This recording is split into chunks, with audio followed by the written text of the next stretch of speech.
There you go.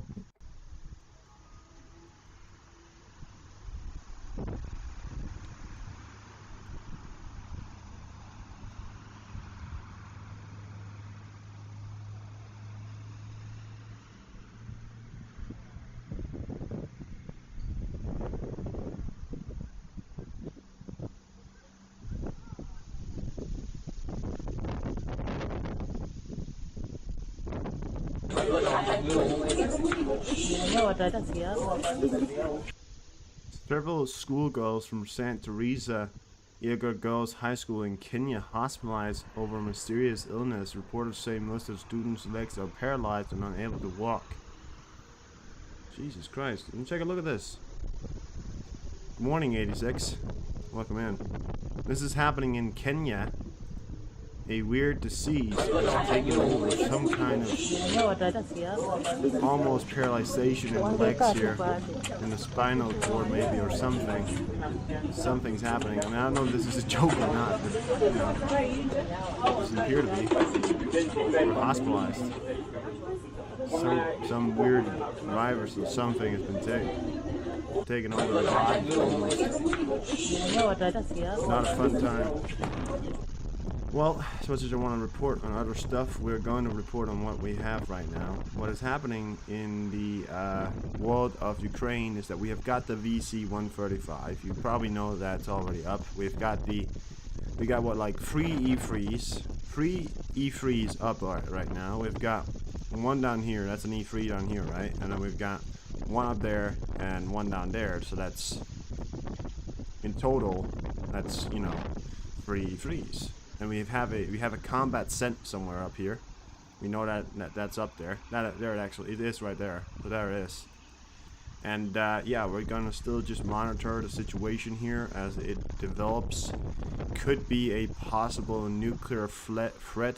I am not someone who uses nuclear as a lightly kind of word, but it is still a very possibility that there could be a possible nuclear threat. We've been live since last night. Well, I haven't been here. I have been in bed, but we've been live pretty much since last night, tracking it all the way from Europe. Sorry, all the way from the U.S. And now it landed in Midland in the U.K. and is now heading over Germany, something we have never seen before. I don't know if this is a big exercise, but we are seeing shit ton of planes over Europe right now. It could be a massive exercise. I'm not aware of any exercises, and I don't know if it could be. We have river joins over here, Gulf streams, by the way. Look at these two planes right here. You know, this doesn't look like that much of a test right there. Look at that.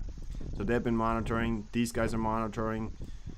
These guys are monitoring. There's an NC-135 up as well that's monitoring. We have Finnish military up. They rarely fly. Germany military all over the place. Yeah, there was an NC-135 somewhere over here, which is also some kind of, well, air-to-air kind of combat thing. Lots of Gulfstreams, border planes, reconnaissance aircrafts, Douglas 10s, tankers.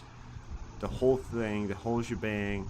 Nothing in the Black Sea, however, but it is right now a very serious situation, and we are very, you know, much watching it. EBC News, welcome in. It's an interesting day today. We don't know if it's an exercise, but it's certainly an interesting day. And take a look at this combat scent, by the way, guys. This is not a river joint. This is a combat scent. We know that Russia is conducting nuclear testing somewhere in the Arctic Sea, in this area, in this general area probably.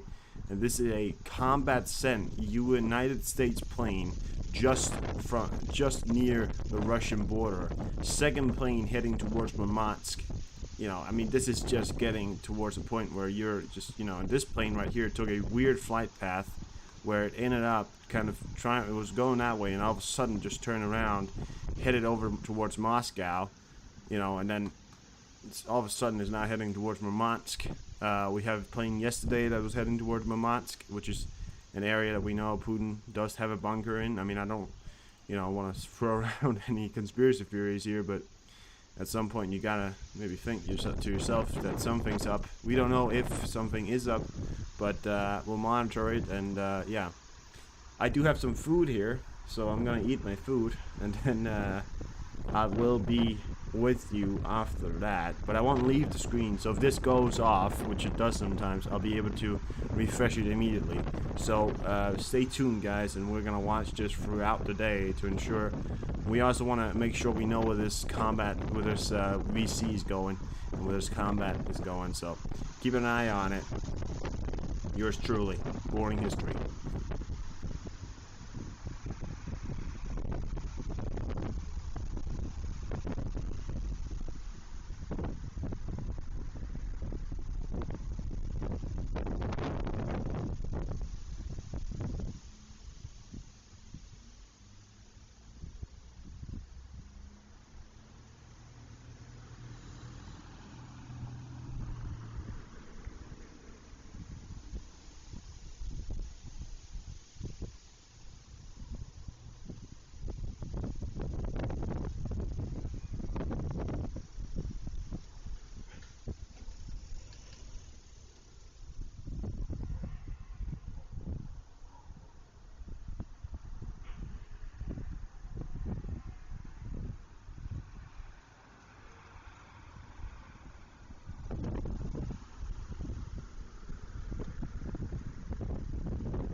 Ender.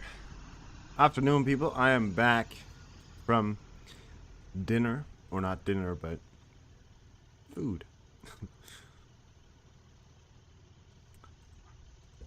A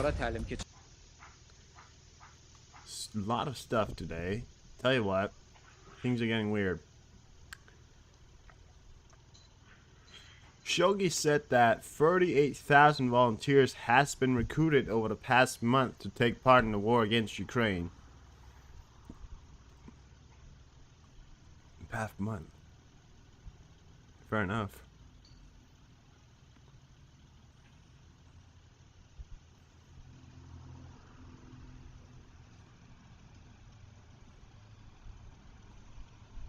Blackout in Russia. That's something.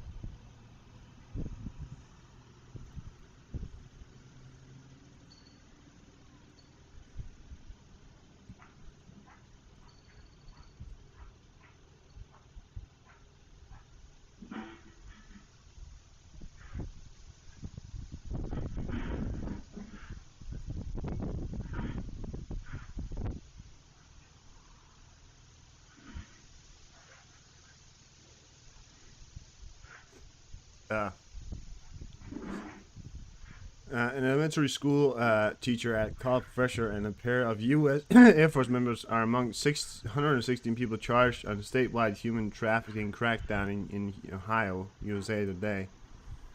Yeah, of course, human trafficking. Why not?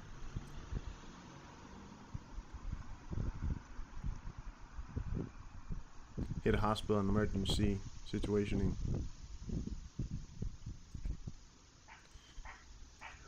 A video from a moment a Russian bomb hit a hospital in an emergency medical aid situation in Kherson region appeared online. Check it out. There has been a bombing. Yeah, human crime here. Crime of war. Bombing of a hospital in Kherson. Holy shit. That's a big explosion right there. It's a fucking hospital. You know, I mean, it's just ridiculous.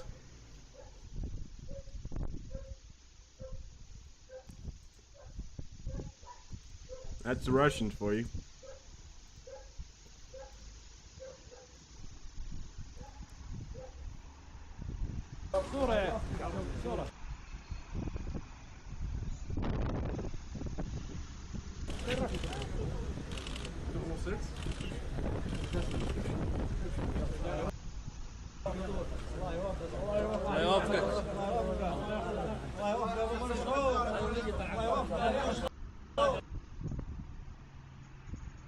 Wow. Right.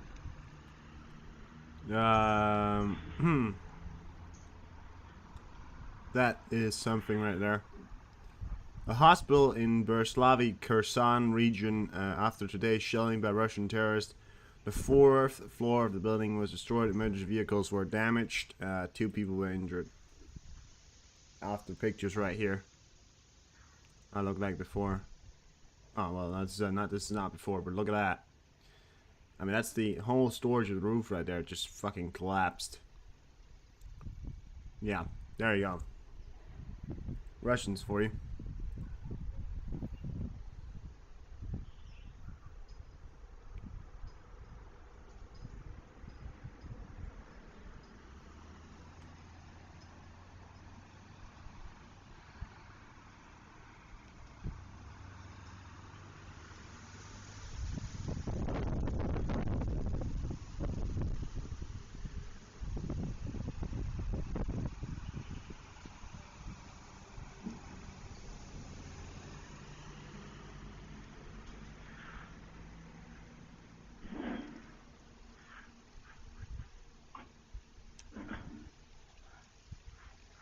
The U.S. has approved the potential sale of 4 Patriot configuration free pass modern fire units to Spain.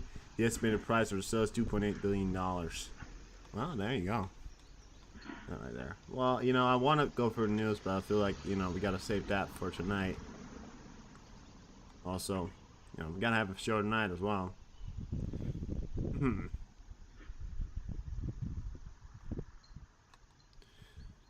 Russian shelled center of Kherson, head of RAM Olenska Porensk. The dead are a 60-year-old woman and a 54-year-old utility worker who cut down trees at the time of the enemy artillery striking. They were in the yard of the house. A doctor diagnosed another 54-year-old Kherson man with minor injuries to his arm and legs. The head of RAMA. I can't show that video because they have a video of that guy in it, so can't show it, but I've reposted it. So go to my Twitter and see it. Spain will provide air defense, artillery, and anti-drone systems to Zelensky. Nice. We're done there. Zelensky is in Spain. Check it out, guys.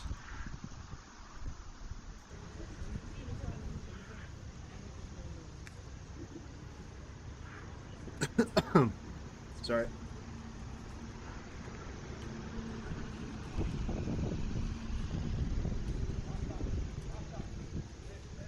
Here he is, walking in. The man of the hour, the myth, legend. Man, the myth, the legend.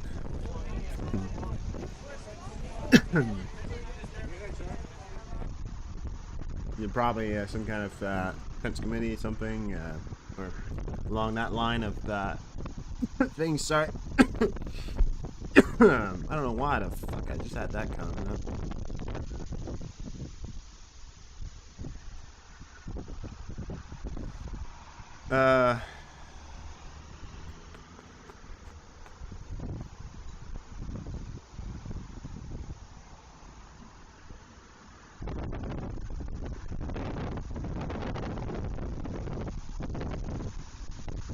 Look at that. I mean, now we gotta chop her up. 21. I've never ever seen Russia fly a fucking chopper. Well, obviously they do. That's not what I'm trying to point out, but you know. Look at how much. Look how many planes I got up right now. It's Murmansk. This plane's heading to Murmansk. It made a weird turn. Look at that. It took off from over here, right? Went all the way. Went about over here, and then turned around. All of a sudden, went over here. Don't know what I was doing here, and then went up to Murmansk. Or it's on their way to Murmansk, possibly. Yesterday, you know, another plane from Russia was over there as well. We should know what its constant feeding. Where do you think it's going? I mean, if it's heading to the Black Sea, I mean, you know, we're heading to Ukraine or to monitor Ukraine. You should have turned by now. I feel like it's going somewhere, but we don't really know where it's going. Weird.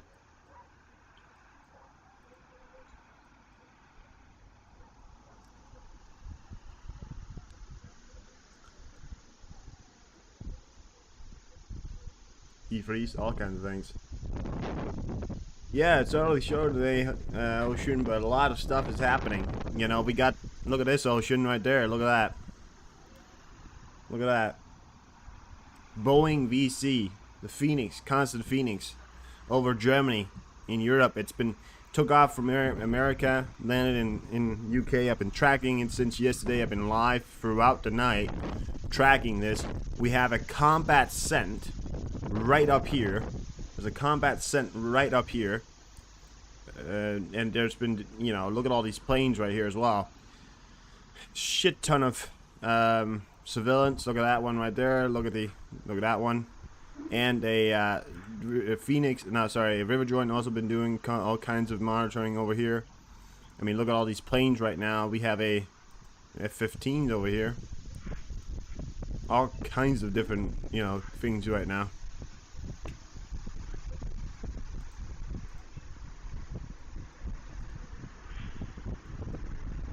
Russia's not, you know. That's the, yeah, that's also what I'm waiting for. That's the thing that they're worried about. I read the tweet from somebody, and then I was checking it out, and it was true. And the official tweet writes, U.S. Intel considers the SSCX-9 Skyfall, the 9M730 Borovitsnik test to be imminent.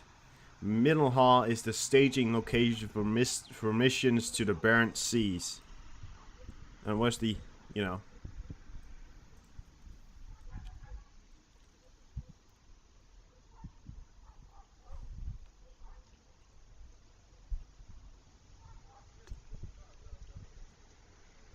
The only problem is they said that it was going to land here, right? And then it was going to head over towards the Barents Sea, which is over here. But it's not doing that. It's going down. It's heading over Germany. It was supposed to go the other way. Or, you know, but that's, you know, that was the suppose, right? Well, we already have a combat sent up here, you know, doing monitoring situation up here. We know it's there, you know. You go back a bit, we know it's there. So, again, you know, we have a combat sent up there, so there's no reason for us to, you know, send a constant Phoenix up there, unless, of course, that's what they want. But for now, it appears to be going down towards the Mediterranean or Italy or something.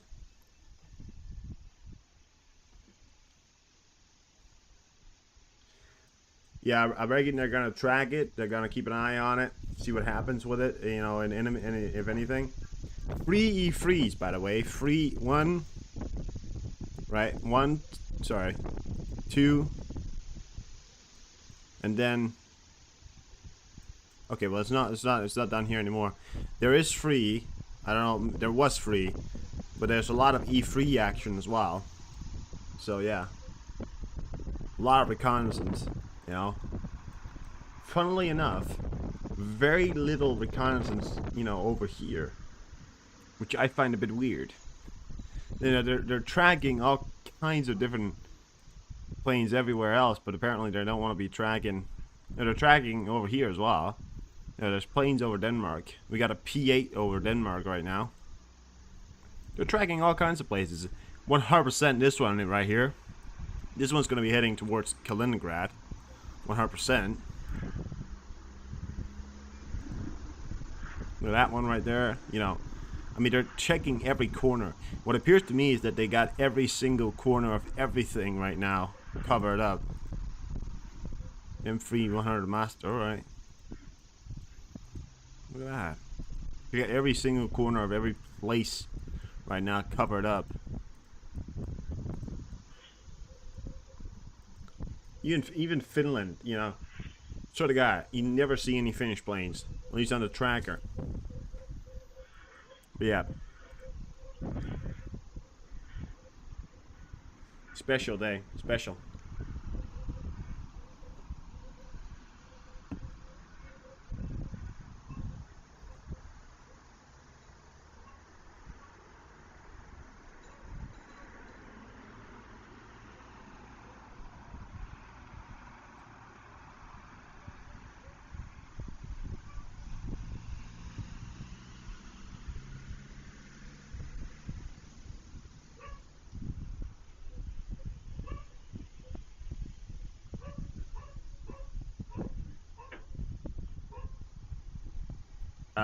Well, yeah, well, that's, you know, they're probably going to shoot it down. You know, because if it heads towards any area that could be seen as a potential threat, they're going to shoot it down. 100%, you know. Because if it starts directing itself towards an area that could perceive a potential threat, and we know what it is, you know, it's a nuclear weapon, 100% we're going to try to shoot it down. We wouldn't want to, you know, risk that. No way you would want to risk that. It's way too, you know.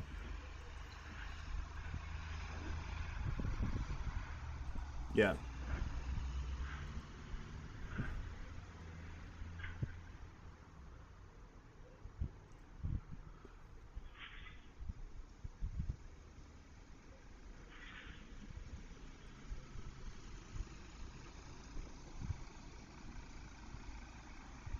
Yeah, and they also shelled, the Russians has also today, they've shelled a a hospital in Kherson. I showed the video just a second ago here.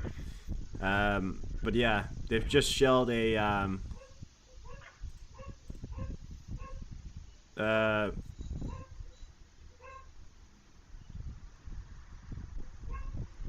they have what was I about to say? They have shelled a hospital filled with people, and the fourth story of that hospital completely collapsed. Russians happened to did that today. Biden's dog, which is named Commander, will no longer be in the White House because of attacks on Secret Service officers. His dog is aggressive, and Biden is aggressive. You see the videos from Biden. He attacks. He pretty much attacks. He pretty much attacks his White House staff members. The White House staff members nowadays. If you're a White House staff member, you could be expected to be harassed by Biden. He pretty much attacks his everyone that works with him. He goes against them. He tells them to fuck off, and that's some things that they've said he's done. I just want to say that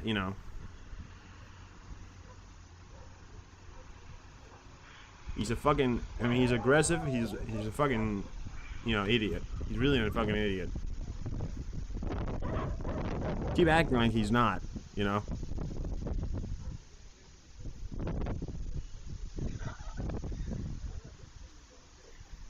Yeah, he does. He attacks everyone.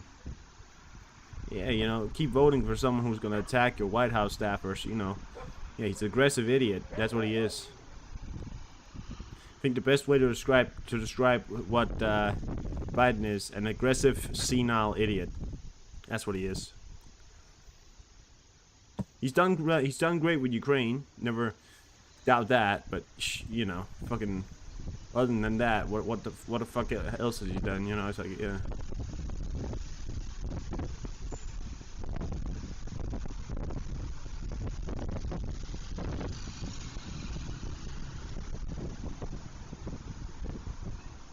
Oh, I don't like Trump either, Kender. I don't like Trump either. Yeah, he likes her. I don't like Trump. If you make it think like I like Trump, I don't like Trump. I don't like any of them. Trump's a fucking idiot too. Tell you what, people act like he knows what he's talking about.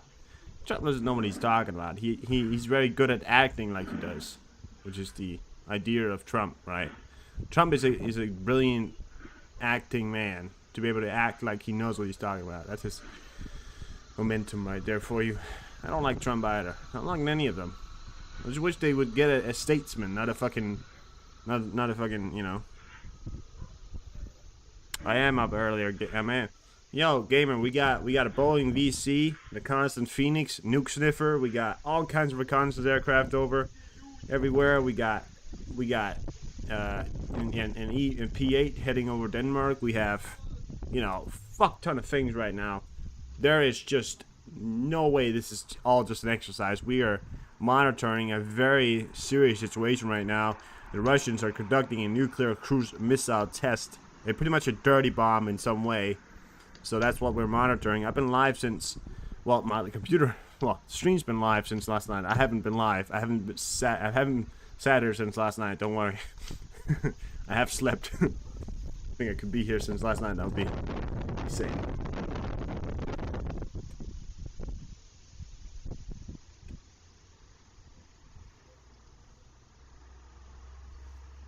No, but the thing is, Kenner, that's not the best you have. It's just the only people that they actually promote. I'm telling you, there's a lot of people in the U.S., state or White House that will make a brilliant president, but they just never get into light because people don't care about those. People nowadays, they care about numbers. They care about who has the most money and all that stuff. It's never about patriotism anymore, and that's why it's pretty much gotten fucked up. Nowadays. So yeah. Yeah, you got boomers running your country. Let's vote. Let's vote some more in. Yeah, why not? Смотрите, какая архитектура такая греческая. Это был стадион. I would like to show you videos and all that we get from Twitter right now, but I feel like, you know, we're gonna have a show tonight as well, so I'm gonna wait for that. We got a show tonight as well. Normal show. We're gonna collect things tonight. We're gonna give it a good show tonight, so don't wanna do anything right now. You know, it kind of ruins the news for tonight, you know. 'Cause then you're like, oh, well, what can I say now? You know, it's like, yeah.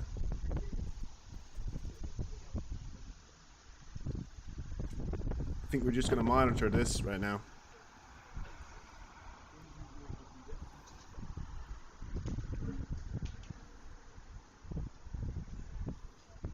I actually have no idea when the so-called nuclear testing is supposed to take place. Does any of you have any idea of what time it's supposed to take place? I know it was today, but I have no idea when. That's my only problem right now.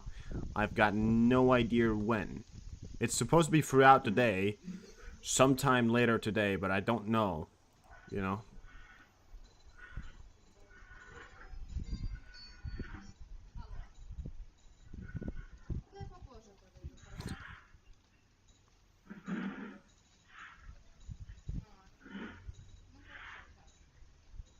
Before Friday? What? Yeah, before Friday. Obviously, yeah. So, throughout today, that's that's right. So before Friday, which is, you know, first day today, so today, you know, before midnight. So, yeah, before midnight, guys.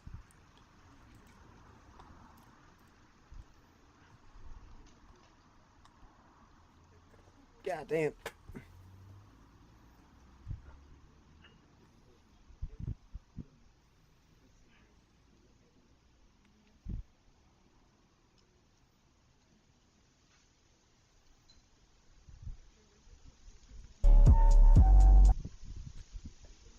Uh,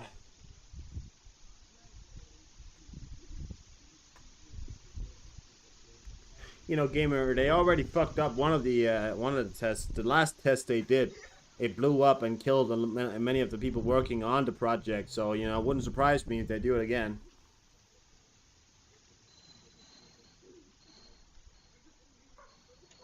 It might explode off takeoff. We don't know, guys. This project in this cruise missile, this project which they're conducting right now, is a project that was stopped. Oh, you know? All right, yeah. It was a project that was stopped because it actually ended up blowing up and killing Russian workers. So, you know, this rocket right here, this cruise missile, is not. It's not viable. It's not testable. It's not. It doesn't work. You know, so. So, I just want to say one thing to you now, that there's no saying that it will work now. Apparently they think it's going to work, but, you know. France will begin withdrawing troops from Niger this week. This is reported by the AFP news agency. France is pulling out of Niger this week as well.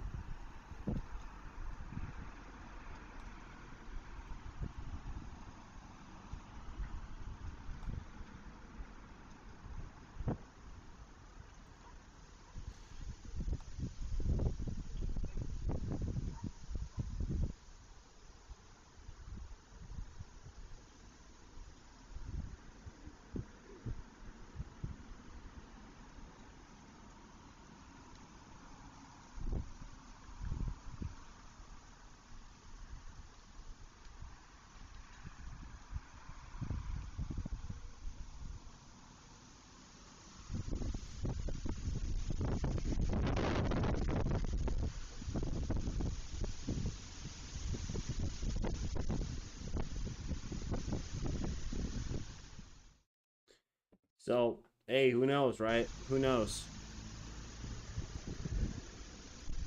Tell you what, chances for it blowing up, pretty good.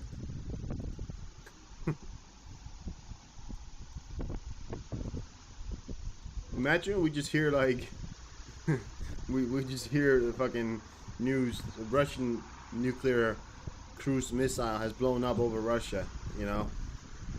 Talk about being self-destructive, you know. I know they said that Putin is a self-destructive person, but you know, I didn't know he was that self-destructive.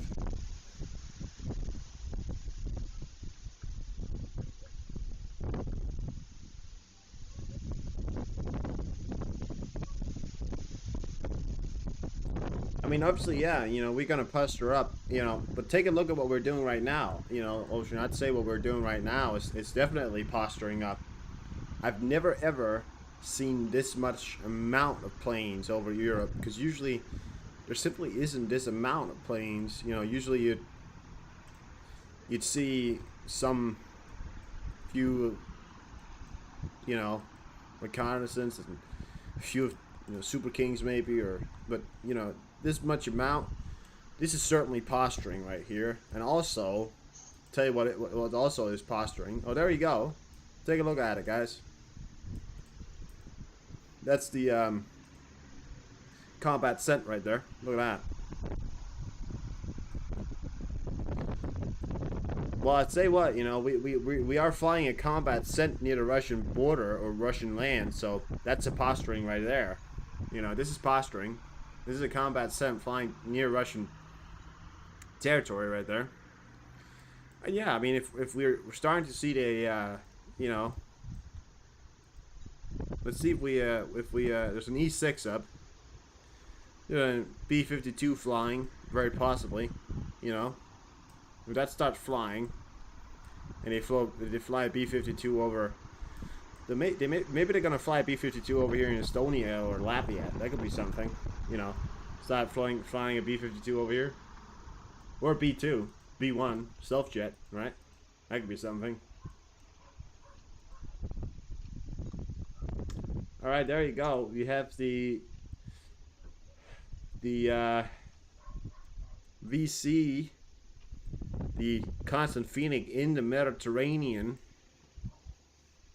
right now, or you know, VC in the Mediterranean. Wonder where it is going. I wonder where it is going.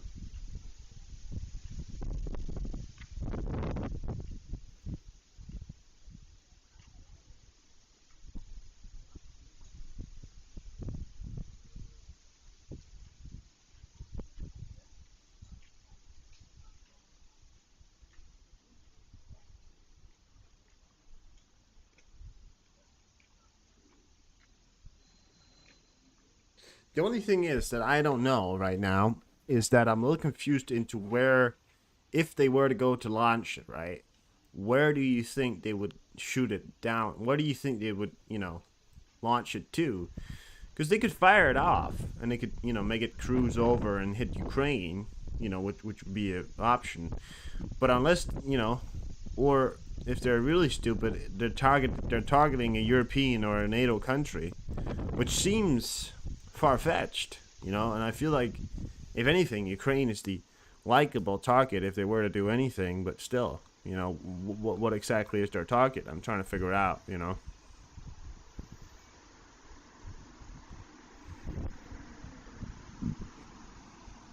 Army officer.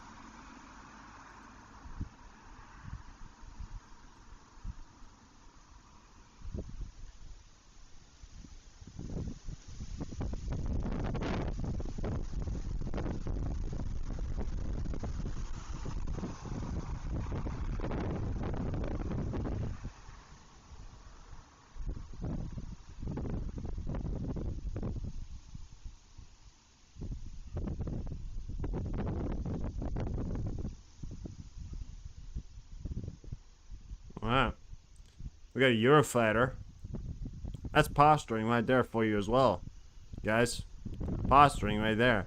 Got a Eurofighter 2000 heading towards the border of Belarus right there. That's a border guard plane right there, or some kind of border plane. Reconnaissance. Yeah.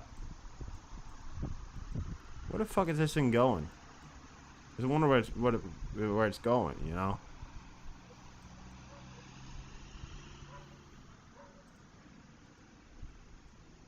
Where over there is the posturing of the hour. Tell you what.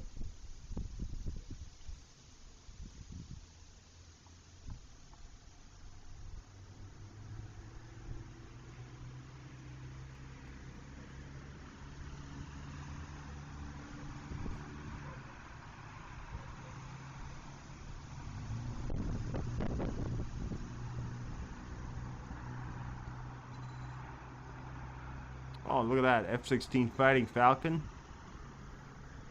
Belgium.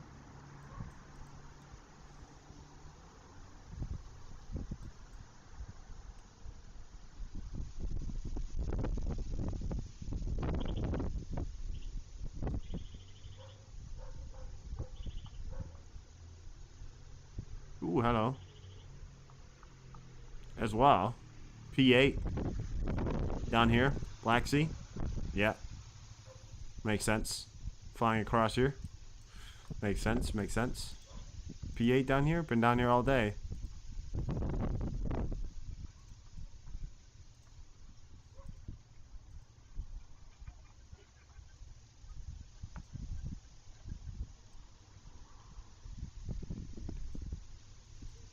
See, this is what's annoying, right? Because this is the United States on Flight Trader. Just no planes. Now, the point in where you want to be scared is if there is literally no planes. Because what's the clock in the U.S. right now? What is it? It's the first day, right? And the time in the U.S., or at least main time, you know, it's about 8 o'clock, you know? I mean, and I get, you know, it's only 5 a.m. in Los Angeles. It's only... But you know, expect one plane at least. You know, flight, obviously 88 is showing that there's planes up. So, you know, I mean, obviously Flight Trader's just not tracking it. And they're showing that there's planes up. Nothing over here, but there is planes up over here in Washington. So that's something. Look at that. So I guess Flight Trader's just fucking up. Or not tracking it.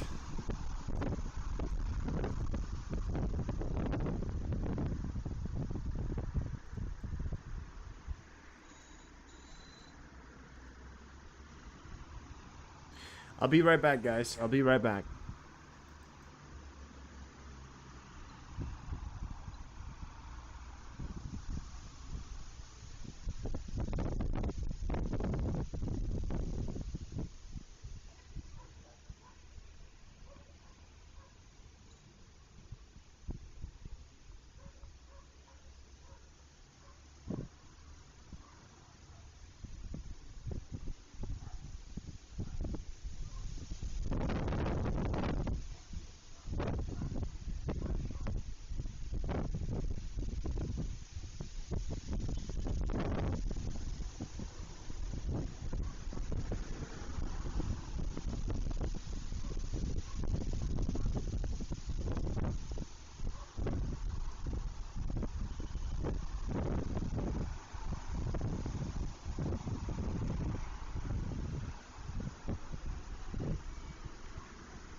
I am back.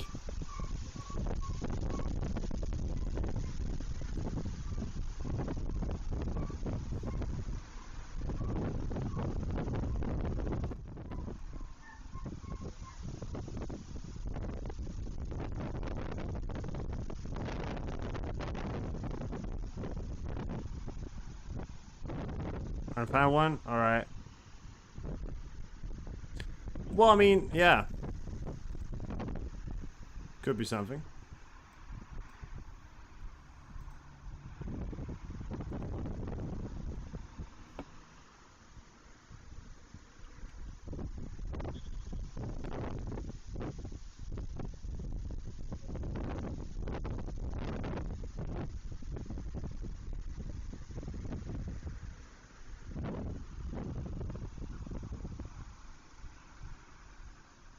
Where the fuck are you going?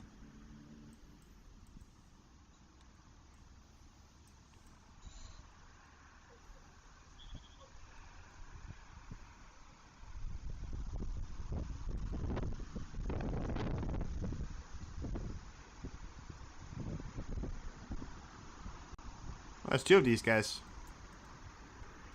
Two tankers. Where are you guys heading? Over here? Ah, Japan's also alive. Oh, look at that. Blackbird. Sorry, Black Hawk. South Korea. Are they all just getting ready to fuck each other up? Is that what we're saying? Check this out. Why is there so much air activity? This is not regular. What the fuck is that?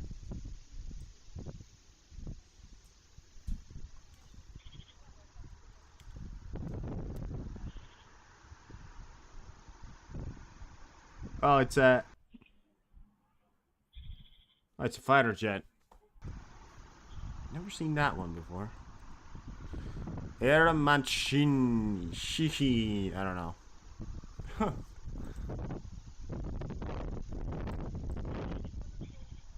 Oh, there's heliplanes up as well. Is Denmark active? Denmark, we haven't woken up yet, guys. We haven't woken up. But Denmark, we haven't woken up yet.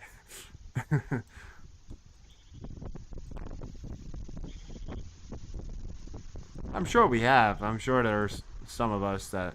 I'm sure there are planes up.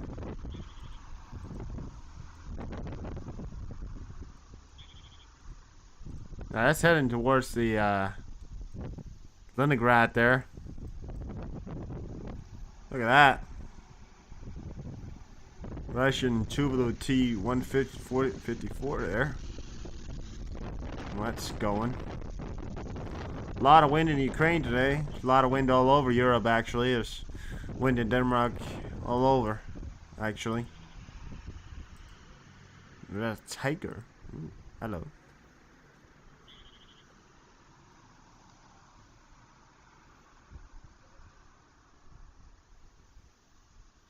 But it has been lots of times where Intel has proven one thing and then real life events has proven, you know, the other thing. So I say, you know, with the grain of salt that something could be happening again, but it could also mean that there is simply a fear of something happening. However, that does not mean that there is something that's gonna happen. There's always a fear of something, but that doesn't mean that something is going to happen.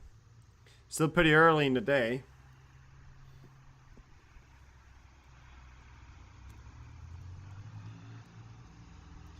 The time in Russia, you know, 1 hour ahead.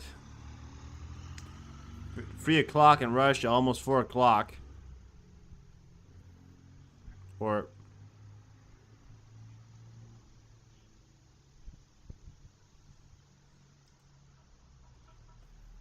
I mean... In Moscow, it's 3 o'clock. You know, you want to go... It's the next day in Kamchatka, Russia. Yeah, well, okay.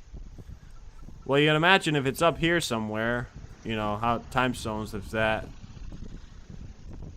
up towards the Finland is also an hour ahead, so that's also near here at 4 o'clock. So up here, 4 o'clock as well, I'd imagine. I don't know, but I'd imagine. So yeah, I mean, listen, that's, you know, we can't wait forever. We know it's gonna happen before Friday, so I think it's before Friday, Moscow time, because it's, you know, if you go over here, it's obviously, you know, not, it's obviously still dark. Different kind of wall, of course. But yeah.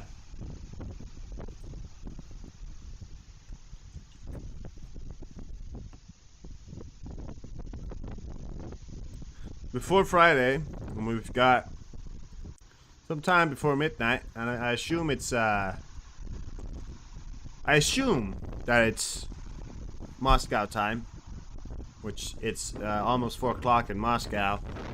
Still got some time before midnight, so yeah. Or EU time, before Friday EU time. That could also be something, you know.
Right, yeah. There's plenty to watch.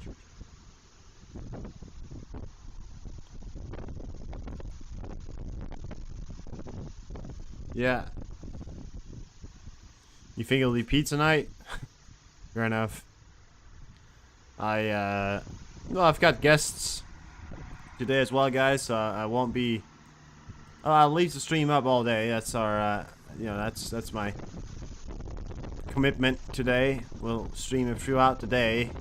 Reason why is, of course, that I have to make sure that we keep it, you know, at a monitoring level, but it won't be for, you know, I'll only have to eat, and then, you know, well, we'll see. But yeah, yeah,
fucking bullshit.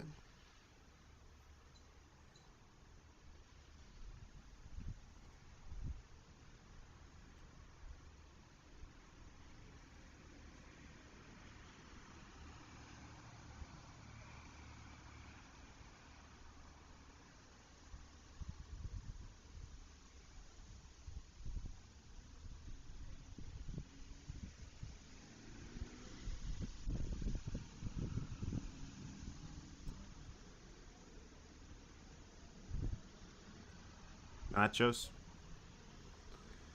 I tell you what, it's certainly gonna be a it's gonna be a one hell of a day today, guys. It's gonna be a full-time day watch. You know, because this is actionable intelligence right now. We have a actionable intelligence at the moment here, and this is us going on about what we have to do and what we have to watch and all that stuff.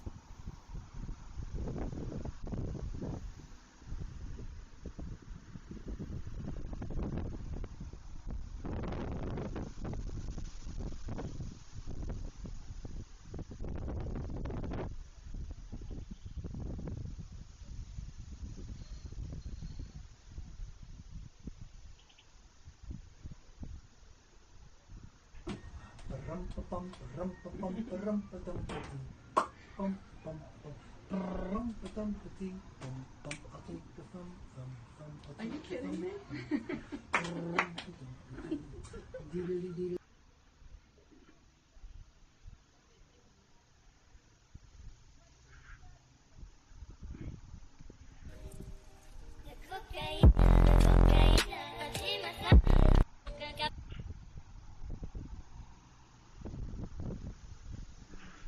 Yeah.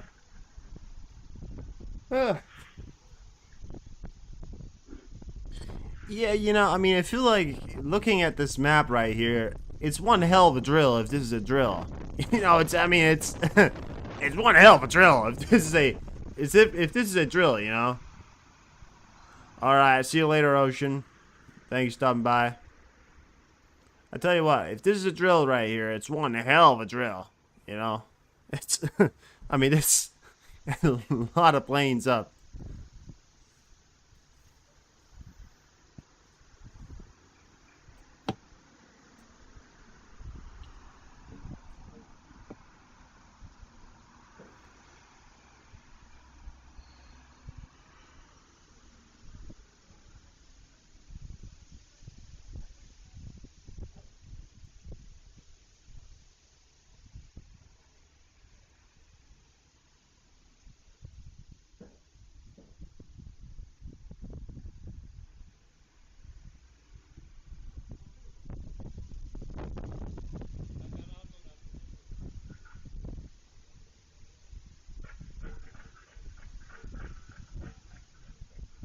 Look at that. It's doing roundabout. That's the United Kingdom Eurofighter right there doing roundabout just outside Poland there. They may be afraid it's going to happen and, you know, or keeping an eye on Poland for some reason. Or not for some reason. If anything, you know, they're going to keep an eye on Poland.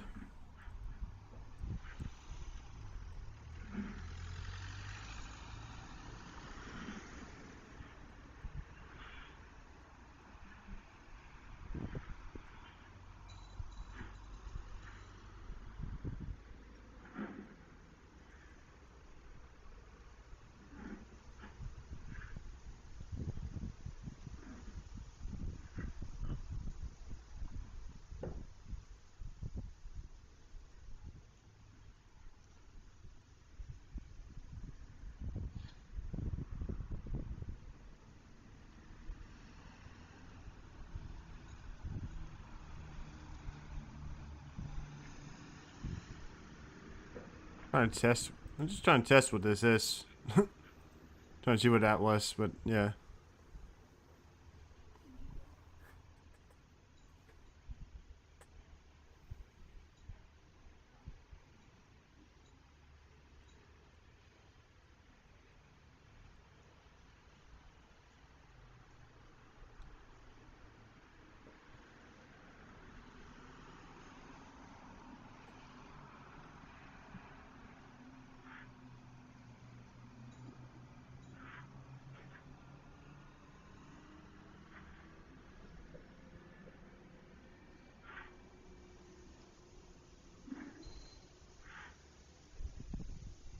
Need coffee?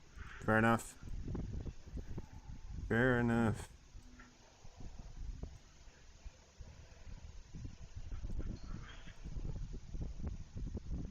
Well, look at that. That's a military truck right there.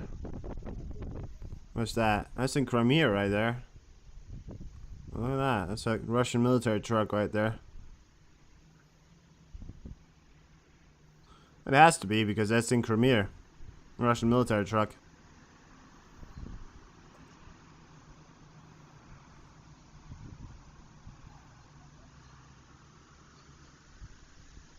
Yep.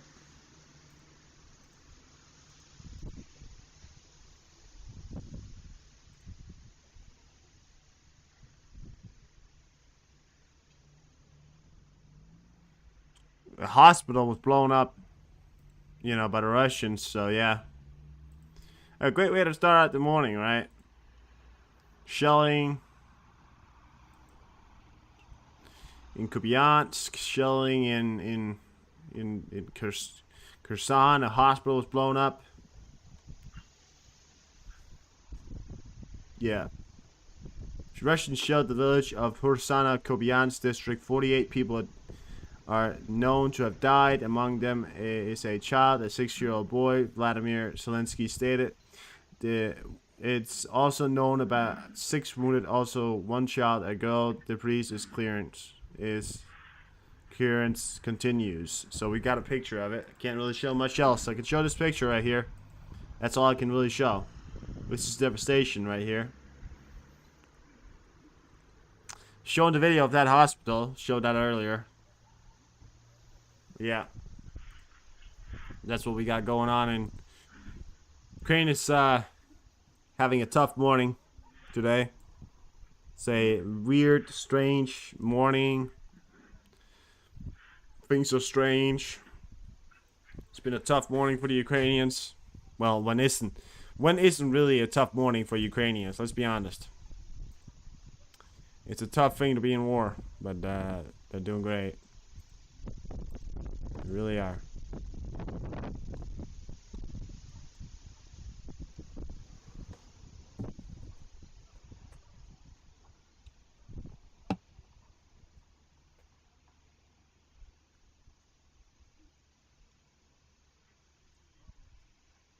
And look at that. wc-135 right there.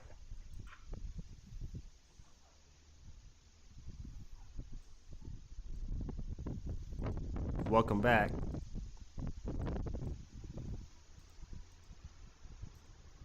Tough morning for the Ukrainians today. Very tough.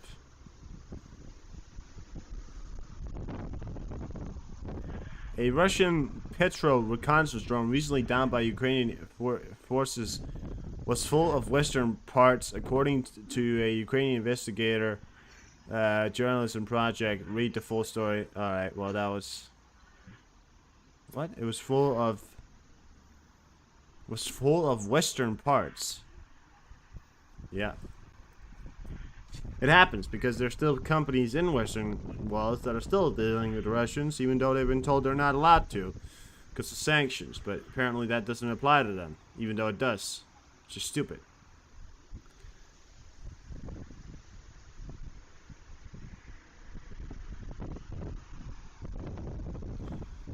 Ministry of Defense. This is the British Minister of Defense.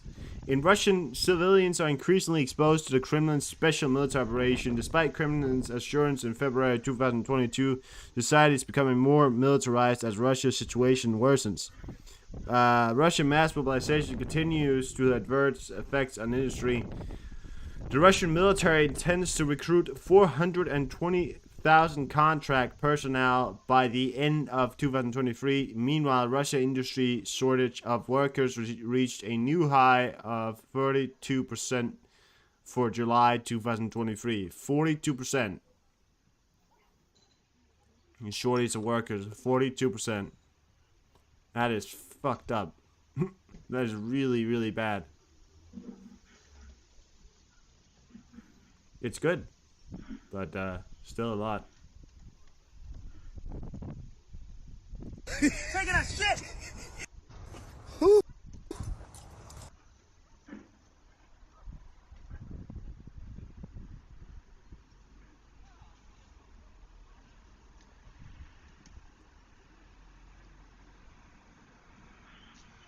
There was an explosion in Denmark as well today.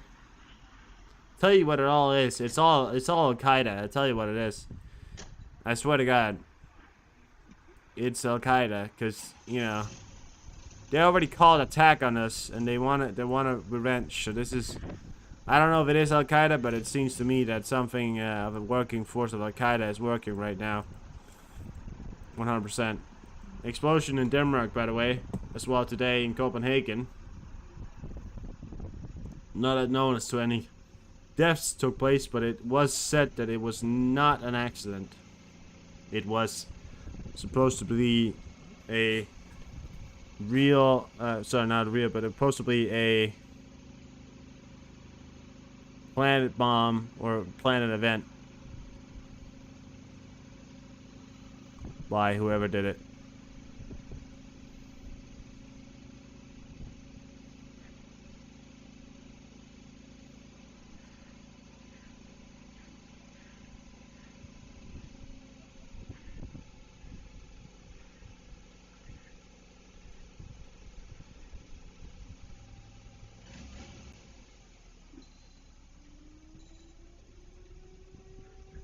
Oh, mutants in Ukraine just turned on.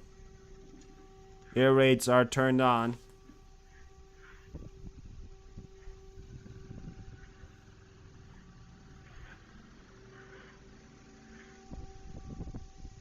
A missile defense system has been deployed over Warsaw for the first time on the basis of the Patriot system, Defense Minister Maros Blaszczak announced.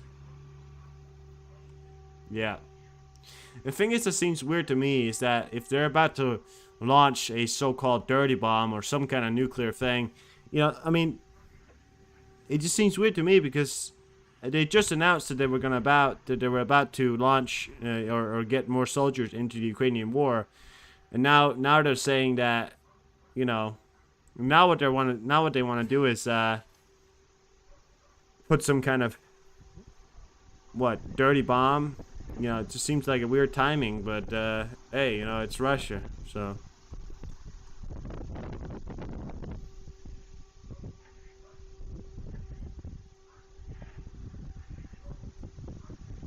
Turkey is preparing to host the third international gathering of security advisors working to build support for peace summit in Ukraine wants to hold later this year. All right.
Reports claim dozen killed in kamikaze attack at a pro-assessed graduation ceremony at the Homs Military College in Syria. Syrian Minister of Defense was in attendance. Ooh, that is not good. Well, there's no report on him being dead, but yeah.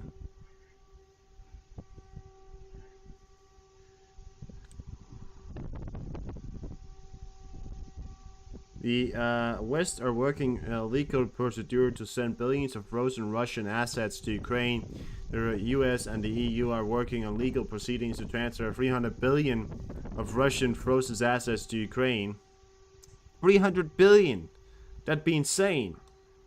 Imagine if all those Russian frozen assets and 300 billion would be able to be transferred to Ukraine. That'd put Ukraine in a good position for years. That'd be insane. That would be amazing.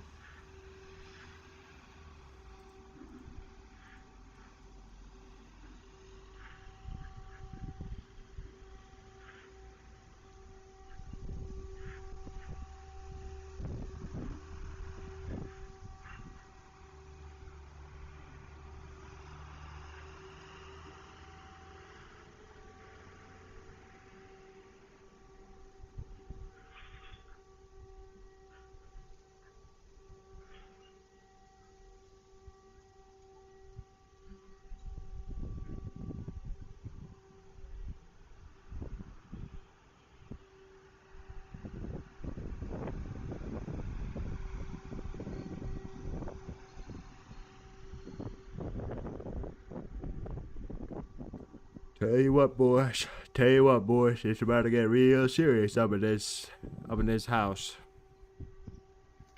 About to get real serious. Right now, holy shit. I'm tired, actually. I don't know why. I know why. I was been for a run, done all kinds of things. Kind of wish I could go for sleep. But, no. Not right now. Not right now. We'll do it later. There you go. The, combat scent there. Up. Right here. Look at that. If you don't believe me, it's here. Combat scent. It's combat scent right there. Right here. Just near the Croatian border. Keep an eye on something. Well, obviously we know what. And then we got the wc-135 down here. In the Mediterranean. Going towards somewhere. Don't know where, but it's doing its thing. It's doing its thing. Free E3s. A lot of reconnaissance. P8. Right over here. More border planes right here. We got more planes right now.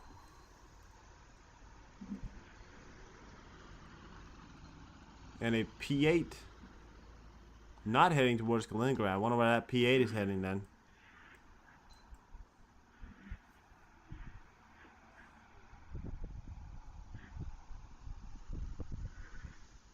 You got some good pills to keep you up and go. Fair enough. I think I don't think I need any pills. I'm good. It's healthy to be tired. It's always healthy to be naturally tired. Keep that in mind. It's always healthy to be naturally tired. It's never healthy to be artificially awake. Because it's like you drink all kinds of coffee, all that stuff, you're barely awake, that's never healthy for you.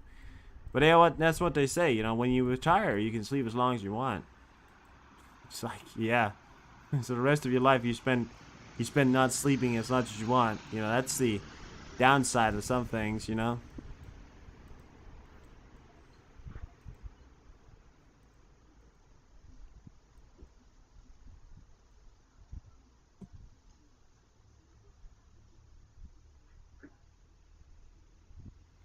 That'd be on a mission up 48 hours. No, I'm not doubting your ability to stay up, gamer. You're a soldier, so I don't doubt your ability to stay up. I'm sure you stayed up many hours. 48 hours. That's constant. You constant moving on that one, right?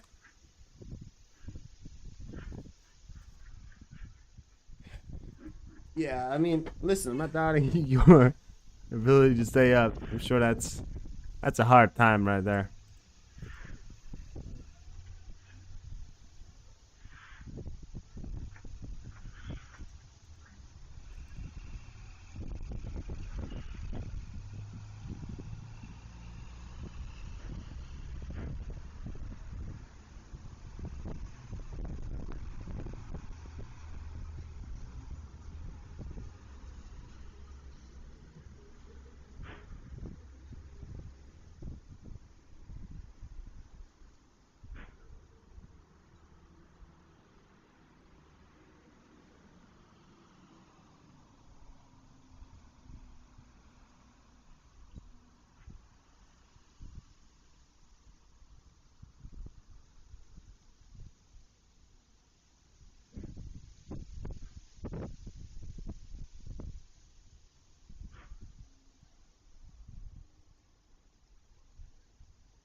Zelensky met with Macron today, the French Prime Minister or President or whatever they call it. The leader, right?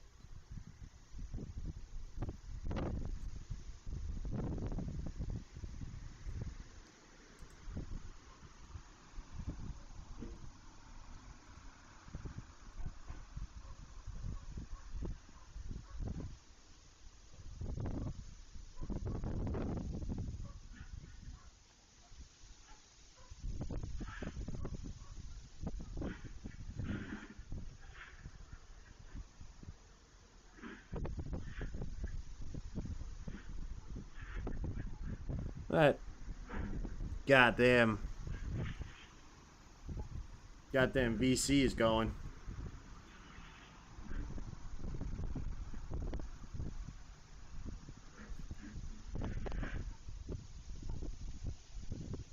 No, but we're gonna stay up, guys. We're gonna stay up. Of course.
Whew.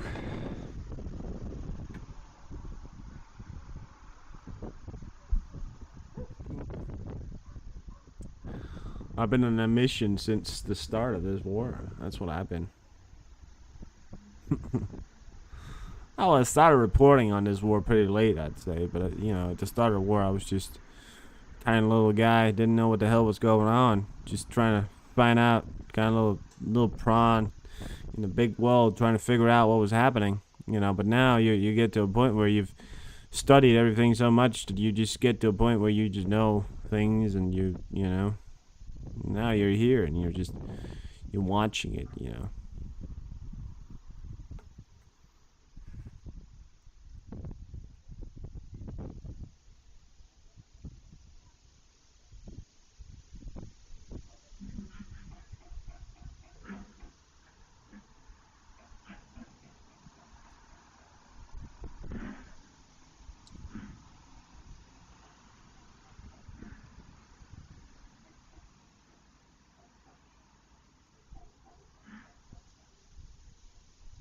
Where are you going?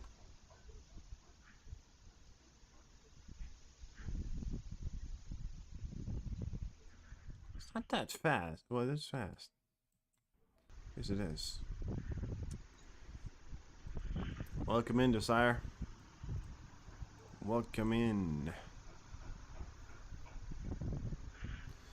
1TU95 from Angels just took off here. Or not just. 51 minutes ago, 1TU95 from Malinia and 1TU95 MS from Angels. 2 TU95 and one TU95 and one TU95S, 2 bombers up in the air right now. Not sure if they're on a combat mission, but according to Olga, that's according to her right now. So we gotta monitor that. That's possibly why this is happening. So we don't know if where they're gonna be targeting, but they could be heading towards you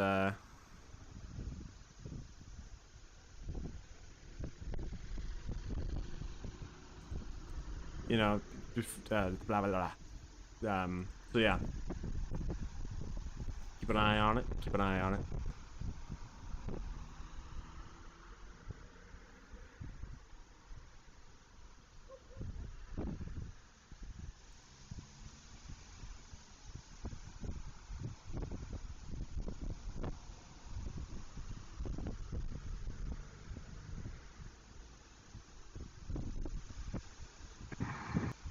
Okay, well, I've got to show this video.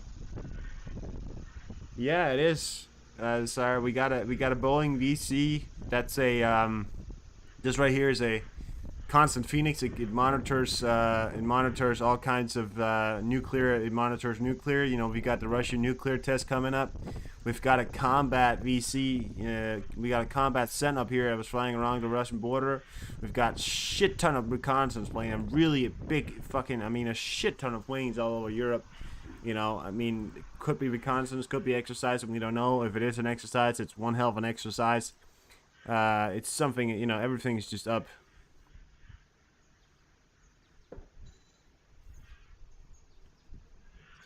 Coffee bar in Denmark. Well, yeah, I mean, we they did say it wasn't intentional, so some kind of explosion did occur in Denmark. But yeah, I mean, shit ton of planes, all kinds of reconnaissance, freeze, just things are going off. You know, we don't know what exactly is happening, but something is happening, and I'm not sure what. But yeah, something is afoot here, and it's strange, and we're keeping an eye on it. This nuclear test is supposed to be before Friday, so it's before midnight, and they are obviously some intel from the U.S. side and the Western side that they're saying there could be a potential threat of this missile going somewhere where it's not supposed to go. So that's what we're watching right now. I want to show you a video. This is one way of getting rid of a rocket. There's a Russian rocket, and this guy's gonna pick it out of the ground. It's like bumping on its fucking wheel right there. Slow movements in and out. Obviously didn't go off. I mean, I wouldn't do this personally myself like this, but I guess what else do you really have?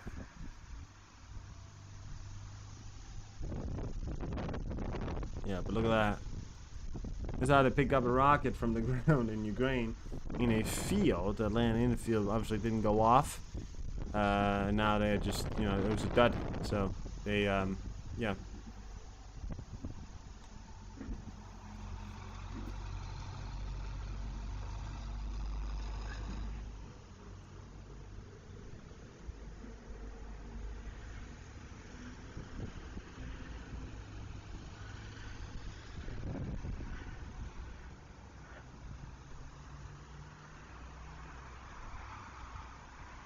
The power bank is out of order. That sounds bad.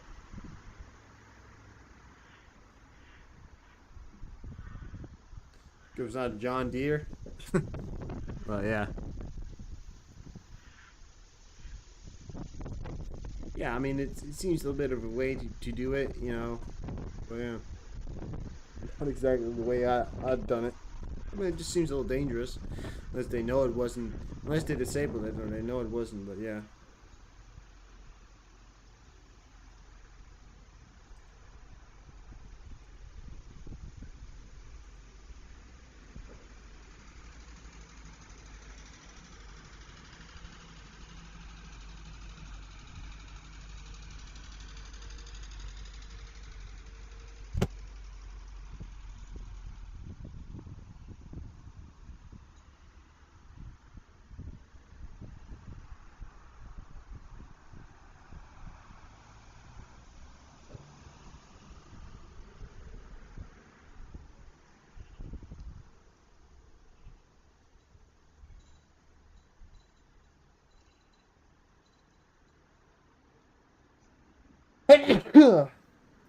God damn.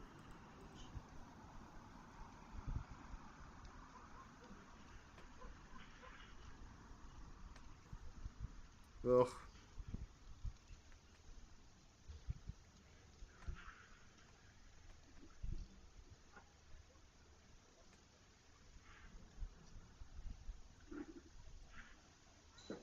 I do wonder where it's heading. You know? We'll have to keep an eye on it. I wonder where it's heading. I really do.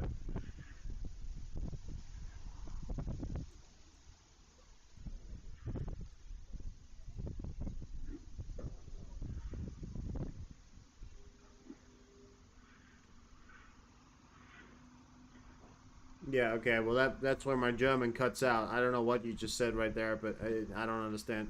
No, I don't know. That's where my German cuts out. Gesundheit. Don't know.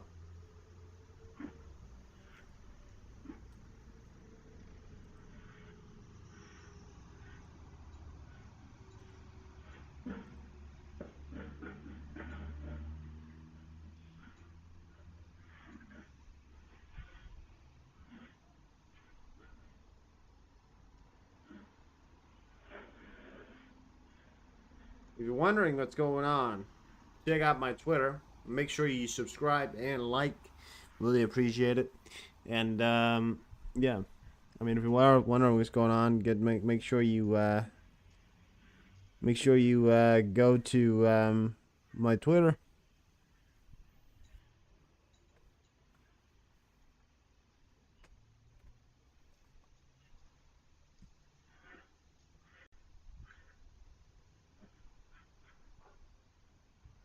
Oh, Gesundheit. I didn't know that. Well, thank you. Oh, bless me. Yes, bless you. But bless me. Oh, bless you. Yeah, you get it. Thank you. Thank you.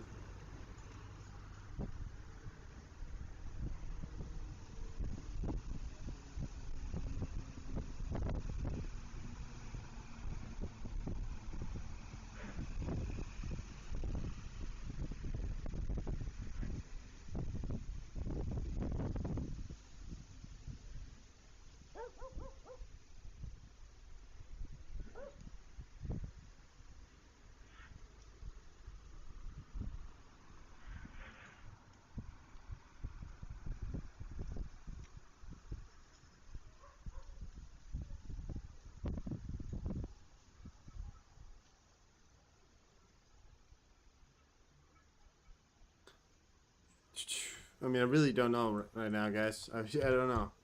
There's just nothing. I mean, nothing I can do other than, watch it and wait for I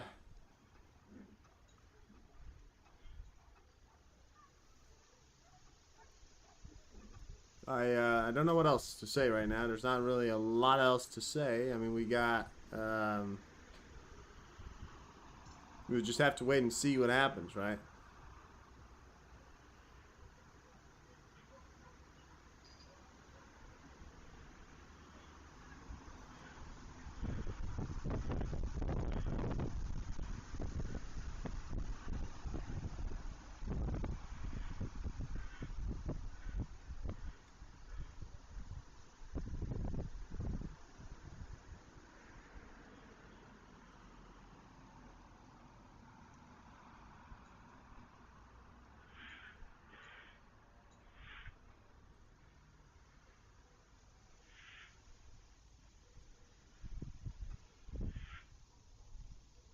Now you know your job.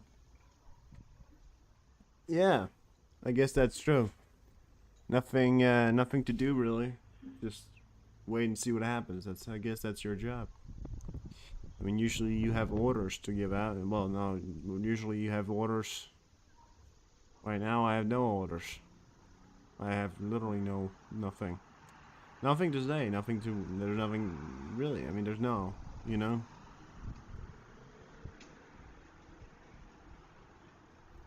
Yeah. So, fuck it. Wait and see. That's all we got. That's all we got for right now. Wait and see.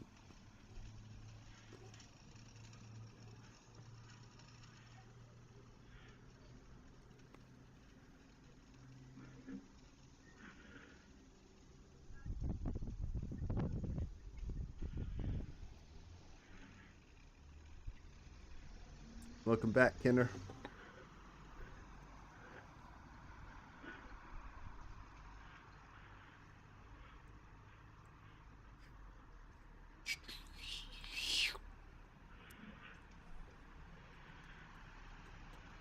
Look at that. The USA is waking up.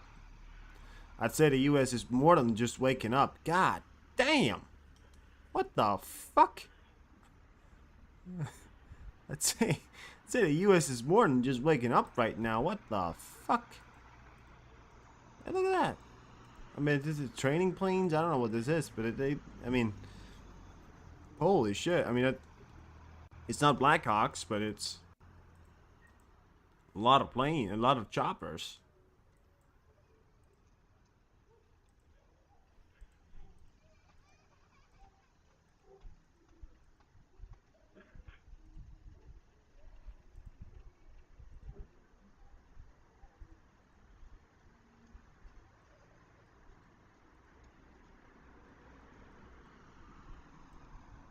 Holy shit. I said it more than woke up.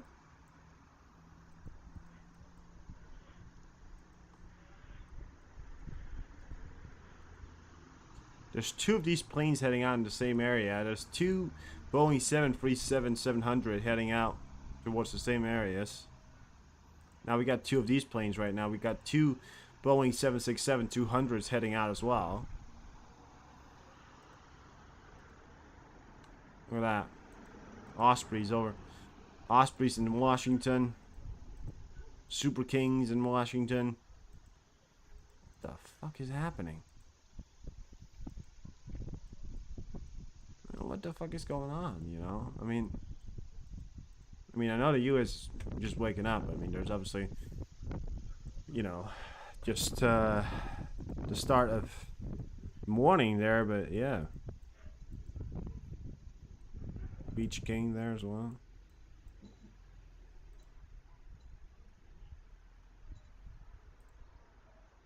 Well, it's turning a bit now. It's heading over Greece right now. We got that VC heading over Greece. Is it gonna start turning? You know, you think it's gonna start turning over here? Maybe, I don't know. I don't know. There's a Russian plane up. There's more than one Russian plane right now. There is can't track that apparently. Okay. Just relaunch real quick. See if that's the problem. There you go.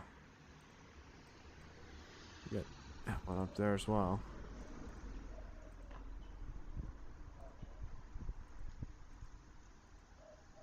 So many planes. A lot of private jets as well. Well, long range really. Planes. I mean, holy shit.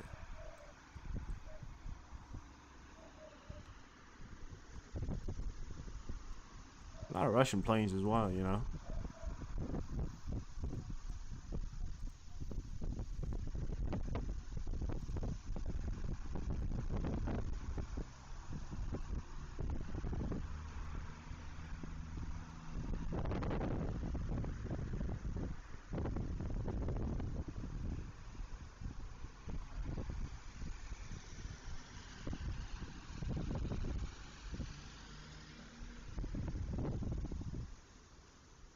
Oof.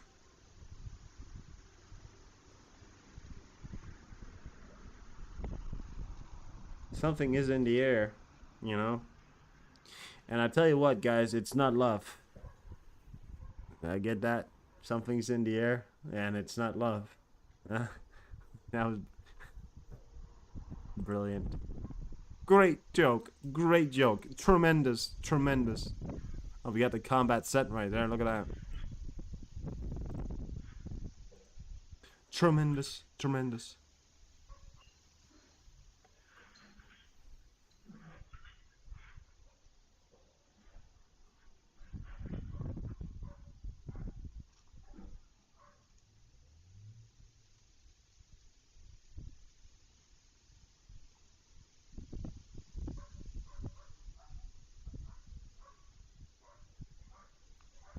Awkward? No, not awkward. You guys didn't get it. It's funny. Not awkward. You guys didn't. You just don't get it. Not awkward. It's just amazingly funny. Nah, I mean, yeah. It's not good. It wasn't great. It wasn't great. No, it wasn't. It wasn't. I do apologize. I apologize. Yes, I apologize. Sometimes you just gotta go. You put your hand down and say stuff.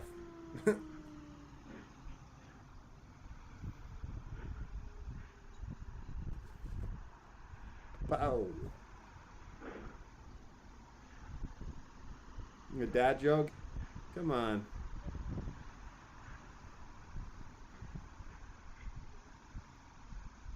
You know what? Dad jokes are great sometimes. Sometimes I feel like dad jokes are great.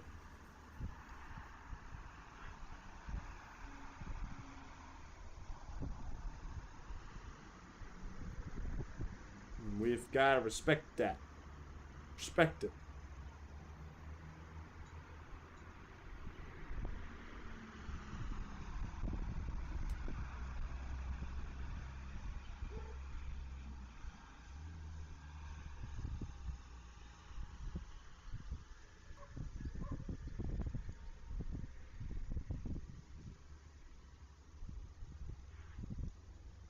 chuckled. It's amazing. Something's... Well, whatever, guys. Let's move on from it. Fuck it. Move on.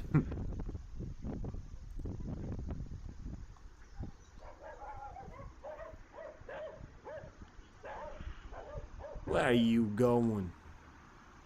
You heading toward Turkey? Are you heading toward Turkey?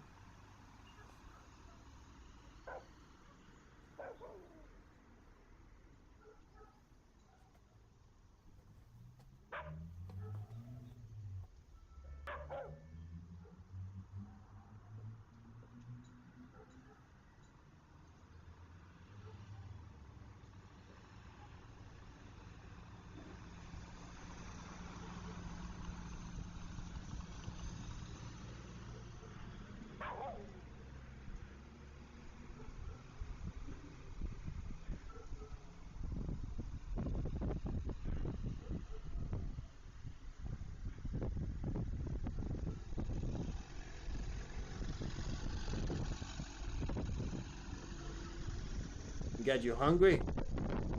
How the fuck did I get you hungry? Do you mean literally hungry, or do you mean like hungry for vengeance? Because if that's, you know, you're hungry for vengeance.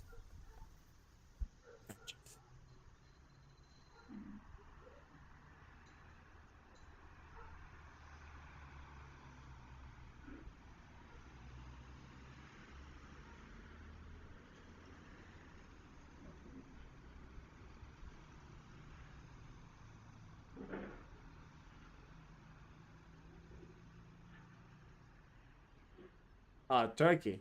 Right. I sometimes yeah. Right.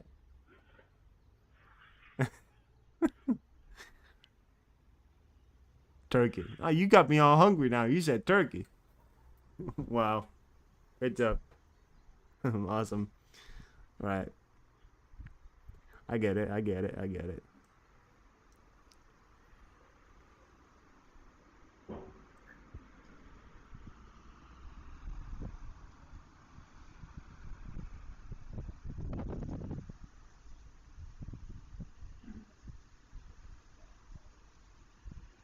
One second.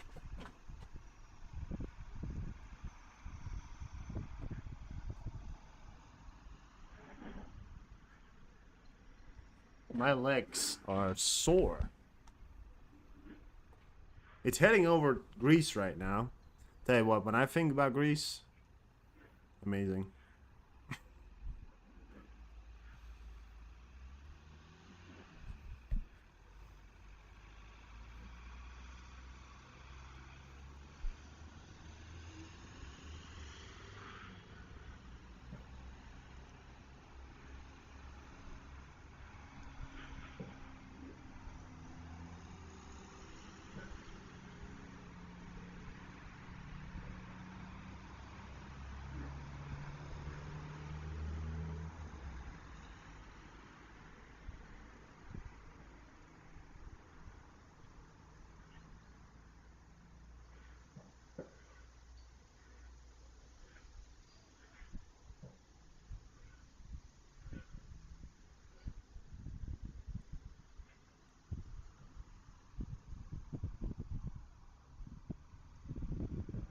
When's birthday? September, October, 7th of October. You think they're gonna give him one hell of a birthday party? Sir, if you look out the window, you could see the whole world has lit up for you alone. I'm giving out. Give me a one hell of a birthday party, and we'll give you Ukraine. Right. Yeah, right.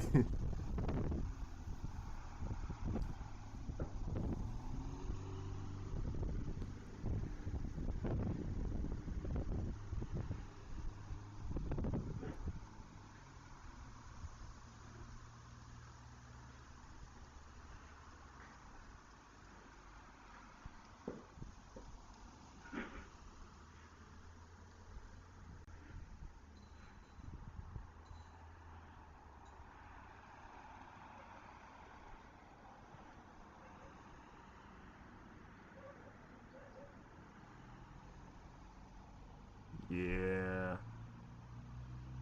Like Hitler? Really?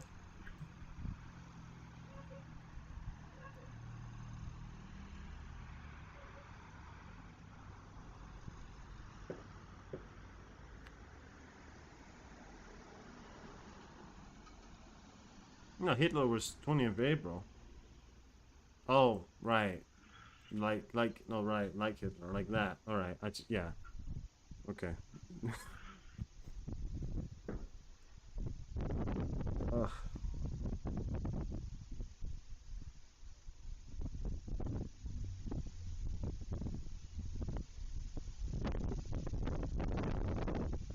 Happy birthday. The Putin is supposed to talk, I'm guessing, any minute. Is Putin supposed to give a talk?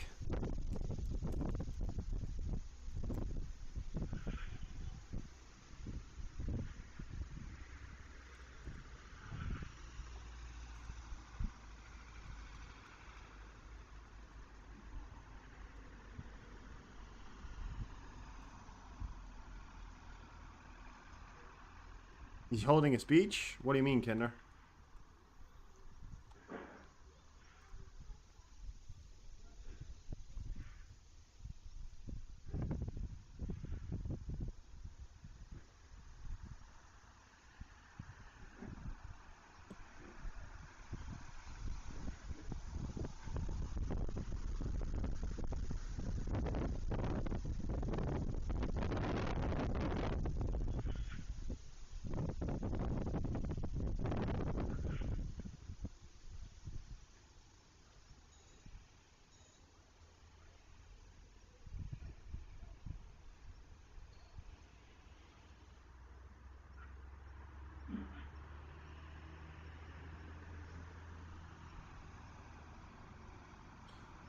Putin's supposed to hold a talk today? I haven't heard that. According to Duomax.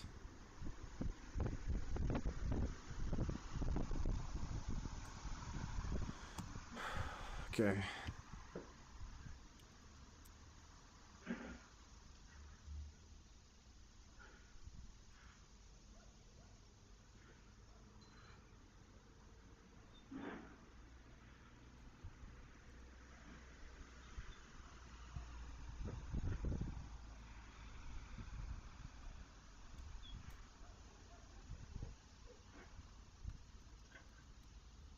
Can hate this. That Putin.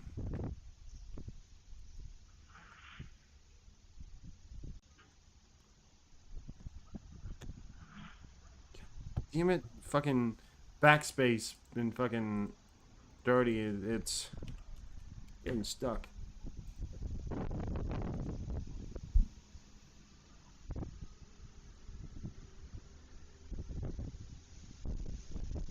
Oh yeah, he is.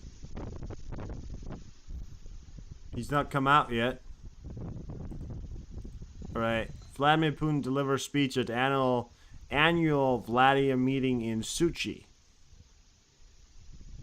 He hasn't come out yet. Well, I hope there should be, this is Sky News. Should be translation on it. So, I mean, he's not out yet, so I guess we'll watch it when he comes out. We'll have to other things going in the background here.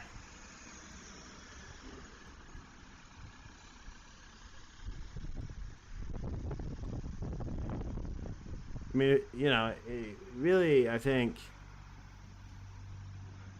it's just, I think really what it is just him talking about probably mainly propaganda.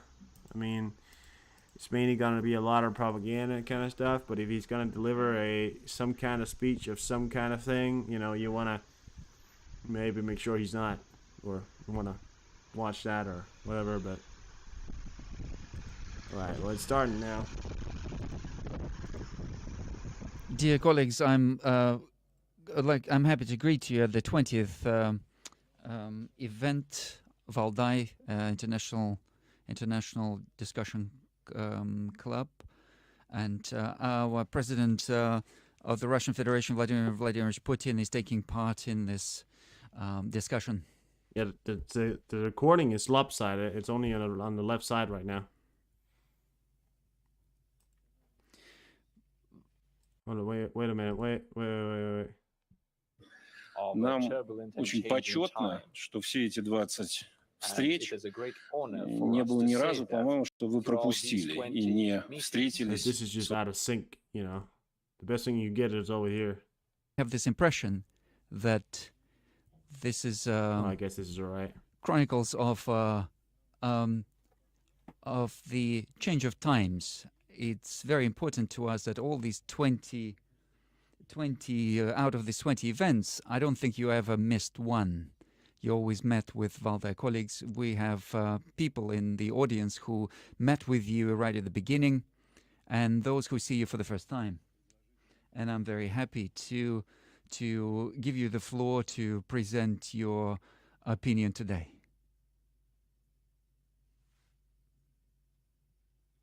He's got a really long speech. Look at that.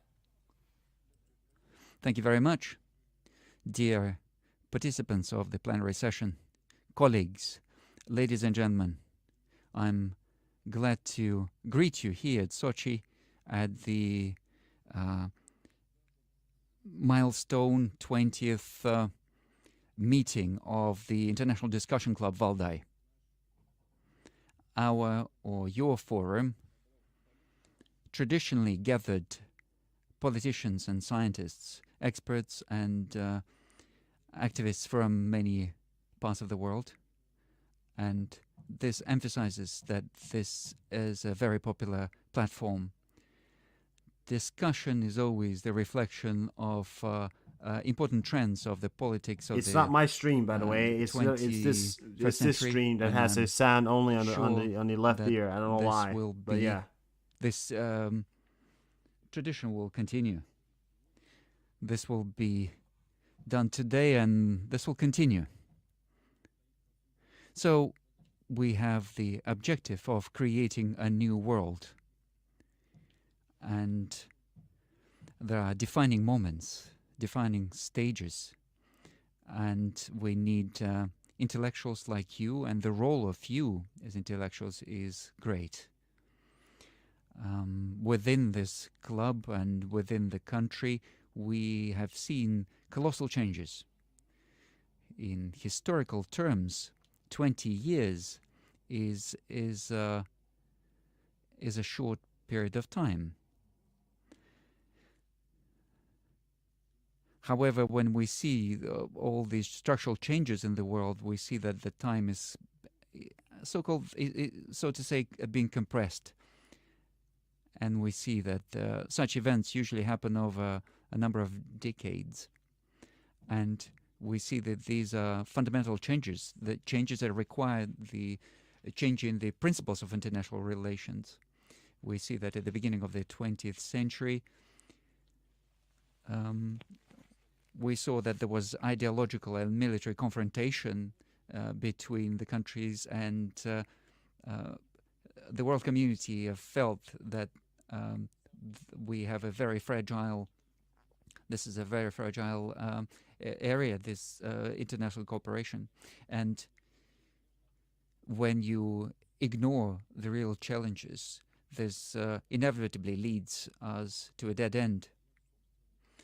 Also, the attempt of the powerful to force others to follow their will is always a mistake. And we thought that this was obvious, but it turned out that it wasn't as obvious. When we met about 20 years ago at this discussion club, our country was entering a new era in its development. We were coming out of a very difficult period after the collapse of the Soviet Union, and we have engaged in creation creation of a new, as we thought, more fairer world. And we were working with our partners and friends. Unfortunately, our readiness for a constructive cooperation was misunderstood by many. They understood this as submission. They understood that the new world order will be built by those who declared themselves winners in the Cold War. They thought that Russia was ready to follow in somebody else's current, that we would guide ourselves by foreign interests, not our own interests. And it's clear that this misunderstanding, we were saying that this misunderstanding would lead to a conflict and possibly a military conflict, but nobody wanted to listen. You know that arrogance of our Western partners was beyond everything.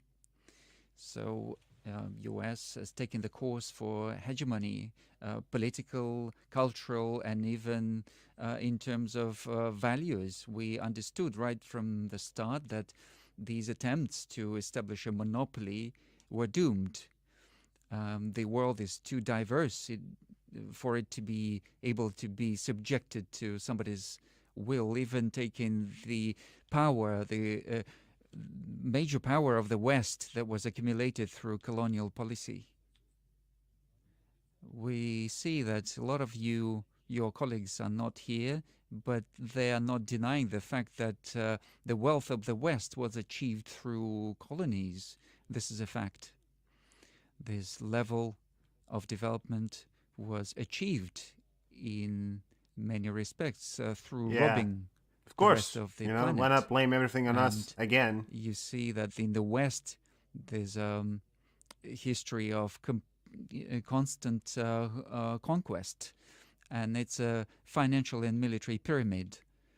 They are subjugating somebody else's resources, human resources, natural resources, and so on. Our arguments calling for common sense, our proposals were simply ignored, and I spoke about this publicly. I said to our partners, you remember, and NATO, and they said no, NATO doesn't need a country like this. And we said, oh, we thought that we are theirs, that we are one of them. There's no confrontation. What was the problem? The problem was that the arrogance and the conflict of geopolitical interests is the arrogance. Constant growth of political pressure and the military pressure had to be responded to. I said many times that we did not start a so-called war in Ukraine. No, we're trying to end this war. It wasn't us who started the military coup in 2014 in Kiev. The state bloody. It wasn't us that started the war in Kiev. Are you fucking kidding me? It wasn't us who started the war in Ukraine. Fuck off. Really? I mean, see that we see the money that comes from the Anglo-Saxon world. It's Anglo-Saxon. It's anti-democratic, and they even announced the amount of money they spent on this.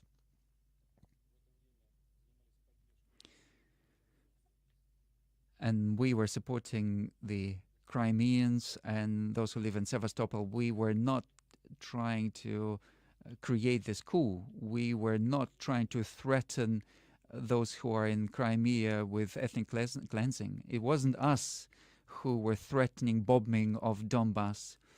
It wasn't us who were not allowing people to speak in their own mother tongue. They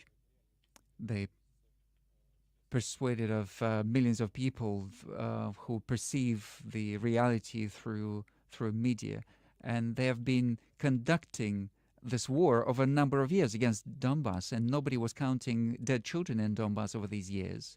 Nobody in other countries, especially in the West, was crying about those who were dead, who died in this war. The war that was started by the Kiev regime with the support of the West and what was started by the West, and the Yes, special military yes, look at those operation fucking was begun in idiots order right there. to end that war. Yes, you're right. Yes. And unilateral steps, whoever takes them, unilateral steps will always see a response. Action always leads to reaction. Any responsible state behaves in this way. A sovereign, independent state that respects itself. Everyone is aware that in international system where chaos prevails, where some parties declare themselves unilaterally right, and where the hegemon reserves the right to attack any country if it goes against its interests, we have to state that our counterparties in the West have lost a sense of reality, and they've crossed any borders. And I would like to say that this conflict in Ukraine is not a territorial conflict. Russia is the largest country in the world in terms of territory.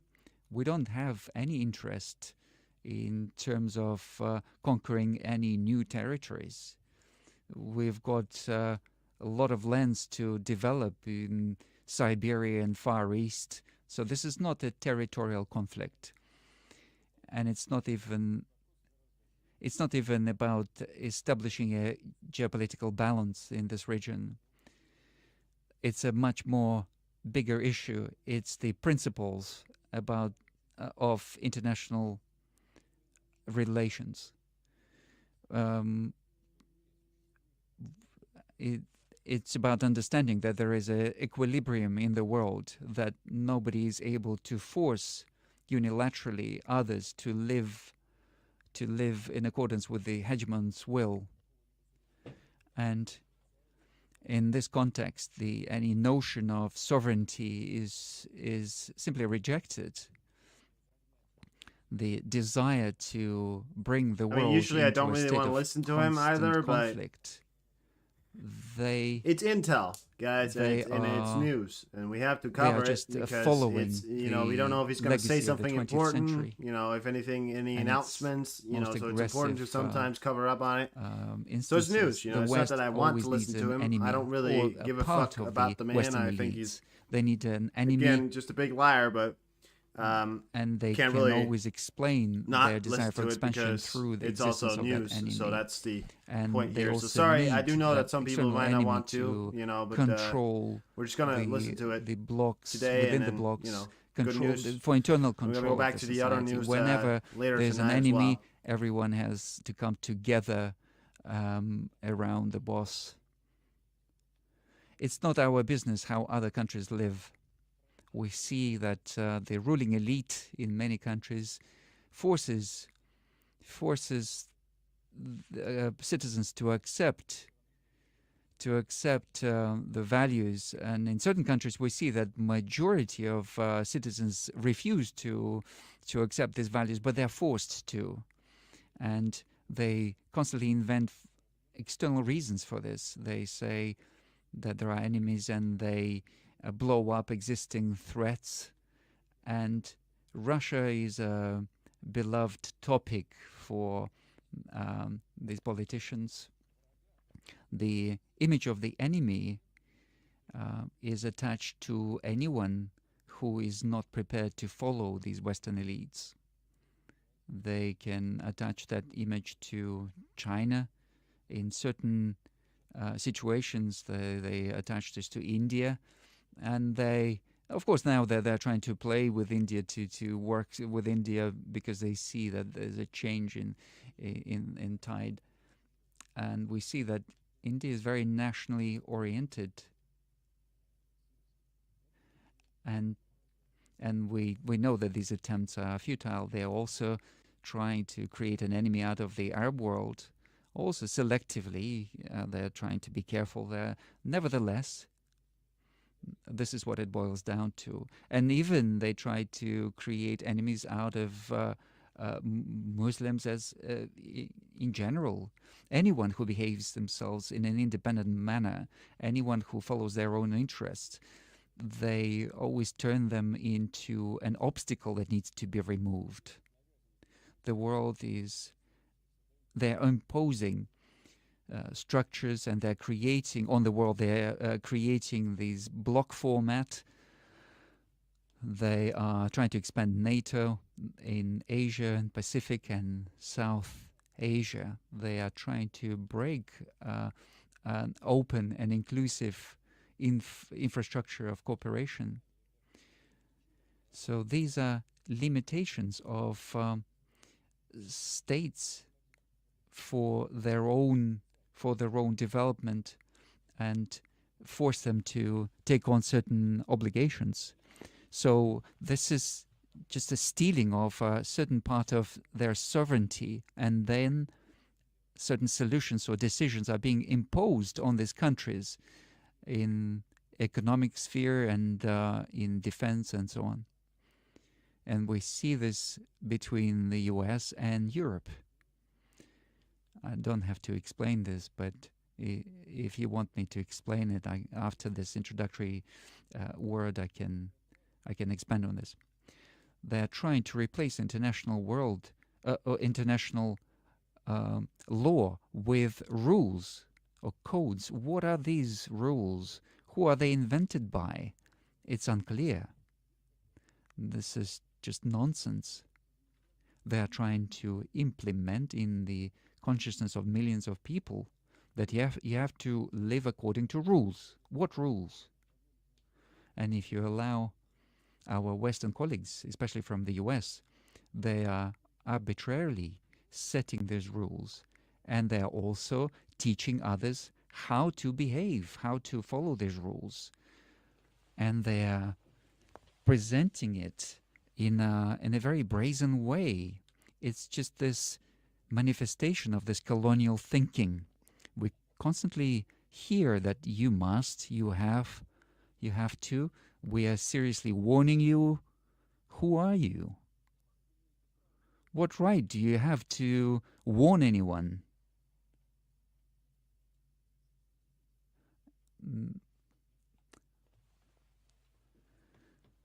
This is surprising.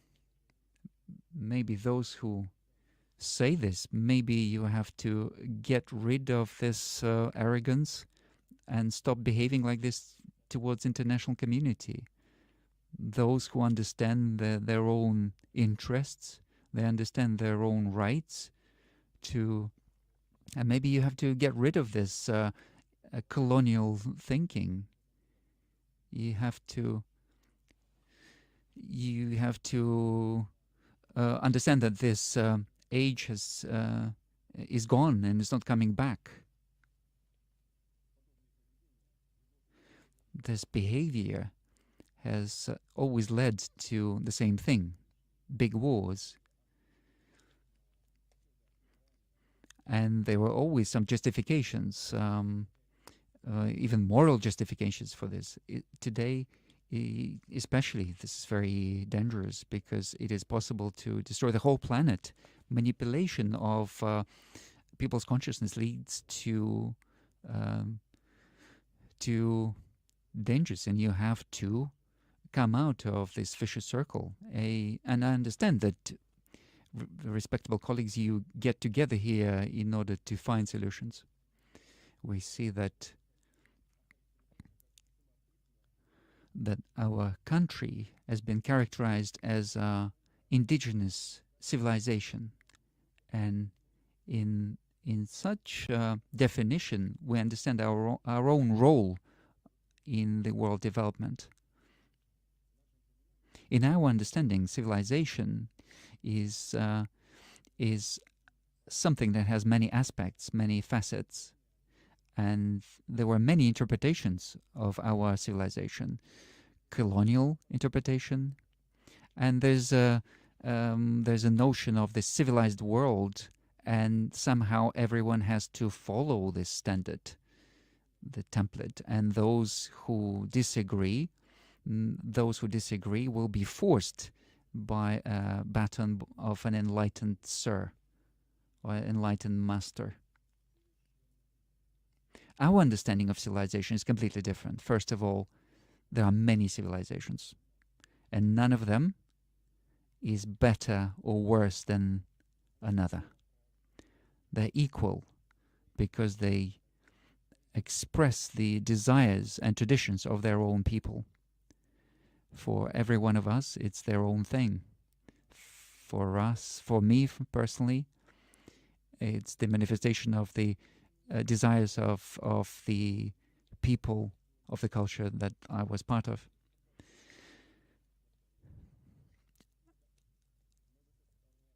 Civilization, the notion of civilization is something that has got many components in it. And maybe this is not the place to describe all of this in detail, but I'll try to bring it down to connect it to what's happening in the world today. So the main characteristic of civilization is self-sufficiency. If each country is trying to develop its own way of development, and it's rooted in geography and historical experience, in the ancient and modern history. This is a very complex synthesis out of which emerge the uniqueness and indigenous nature of civilization. Russia, over hundreds of years, was forming as a country of many religions and nationalities, ethnic groups. You can't bring down Russia to a common denominator, but you cannot split it either, because it exists only in its integrity.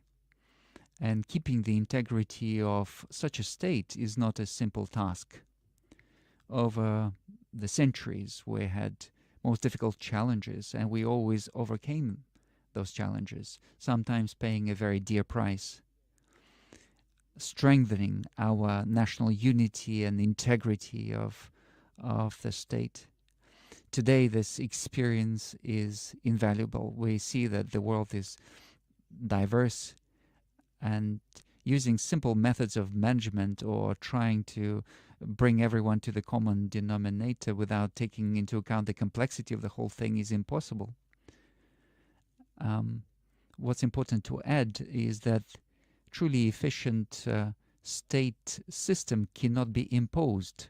It can only be born in a natural way out of civilizational roots of a country. And Russia, in this regard, is a great example of how this happens in practice. Civilizational anchor is a necessary aspect in today's world, which lost its roots, and it's important to understand our own needs and understand the I do feel like nature of this connection is possibly to an the hour of my outside life I'll world. never get back. This is, And we should move away from universalism and block mentality. We are moving towards a synergy of world civilizations, of commonality of these civilizations. There cannot be one civilization for everyone. Every civilization is different from others, and it's self-sufficient, and it's got its roots in its own tradition and history. And out of self-respect flows respect to others, but also it deserves respect from others. We are not imposing anything on others, but we are not allowing anyone to impose anything on us. And if everyone sticks to this principle, this will allow for harmonious coexistence.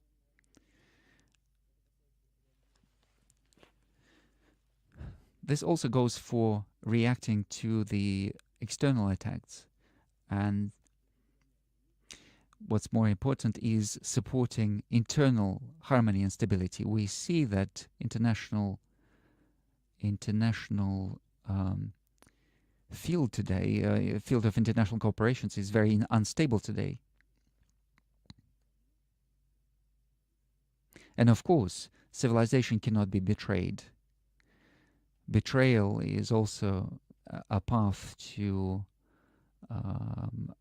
chaos. We always try to propose decisions that would take into account interests of everyone, but our counterparts in the world, in the West, seem to have forgotten that things like compromise and mutual understanding actually exist. Their only intent is to force, using any means, their own interests. You'd think so. Great, Gillis. If this is their choice, you know, we will think see anything what Western, comes out of it. anything remotely, paradox is that the futuristic. How do you put it? Anything nature remotely of the situation may change even tomorrow. We see that there might be some changes, fundamental internal political building changes blocks after of the future. after You know, elections. anything like that, may he's going to be occur. against it, unless they're with him, Today which they're they not. make But certain yeah, statements, but you maybe think tomorrow so. there are political changes. And then unceremoniously, they're trying to his promote speeches last a some long time, other guys. But don't worry. agenda. So example of this If is anything the happens, we'll stop it. Iranian nuclear program. One administration was forcing through one type of solution, then came another administration, and then they rolled back on this. And how can you work in these conditions? Where are the anchors? Where are the guarantees? Are these the rules that they're talking about?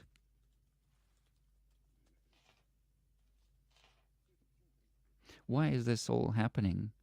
Why is nobody concerned about this?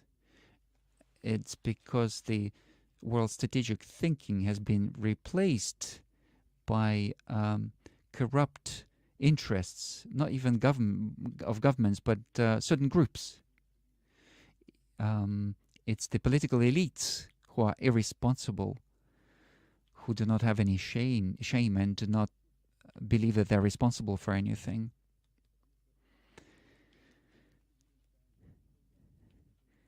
What we are proposing instead is long-term cooperation and principles that are not based on the current climate.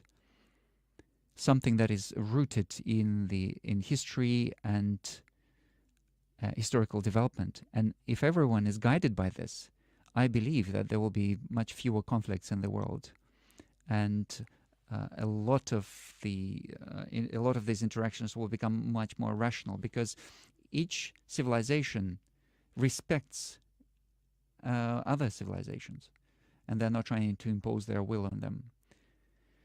I've read the report that was prepared by the club for today's meeting. And it said that everyone is trying to understand the image of the future. And of course, this is understandable, especially for intellectuals in the age of cardinal changes.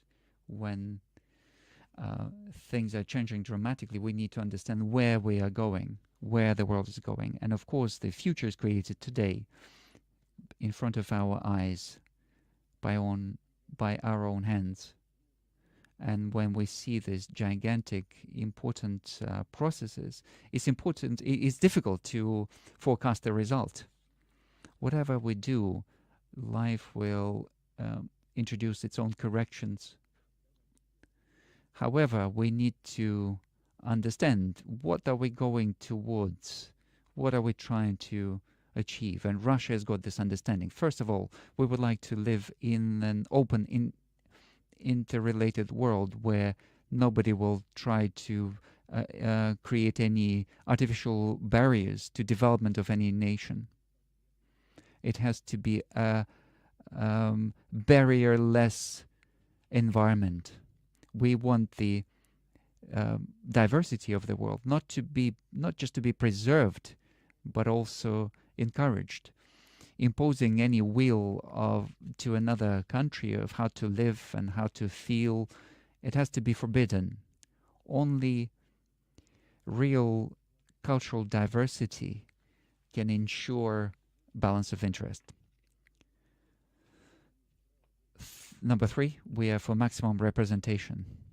Nobody has the right to rule anyone on behalf of somebody else. We need to see decisions to be made at the level where they are most effective, and it's only those who are interested in these decisions that need to participate in this. There cannot be one person deciding for everyone. It's those who this decision who's concerned with this decision. Those are the parties that need to be participating in creating that solution. So the interests of everyone have to be reflected. We have to free international relations from block approach, from the colonial heritage. We're talking about indivisibility of security. We are talking about the fact that you cannot ensure somebody's security at the expense of somebody else's security. I'll be right back. Welcome in, Vaughn. I'll be right back. Arrogance, complacency, and we should stop looking at others as second class citizens or second class people. This age of exploitation is in the past. Countries and nations are clear about their capacity and their abilities. Everyone has to be ensured access to the means of self-development, and any attempt to limit this has to be considered as an aggression. We are for equality. We see that nobody wants to be subjugated. Nobody wants to be dependent on anyone. Nobody wants to be dependent on the richer countries, and this is quintessential. These are the principles that we want to stick to, and we're inviting everyone to follow these principles.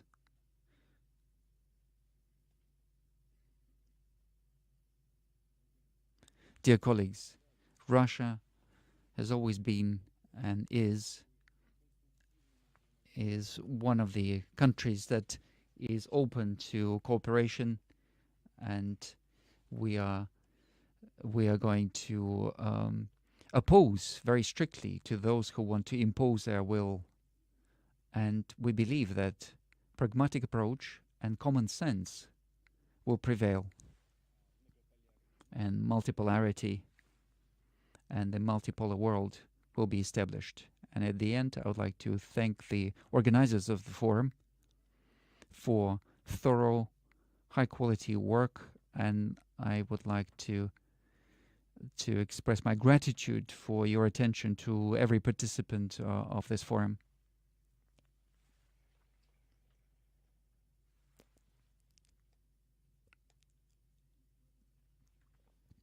Mr. President, thank you very much for such detailed explanation of general conceptual matters, because at Valdai Club and other forums, everyone is trying to understand the framework that will replace the existing framework, and we are quite successful at understanding at what is not going to be there, but we're not quite clear about what is going to be.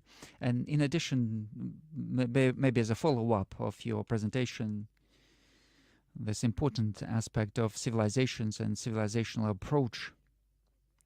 You said a long time ago that the boundaries of Russia are not stopping anywhere.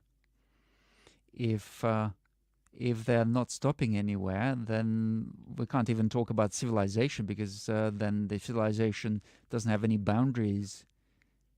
So this was said that in a conversation with one of the state leaders of the United States. in Novogorova. This was said as a joke. I'd like to again emphasize that Russia is the largest country in the world in terms of territory. But if we say seriously, we speak seriously, then of course we know that there are many Russians living all over the world, and Russian language is one of the official languages of the United Nations, and we know that in Latin America we see many thousands of Russians, and they're everywhere in Asia. So if we talk seriously in terms of civilization, of course there are no boundaries. In the same way as no other civilization has any boundaries. If you take India or China, how many representatives of China live in other countries, or Indians, and they interact very well with each other. And if this is a natural interaction, if this is a friendly interaction, if it's aimed at... So civilization is not territory, is people for you. That's correct. There'll be lots of questions about Ukraine, our actions in Donbass. First of all, are to do with defense of people, of our people. Can you characterize special military operation as a civilizational conflict? You said it's not about territory. Well, I don't know what kind of civilization is being defended by those who are on the other side of the front line. We are defending our traditions, our culture, and our people. Okay? Because we moved on to Ukraine straight away. I think in Spain they have a large event. Vladimir Zelensky went there, and a number of other important people went there. They're discussing the question of support, continued support of Ukraine. We know that there's a situation in United States where there's a bit of a delay because of the crisis in Congress, and Europe is thinking that then maybe they have to take on that support. What are we expecting from this? We are expecting at least some signs of common sense in terms of whether they can manage this or can't manage this. We have to ask them. I don't see any problem for them managing support. The problem is to expand the production and the amount of money that is being spent on the war and on continuation of this conflict. And there are, of course, problems that are clear to this audience. They're well known. In his mind, it is. In the U.S., you know, there's a little hiccup, a little glitch of technical nature. And so there's a problem with the budget, and there's a huge budget debt, and you have to balance the debt. And the question is how you balance the debt at the expense of supply of weapons to Ukraine, maybe, or maybe you cut the social costs. Cutting social payments is something nobody wants to do.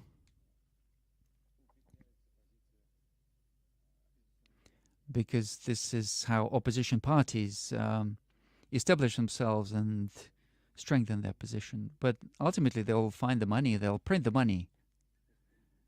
After COVID and during COVID, they printed 9.5 trillion US dollars. Wouldn't be a problem. It wouldn't be a problem for them to print more money and just spread it all over the world and create food inflation. As for Europe, the situation is a bit more complicated. In the US, we see the growth of economy. We've seen that over the last period. It just makes no sense in what he's saying. In Europe, things are much worse. It doesn't correlate with anything. He's just talking nonsense. It makes the growth was no sense 4.9% whatsoever. and this year it's going to be 0.5, and it's at the expense of the southern countries, Spain and Italy. We spoke with an expert on this, and growth in Spain and Italy is to do with growth of prices of real estate and also tourism. And in other economies in Europe, there's a stagnation. They are in deficit in terms of production. In Germany, minus 0.1. In Estonia, I think it's minus 3. Holland, Austria, they've got negative trends, especially negative trends in terms of industrial production. If it's not the catastrophe, then at least it's a very, very difficult situation in terms of chemical production, metallurgical production. We know that because there are relatively cheap energy sources in the US, certain decisions of financial some of the producing companies are just moving from Europe to the US, and this is what I was alluding in my speech.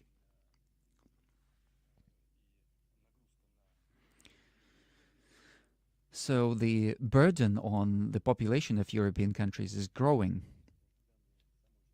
So this is the data from European statistics. We see that the quality of life is falling in Europe. We see that the real income is reducing by 1.5%. Can Europe support, or they can't? Yes, they can. At what expense? At the expense of further worsening of economic situation and also worsening of the quality of the Europeans. But our budget cannot be stretched indefinitely either. Are we managing? Yes, we are managing so far, and we will continue to manage. Of the second quarter, we saw the surplus of 660 billion rubles, and at the end of the year, we will have a certain deficit in the region of 1%. And in the following years, 2024, 25, we are hoping to keep that deficit in the region of 1%. We've got a record low unemployment, 3%, and it's stabilized. What's very important is a key issue. Maybe we'll come back to that again. Welcome but I think back. it's very important that fundamental a whole lot of nothing. thing for our economy. Naturally, we have a structural change in our economy. We were receiving certain imported goods from European countries, the same way as in 2014 when there were certain limitations imposed on purchase of certain European agricultural products. We were forced to invest in development of internal agriculture. Yes, inflation went up, but we managed for our producers to increase the volumes. And you know today that taking all agricultural goods, we are self-sufficient completely. The same thing is happening in industry. We see that the main growth is coming from processing industry. Oil and gas income has fallen. However, it's still a 3% growth. Non-oil and gas income in processing industry is plus 43%. So this is optics, electronics. We have to do quite a lot in the area of electronics, but all of that put together, is giving us a growth of 43%. We have restructured logistics. We have got transport machine building. So we have overcome all the problems that occurred after the introduction of the sanctions against us. And we have begun a new stage of development using a completely new base. This is very important. What's important to us is to keep that trend. We do have problems, and it's to do with shortage of workforce, and what follows out of this, some other issues. However, we see a growth in real-term income of population. It's falling in Europe. Here we have a growth of 12.5%. So even accounting for inflation, 5.7% growth in terms of. But the bank is thinking about measures to negate that, to reduce these problems. Some people will say that this is a militarization due to militarization of the economy. Would they be correct? So we have increased costs in terms of defense, but not just defense and security. And they doubled approximately. It was about 3%, now it's about 6%. Defense and security. But with that, I'd like to emphasize that. I said that already, and in the third quarter, we've got a surplus in terms of budget, 660 billion. And there will be some deficit at the end of the year, but it will be around 1%. So this is quite a healthy economy, healthy budget. So to say that we are excessively spending money on cannons and we've forgotten about butter, that's not correct. I'd like to emphasize that all plans that we announced earlier, plans of achieving strategic goals and all obligations that we're taking upon the state, they are being fulfilled fully. Thank you. This is great news. Russia spent close to $1.3 trillion conflicts in Ukraine. We'll come back to even more, actually. 11 trillion rubles. It's close to what they've spent on this war so far. That's close to $1 trillion. You know, so I want to point that out. So no, the deficit, the one that he says is going to be 1%, it's going to be much more. The European Council said that Russia has betrayed. Their workforce has gone down by 43%. What happens when your workforce drops 33% is you're going to start losing a lot of money very fucking anyone fast. Else's so this cow deficit can is a speak, total but fucking your lie. cow should keep quiet. Inflation is rampant. He just doesn't say it. Of course he doesn't. I'm sorry, I interrupted. Is it the end of the question? See what's been happening and what has happened recently. After well-known events and after the collapse of the Soviet Union, we know that there was a conflict. And there were ethnic conflicts between Armenians and Azerbaijanis. And they began in Sumgait, and then they went to Karabakh. And it has led to a situation, not Armenia, but Karabakh has put under its control Karabakh and 7 adjoining regions of Azerbaijan. So this was about 20% of Azerbaijani territory. And this was going on for many decades.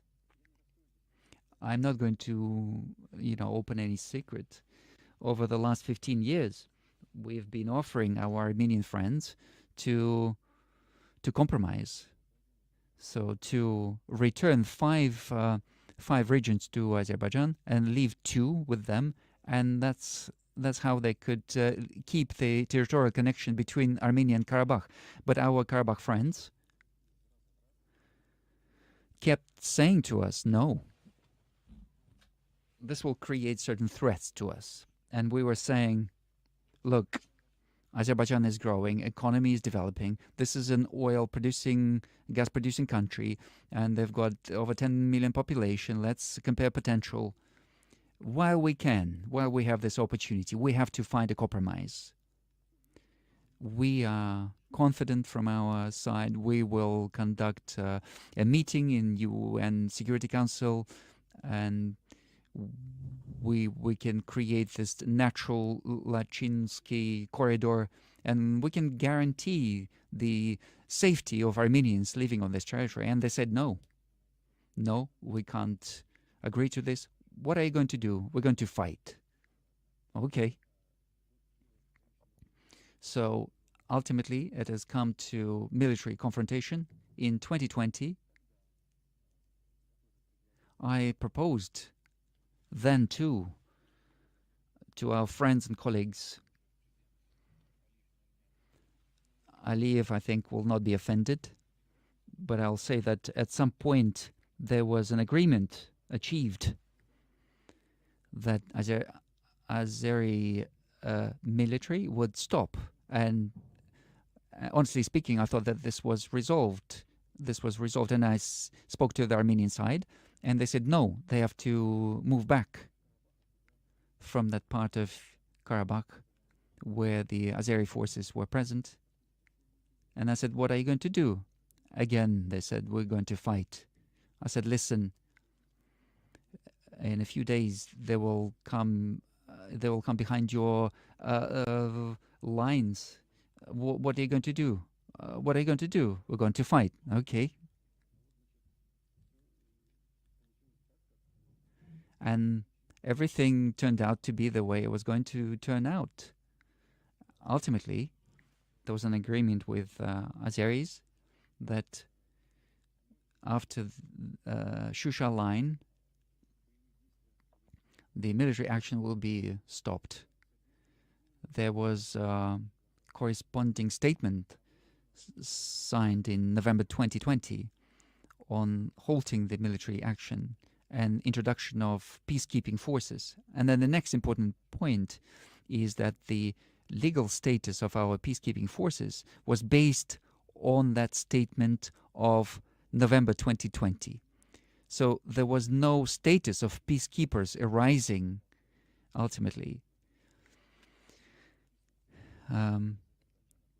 So it was pointless to sign this document without Azeri side. They didn't feel any need to sign, but the whole status of these forces was based on this document. And the rights of the peacekeepers was only to keep an eye on the ceasefire. So our peacekeepers did not have any other rights and do not have any other rights. Only witnessing or overseeing the ceasefire. And that's it. And this unstable situation continued for a while. And now the respectable Mr. Michel in Prague, in the autumn of 2022,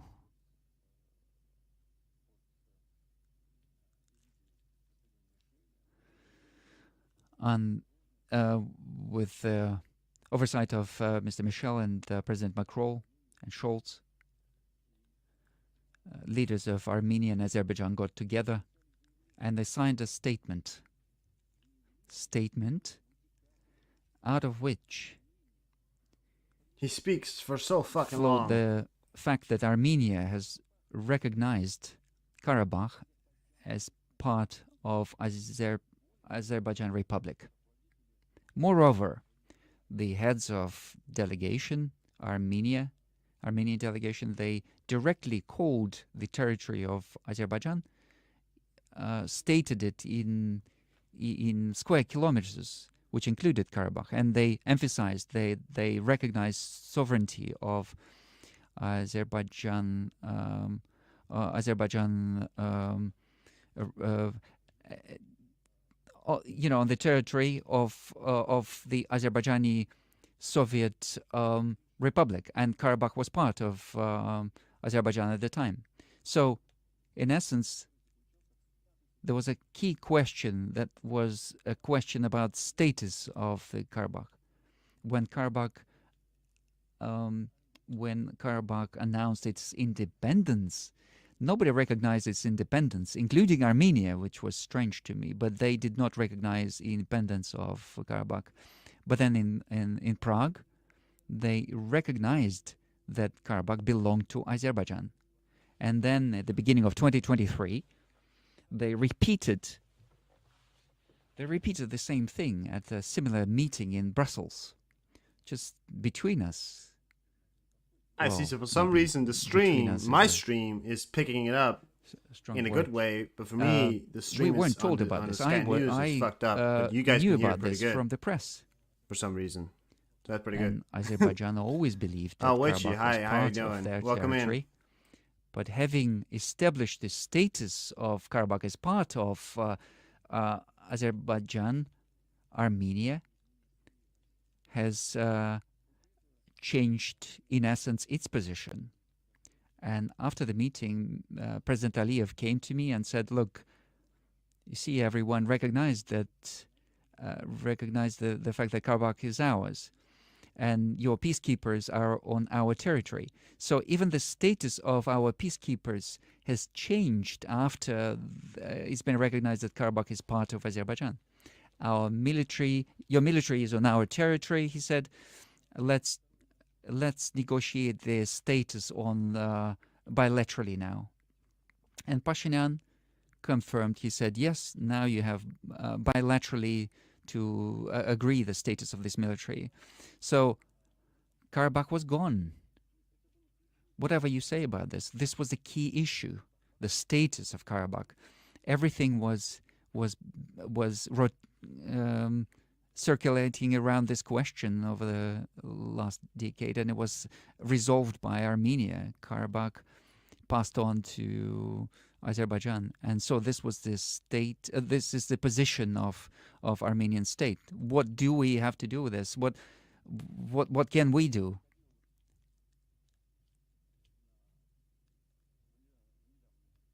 Everything that happened in the last couple of weeks, and cutting off this Legends corridor, all of that was inevitable after sovereignty of Azerbaijan was over this region was recognized. It was just a question of time. It was just a question of time when Azerbaijan was going to re-establish constitutional order there as part of their state. How can you react to this? How else can you react to this? Armenia recognized this. What do we have to say? Do we say we don't recognize it? This would be nonsense. So I think it would be incorrect for me to talk about the nuance of our conversations. But what happened in recent days or recent weeks, this was inevitable. This was a consequence of what had been done in Prague and Brussels. So Mr. Michel and his colleagues needed to think when they were trying to persuade them. I don't know whether they were trying to persuade them. When it looks like they did, when they were trying to persuade Pashinyan to take that step, they should have thought altogether about the fate of Armenians in Karabakh. Maybe at least they could write something down, what is expecting them in this situation. Maybe some order of integrating Karabakh into Azerbaijani state. Maybe some order of establishing or ensuring their rights and so on, or safety. Nothing is of that nature is included. It just says that Karabakh is part of Azerbaijan. What are we supposed to do if Armenians have decided that themselves? We've used everything that we had in terms of legal means in order to ensure humanitarian part of this.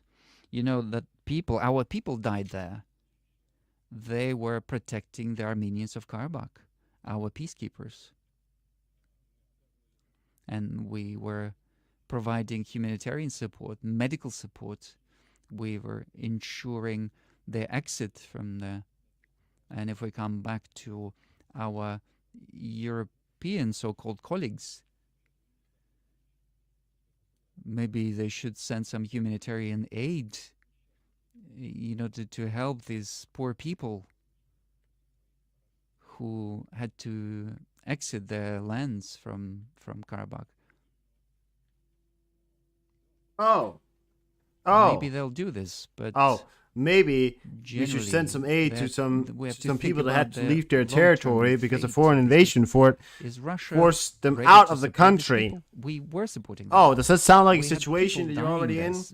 You fucking asshole. You're just trying to make it seem like you're the good guy. You know, it's just repeat what's happening in fucking Ukraine right there. That's fucking bullshit right there. You see that bullshit.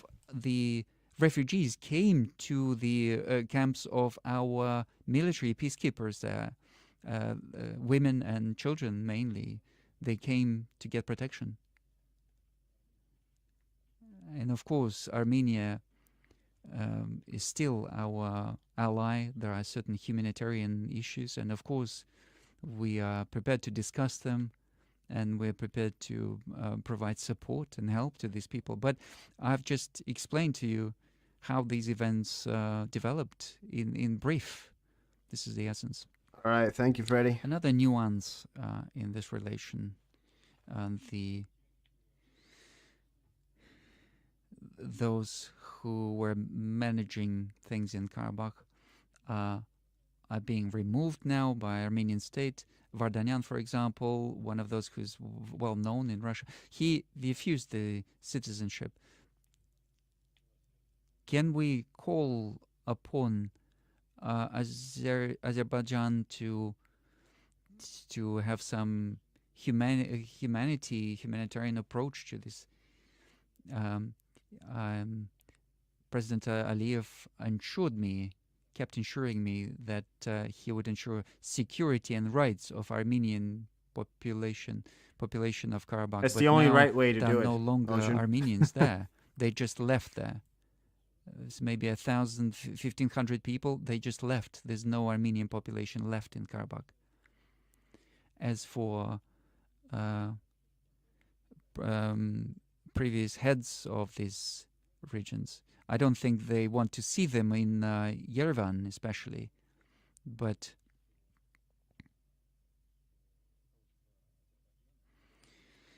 I'm hoping that the heads of Azerbaijan, when all these issues of territorial integrity have been resolved for the country, I'm hoping that they will take a humanitarian approach, a very human approach.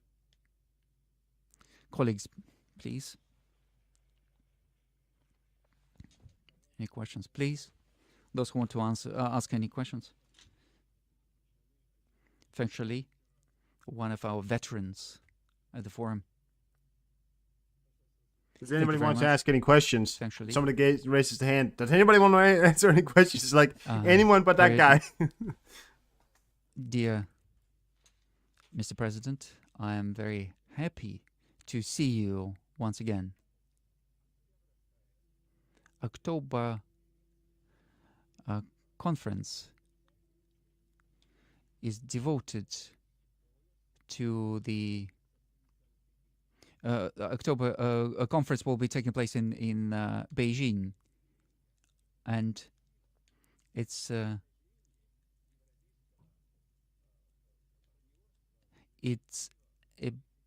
about the initiative of Eurasian cooperation. And it will follow from certain agreements that you have, or principles that you outlined with Chairman Xi.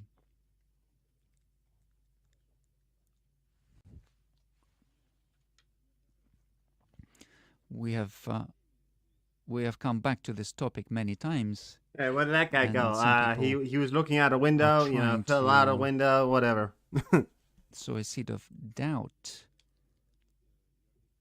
that our project of Eurasian cooperation and this one belt, one way, maybe these are conflicting projects. These are not conflicting projects.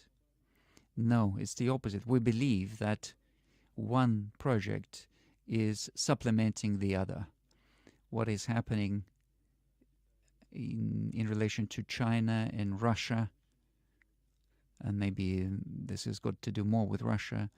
And with China, this was happening long before the events in Ukraine, where certain partners started to introduce various sanctions.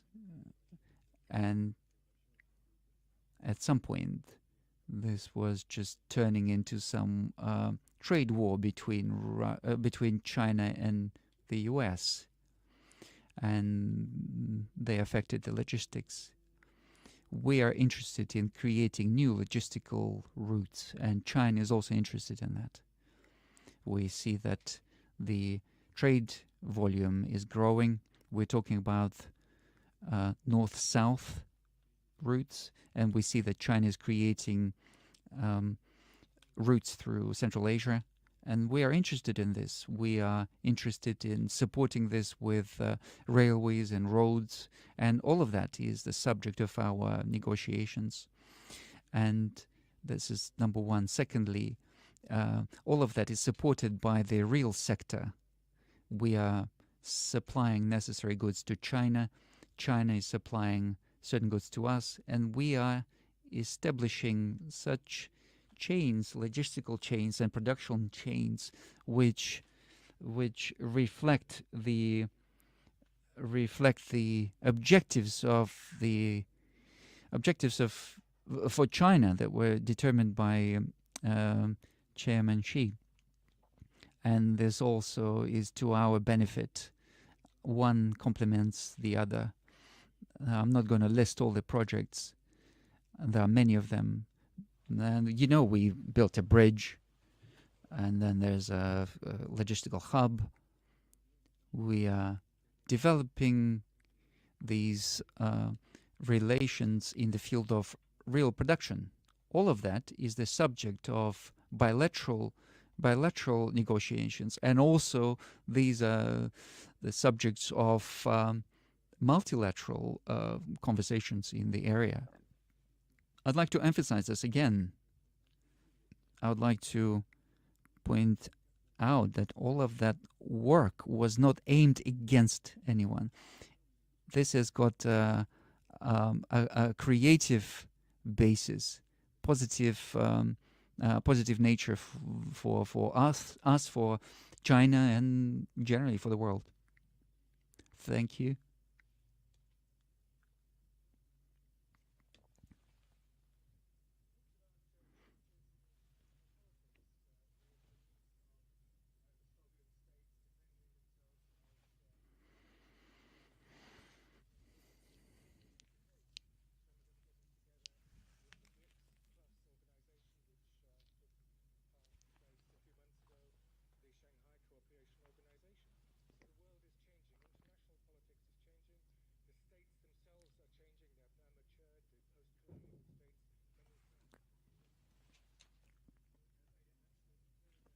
I mean, I'm guessing it's the audio from the broadcast that isn't working. I think the microphone isn't really coming through or not. I'm not really sure why we can't hear him. He's talking English, I think. So I don't know. Kind of sounded like he was talking English for a second.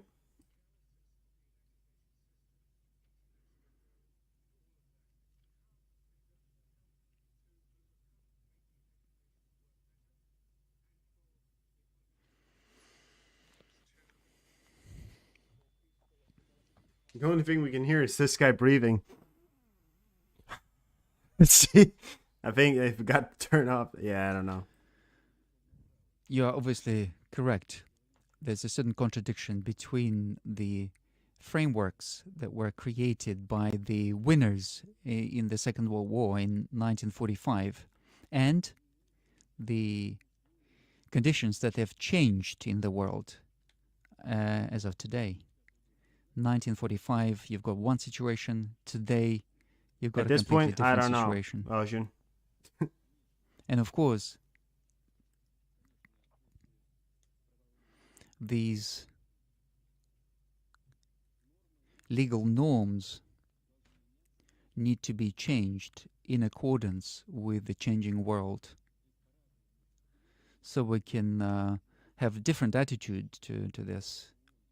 We could say that United Nations and modern international law that is created on the basis of the statutes of the United Nations have become obsolete, and they need to be removed, and something new needs to be created.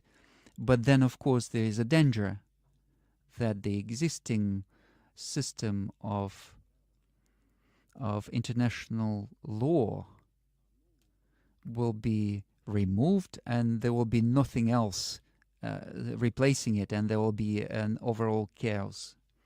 And in any case, there's a chaos, but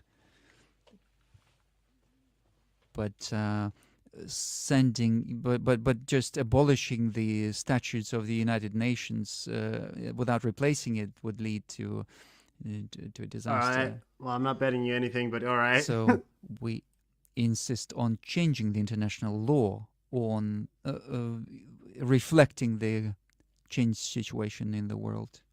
And in this respect, countries that are gaining weight in the international affairs just because of their potential, they need to be invited to take part in this. And what countries are we talking about? We're talking about India, 1.5 billion population, over 7% growth of economy, 7.4 or 7.6, if I'm not mistaken. This is a giant.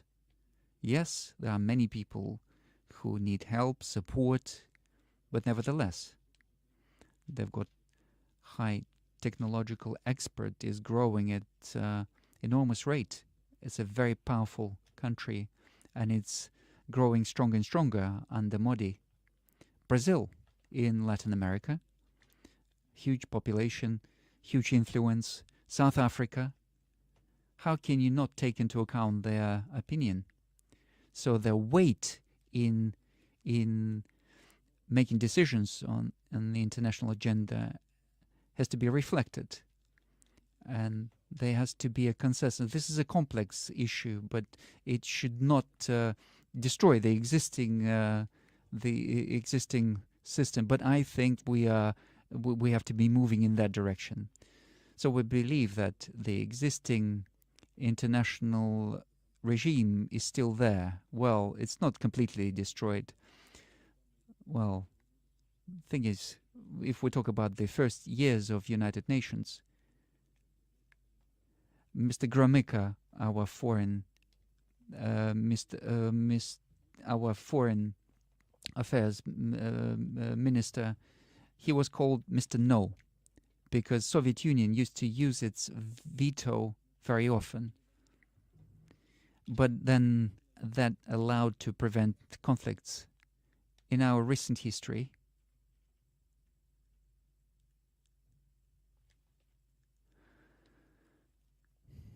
especially,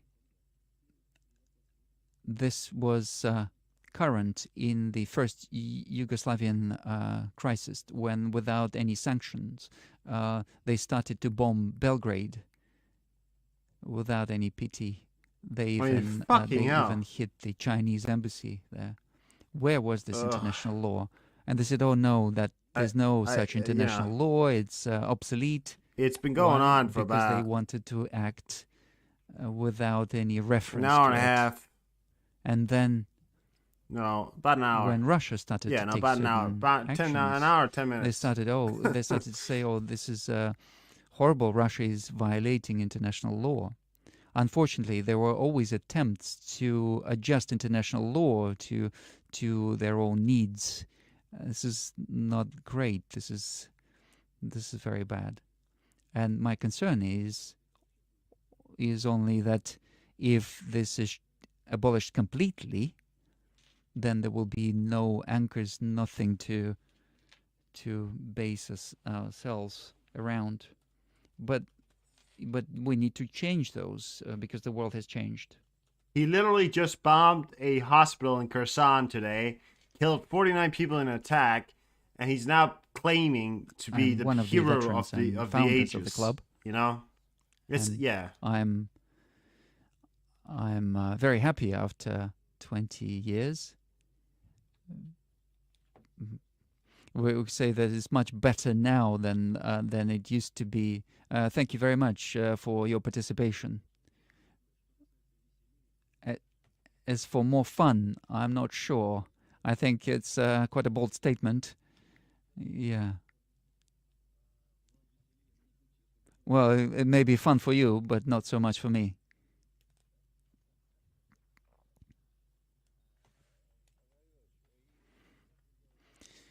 So beyond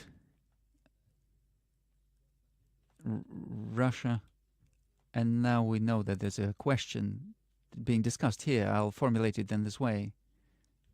Do you think that our nuclear doctrine, do you think it's obsolete now?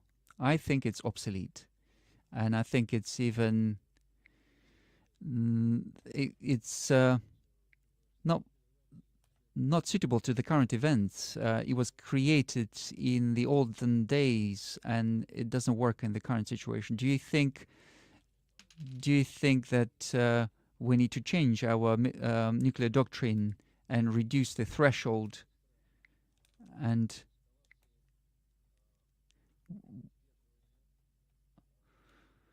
so this containment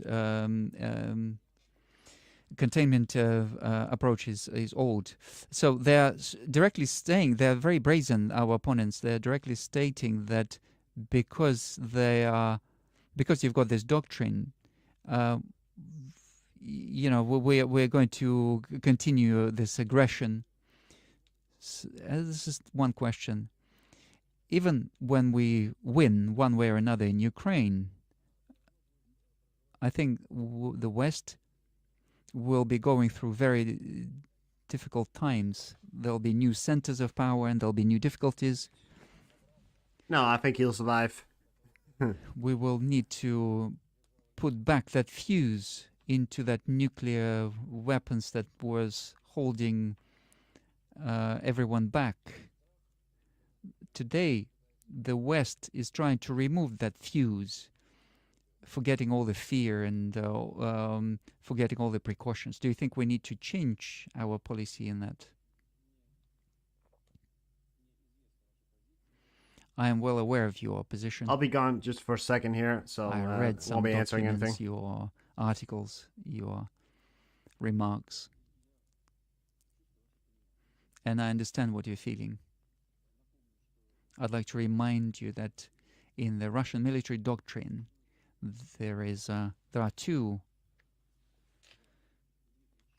reasons of possible application of nuclear weapons by Russian Federation. First is the attack against us by nuclear weapons, using nuclear weapons. In practice, what does that mean?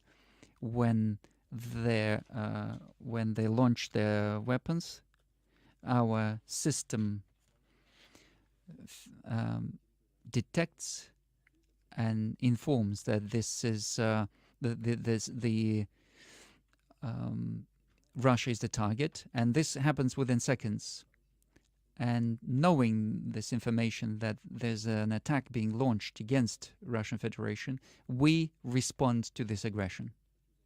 And I'd like to assure everyone that today the response would be completely unacceptable for any potential aggressor. Because from the moment of the start of any rocket from any point in the ocean or any territory, in response, there'll be so many hundreds of our rockets that there'll be no chance for survival for any of the adversaries. And this would be done in many directions, could be done in many directions. The second reason of using such weapons is the threat to the existence of the Russian Federation, even if only conventional weapons are being used. But in case where the actual existence of Russia is being threatened. So these are two possible reasons for using nuclear weapons that you mentioned. Do we need to change this? Why? You can change anything, but I don't see any need for this.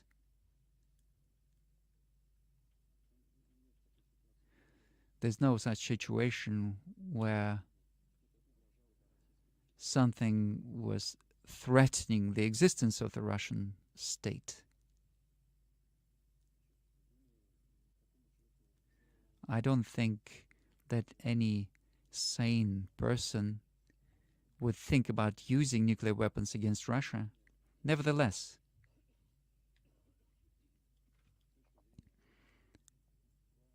your point of view and point of view of other experts, people who are very patriotic, who are very passionate about what's going on within the country and around the country, those who are worried about what's going on at the front line in Ukraine. We understand all of that, and we are following very closely your point of view, and we respect it, but I don't see any reason for changing our concept. And our potential enemy knows about this. It knows our capabilities. Another thing is, for example, I hear that there are calls to start testing nuclear weapons, to come back to testing of nuclear weapons.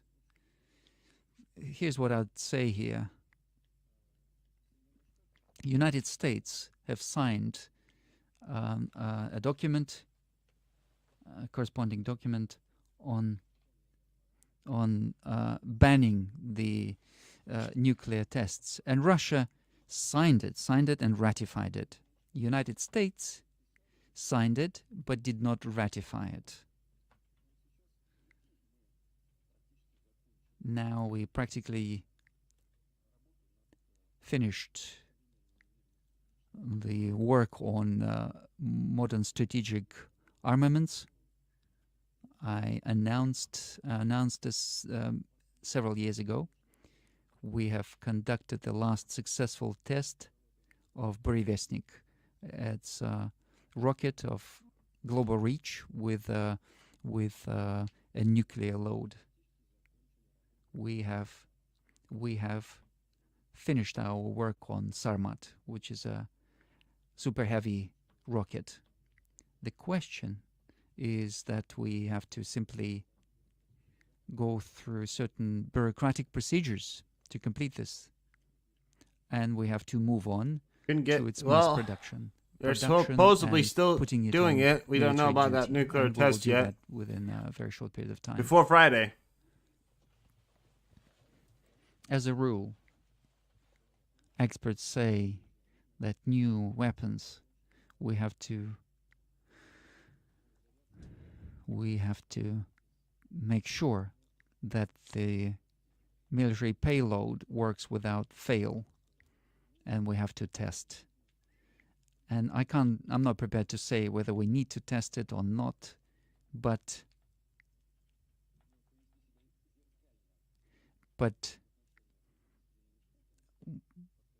I would like to reiterate that behaving in a mirroring the actions of the United States, when we signed and ratified, and they signed but not ratified, we can mirror their actions. This is a question for our Duma. In theory, we can recall that ratification. And this would be quite sufficient if we did that. In the West, there are people stating quite openly this position that the support of Ukraine, active support of Ukraine, is connected to the fact that Russia has been responding has not been responding convincingly to the escalation. I don't know whether it was convincing or not, but starting from the beginning of this counteroffensive, as so-called, just from the 4th of June, Ukrainian military have lost over 90,000 people. So these are sanitary and irreplaceable losses. Almost 1,900 armored vehicles.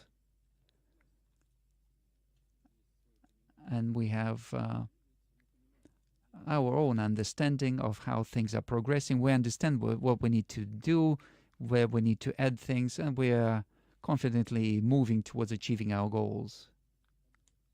And we will achieve these goals. We will realize those objectives.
One long ass fucking question.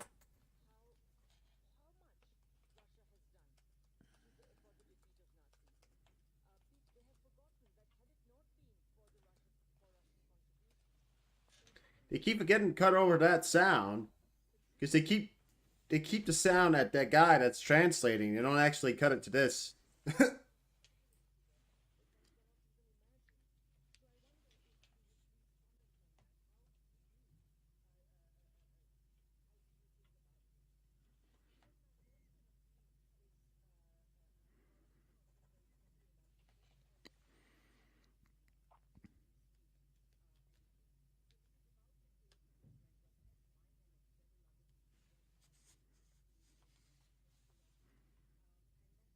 Oh no, they definitely have invented wireless in Russia.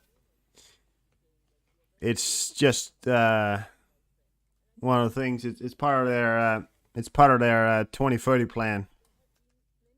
Because in 1999, well, 1991 when they became independent, they had a plan for wireless, but that was their 2000 project. Then it became their 2010 project. We have a letter for you. Then it became the 2020 project. And now it's the 2030 and we project. hope very much that you will see that we have addressed this to you as friends of there Russia. you go. Indeed, we found ourselves also in a bit of a quandary because we do not agree with the position our dear friend has taken. But we also remember how much we have learned from his formidable knowledge of Russia's history and his formidable commitment to Russia. So we just appeal to you that you take a personal interest in this case. Thank you.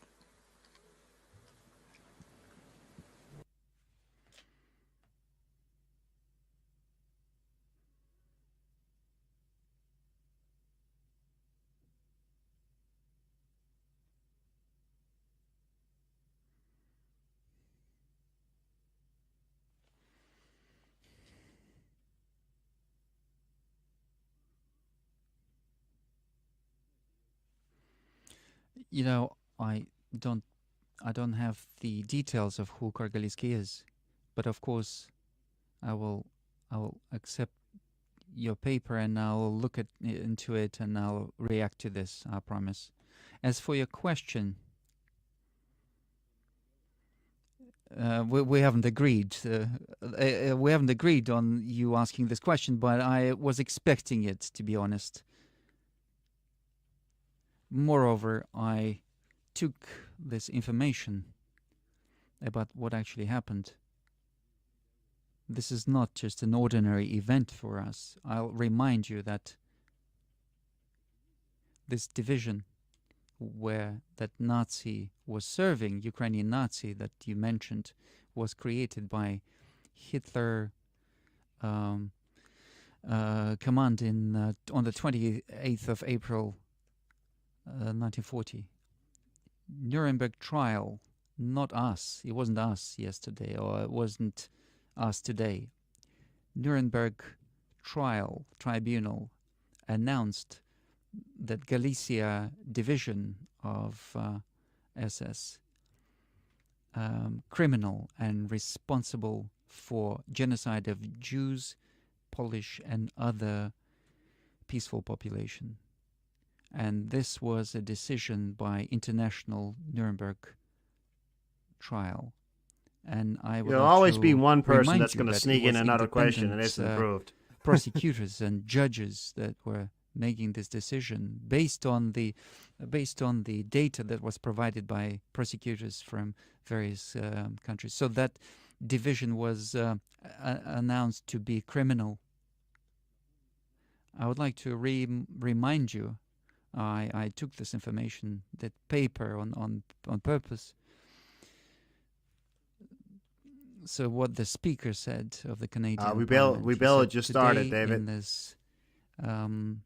In this room we have a Ukrainian-Canadian veteran of the Second World War who was fighting for independence of Ukraine against the Russians.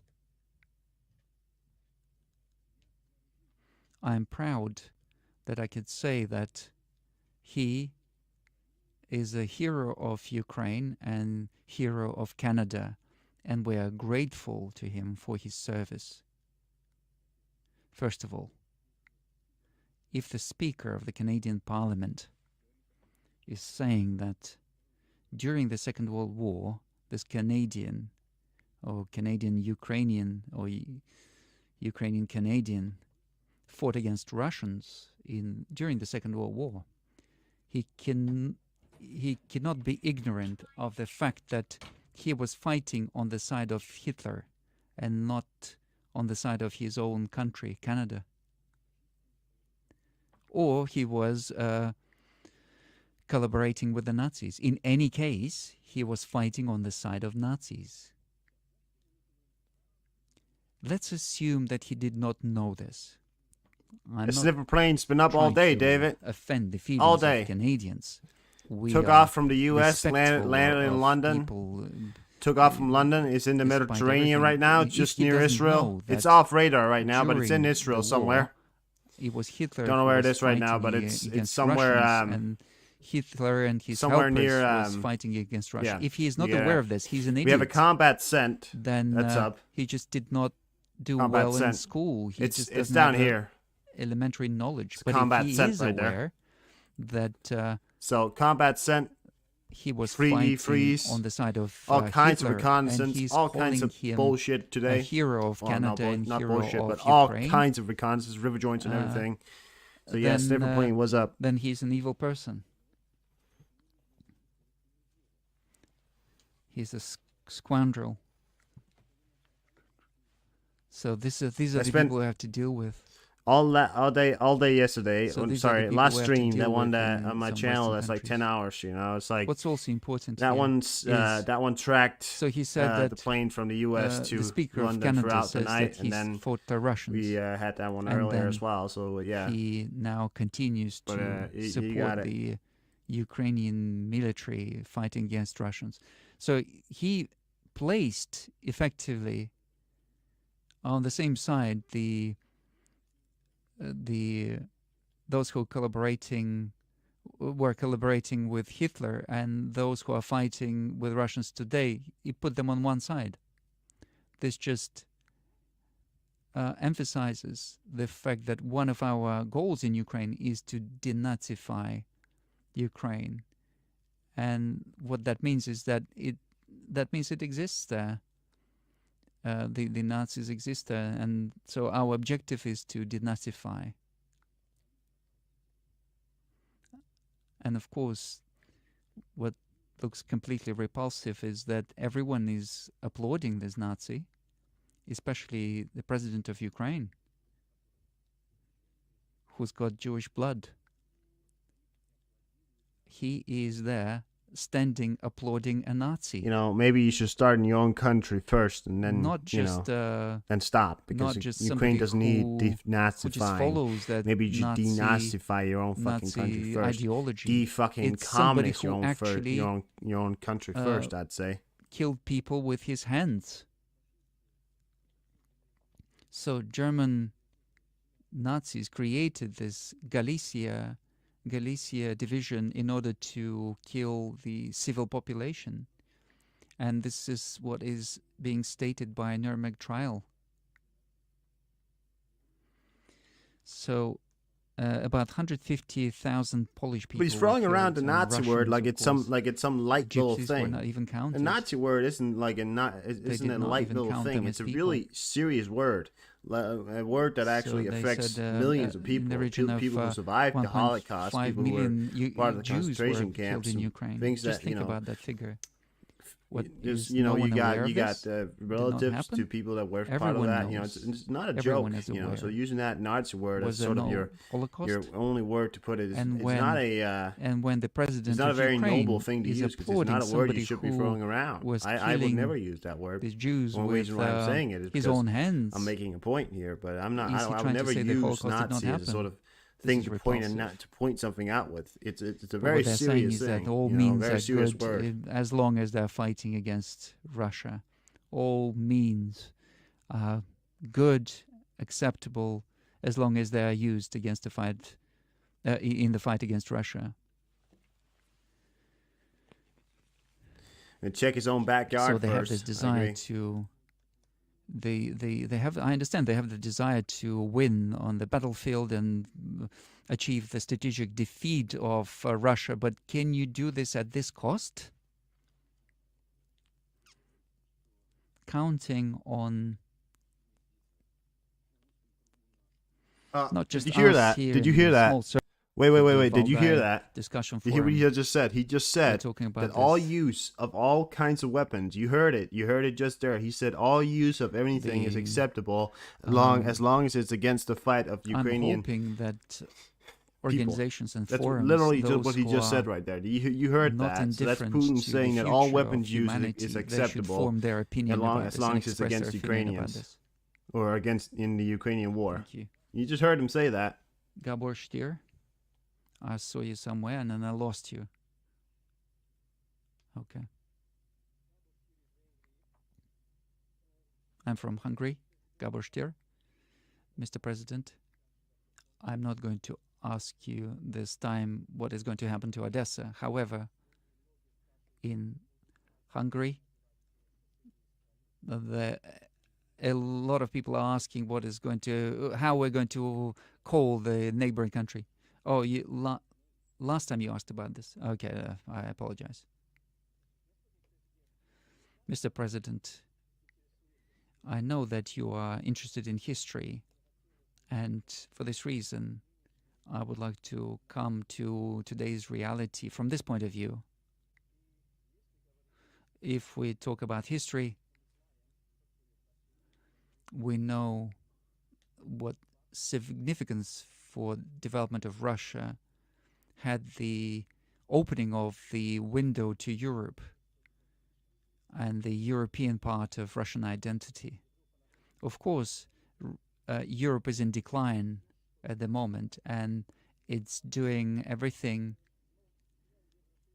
This guy's about to get his ass They're whooped. doing it, but it's difficult for me as European.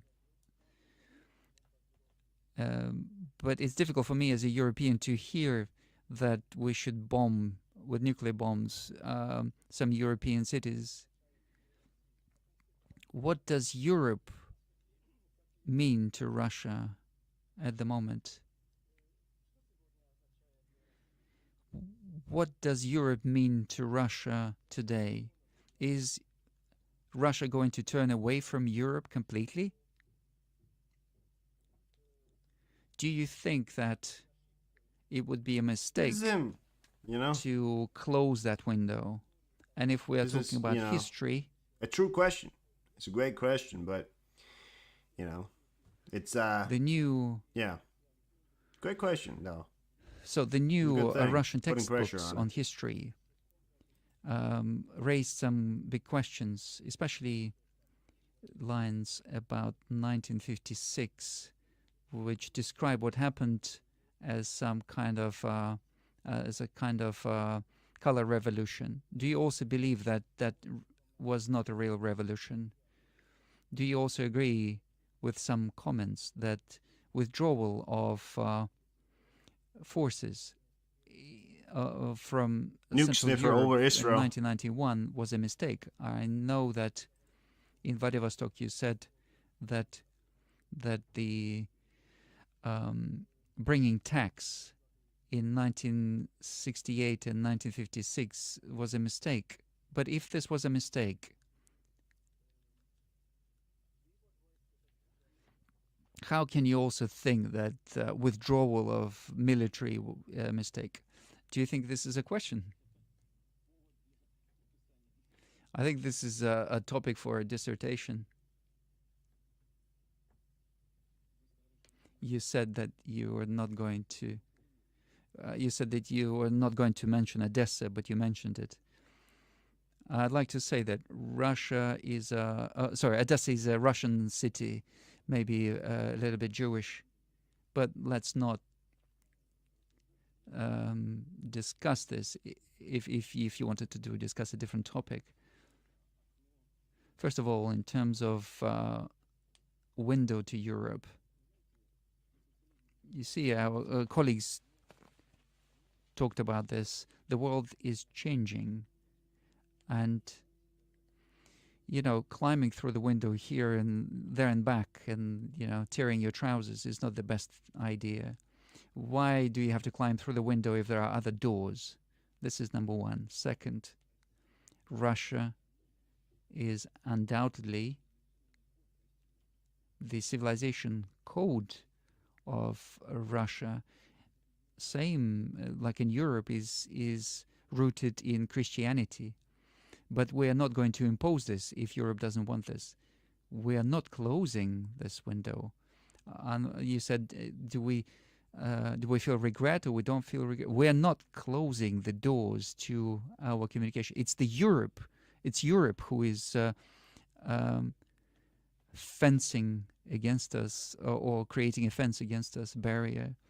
It's the Europeans who are creating this barrier to their own detriment.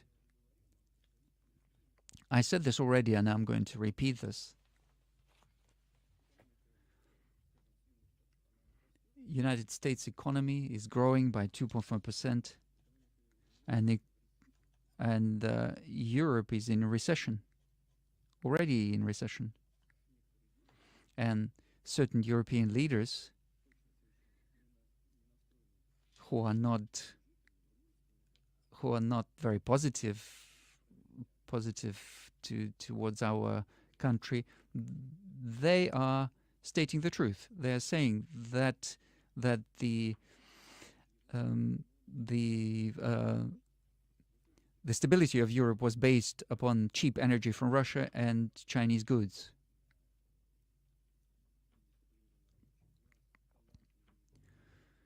And of course, they've got very talented. Europe is not in recession. Working people, okay? And that's Europe is not in a fucking recession. Just want to point that out. But then there are certain think so. He's key trying to spread it out of for you, success but that it's not. Europe is. The only person who's refusing. Close to recession is this guy.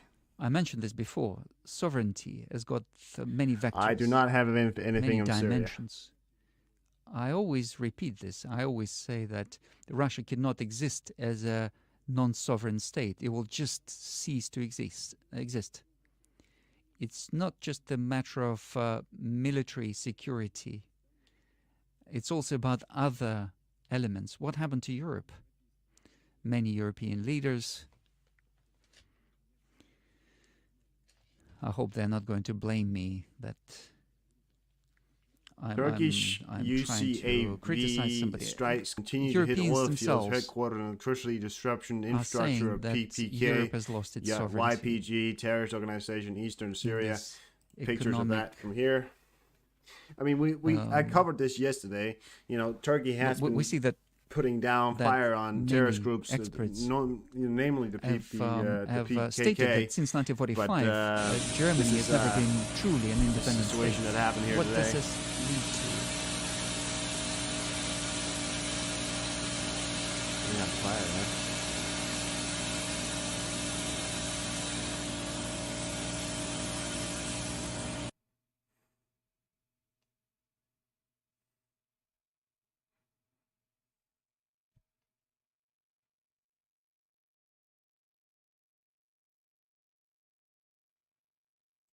So there you go. As far as I got right there. Europe, who's lost a significant part of its sovereignty to the United States. They had to follow United States assess graduation ceremony at Homs Military College in Syria resulted up to 200 casualties policy. with more than 60 killed. Shift to the policy of sanctions against Russia. These drone strikes are becoming a little bit reckless. I'll be honest with you, they really are. But I can't really say much else about it because there's not really anything else. I mean, they're from Russia, targeting from United States. A significant part of that energy from the United States, 30% more expensive. They've introduced restrictions on Russian oil. What is the result of this? It's not as obvious as with gas, but result is the same. They've reduced the number of suppliers, and they started to buy from a smaller pool of suppliers at a higher rate, and we are selling our oil to other states with a discount. You see what's happening? The competitive ability of the European economy has dropped, and the competitive ability of their main competitor in terms of economy, the United States, has grown, and other countries as well, Asia. They've grown. I'm beginning to wonder if this nuclear nuke sniffer here is on the way to check out what Iran is doing. As a result of losing part of their sovereignty, they had to take decisions that were playing against themselves. Why do we need a partner like this? Of course, they're not completely useless. But I'd like to point out that we are significantly withdrawing or moving away from the declining European market, and we're increasing our presence in many other growing markets, including Asia. At the same time, we are connected to Europe by centuries of connections in terms of education and culture. All of that, I'd like to reiterate, is based on Christian culture. But even here, Europeans are not making us happy very much. They are trying to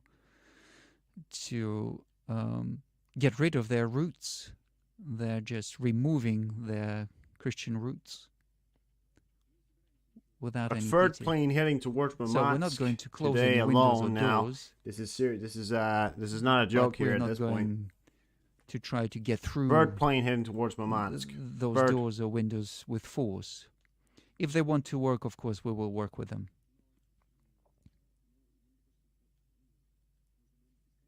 We can talk about this for endlessly, but I think these are the main points. As for the color revolutions of 1956 and the history books, I'm not going to hide, I have not read that part of the history book, of the new history book, and also the withdrawal of forces, or 1956.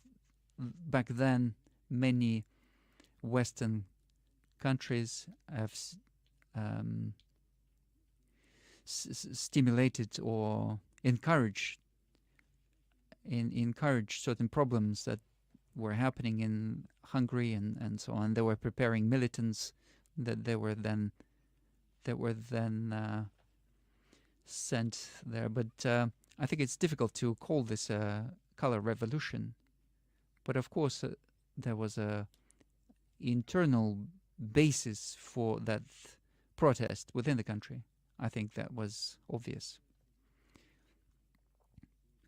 But then again, I don't think we should use today's today's definitions and apply them to the middle of the last century. As for the withdrawal of forces, I am deeply convinced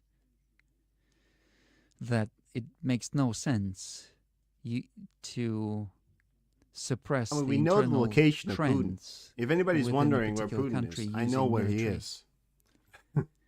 Suppress the trends of the country trying to achieve its priority objectives, including the European countries. There was no sense keeping military in those countries if the people of those countries did not want to see this military on their territory.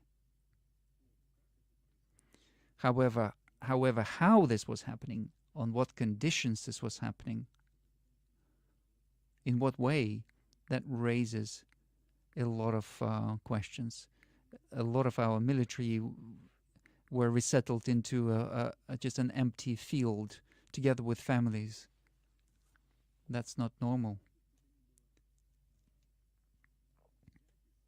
All right, guys. I'm going to leave you guys to it. And when he's done talking, I'm going to come back down. I'm going to switch it over. So don't worry. But, you know, I'm going to keep it on my phone to make sure I know that when he's done talking. So you're going to have to enjoy him just talking. And I'll be going up right now. And then I'll come back and then we're going to start. I'm going to start researching, putting together some stuff for maybe a show later tonight. I don't know if I'm going to do it tonight. To be honest with you, I may just not put together a lot of things tonight. I may just scroll through Twitter, wait for anything. If anything is to happen, you know, I feel like being ready for anything is better than, you know, all that stuff. So we'll figure it out when we get back. But I'll be back in it doesn't mean some time. To them. So, yeah. So it's just the questions. What needed to be agreed is the question of security, ensuring security in Europe, maybe ensuring some new structure of that security in Europe. Egenbar had some proposals to create a new system of security in Europe, which would include Russia, United States, Canada, but not NATO, together with everyone, for Eastern and Central Europe. And in my opinion, this would have resolved a lot of issues that we have today. He said at that time, he was a very clever old man. He said that you will see otherwise everything the same, but it would be occurring closer to Russia. It was a German politician, but nobody listened to him. Nobody listened to him in the United States or in Soviet leadership. And we witnessing exactly what he said. So the withdrawal of forces, yeah, of course, it was pointless to keep forces there. However, the conditions of withdrawing them, this is something that needed to be discussed. And what needed to be done, maybe to create a situation which would not have led to what we see today. Have I answered your question? If I forgot anything, please remind me. We talked about Germany, maybe Stefan Huth.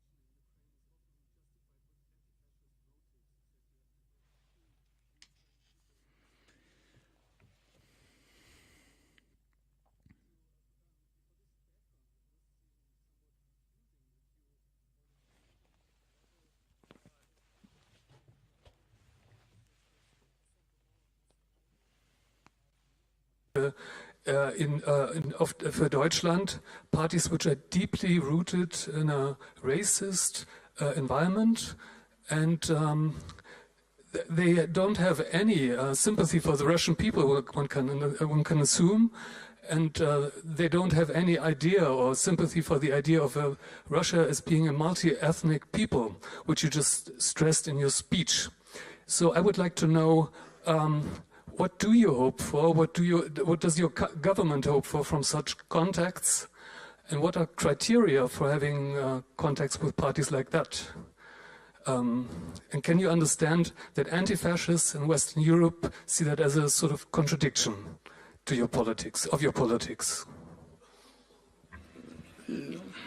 Да, извините, пожалуйста, я хотел бы вас попросить... I'm sorry. I apologize. I wanted you to maybe specify a bit more. What do you mean that when you talk about fascist powers and fascist parties and their attitude to Russia, maybe state this very directly?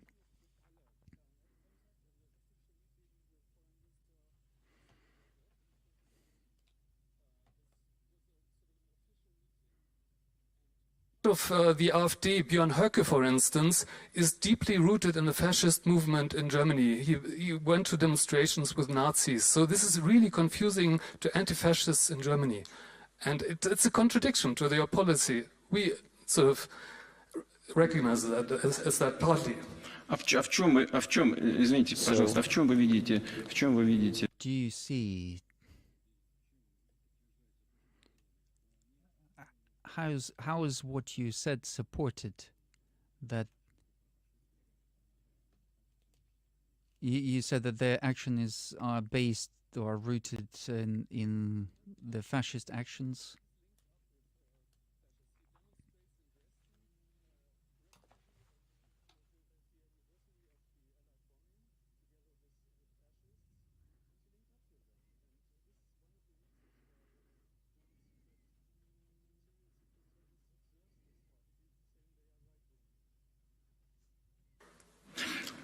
Понятно. Значит, смотрите, вы... You started with Ukraine and you said whether the fact that we are publicly stating that our aim is to denazify the Ukrainian system, whether this is justified. So we just discussed the situation that we see in the Canadian Parliament when the President of Ukraine is standing there and applauding a Ukrainian Nazi who was killing Russians in Polish. Is this not a confirmation of the fact that there is a system in Ukraine that we are right to call Nazi system? So we've got a president of that country who's applauding a real, not some theoretical Nazi, but an actual Nazi. Is this not the reason for denazification in Ukraine? And you can say, yeah, of course, this is a head of state. This is not the whole country. And I'll tell you, you spoke about people who come to demonstrations together with this pro-fascist elements. Is this the whole party that comes out? Probably not. So everything that is pro-Nazi or pro-fascist is we're against that. Everything that is devoid of these qualities, everything that is aimed at establishing contacts, is supported by us. We, as far as we know, there's a attempt to kill one of the leaders, German Alternative. This was in the course of that election campaign. What is this? What does that say? That means that the representatives of this party are using Nazi methods, or these Nazi methods are used against this party.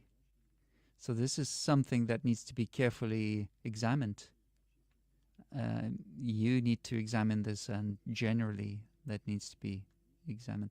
As for anti-fascist forces, we always were together with them, and we are grateful for their position in terms of Russia. their attitude to Russia, and everything that is aimed at re-establishing connections and relationships with our country is something that needs to be supported, and that needs to be part of our work.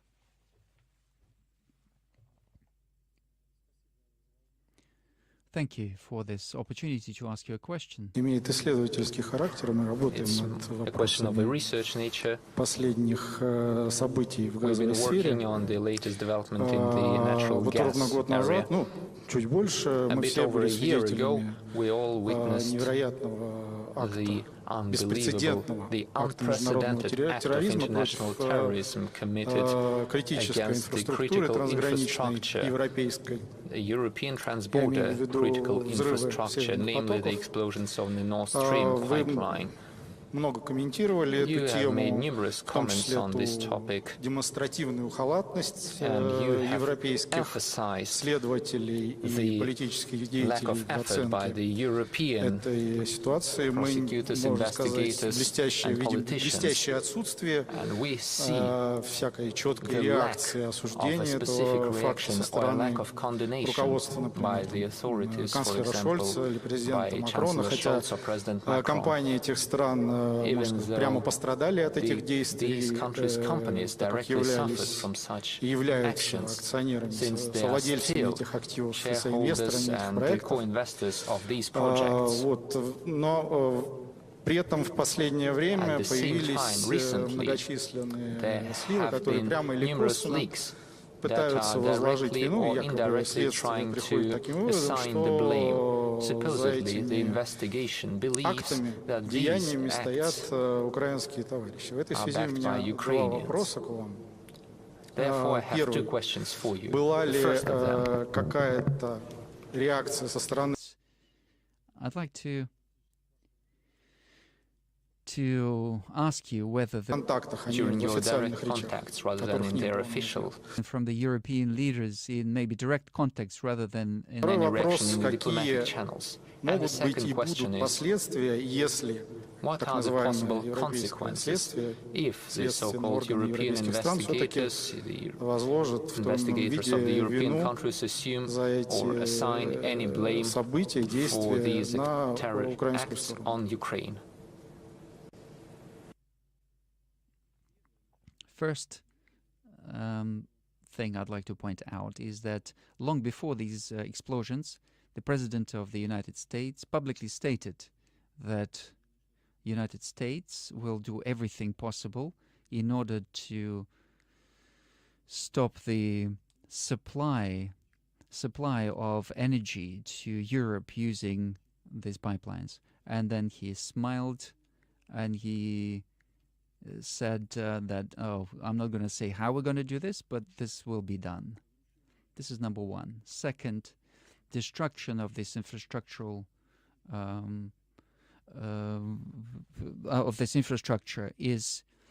is an act of international terrorism, and we are not admitted to the negotiations or to the investigation, despite our calls to be joined in.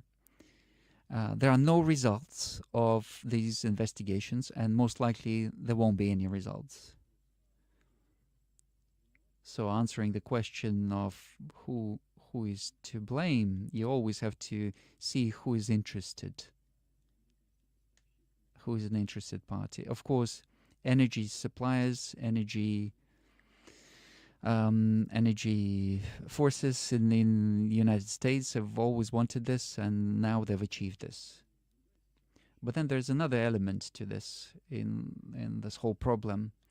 If there's ever a situation where the responsible party will be found out, then you have to bring them to responsibility. There is one line of Nord Stream 1, and you can supply 27 billion cubic meters to Europe. This is just the decision of the federal government of Germany. It's just one decision. decision by that government, we turn the valve and the gas starts flowing. As we say, the Washington Politburo is not allowing this to happen. So at their own expense, at the expense, Germans are not deciding at their own expense. So there are some Ukrainian groups, terrorist groups, who are trying to aim at this, at the at the gas line in Black Sea, and they're constantly trying to attack those lines using underwater drones that are being prepared with direct participation of English-speaking advisors and experts, and we hear this in the air. When they are preparing these underwater drones, we hear the English speech in the air. This is an obvious thing. The supplies continued, including transiting through Ukraine, and we're paying for that transit. We're paying for that transit through Ukraine. We hear about this aggression, and they're saying we are doing this and that. But as we say, money doesn't smell. They're still continuing to receive money from Russia for gas transit through their territory. So that's it. So we are open here. We're transparent. We are open for cooperation. But if they don't want it, they don't want it. We're going to increase the amount of liquefied natural gas that we produce and sell. We're going to sell it to other markets. We're going to build pipelines to the markets where they want to see our product. So this raises the competitive advantage of these countries. I mentioned that before. As for investigation, we're going to see this. But we're saying that, there's a saying in Russia that you can't hide a needle in a sack, so it will come out. So why are we paying the money to them? Why are we paying the money for transit? We're paying the money because it's a transit country, and we're supplying only because we are fulfilling our contractual obligations to our European partners. But this is strengthening the defensibility of our adversary. Yes, but it also strengthens our financial position. We're getting the money for that gas. So, really, I'm honored, and it's a great opportunity for us to hear from you directly, Mr. Putin. And I'm going to draw your attention to Middle East a little bit, in the state of Ukraine and international justice and international system. I'm coming from Iraq, and shortly there will be a visit by Iraqi Prime Minister to Moscow. And I think you are going to meet him personally. And now there are a lot of problems between Erbil and KRG.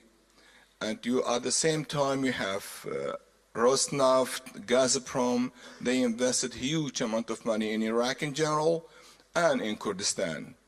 Do you think there is a chance that you can help both sides to negotiate more peacefully, to sort out the dispute between both sides, and to be helpful more, because other parties in the area, they want to put more oil on the conflict to make it more complicated, I think.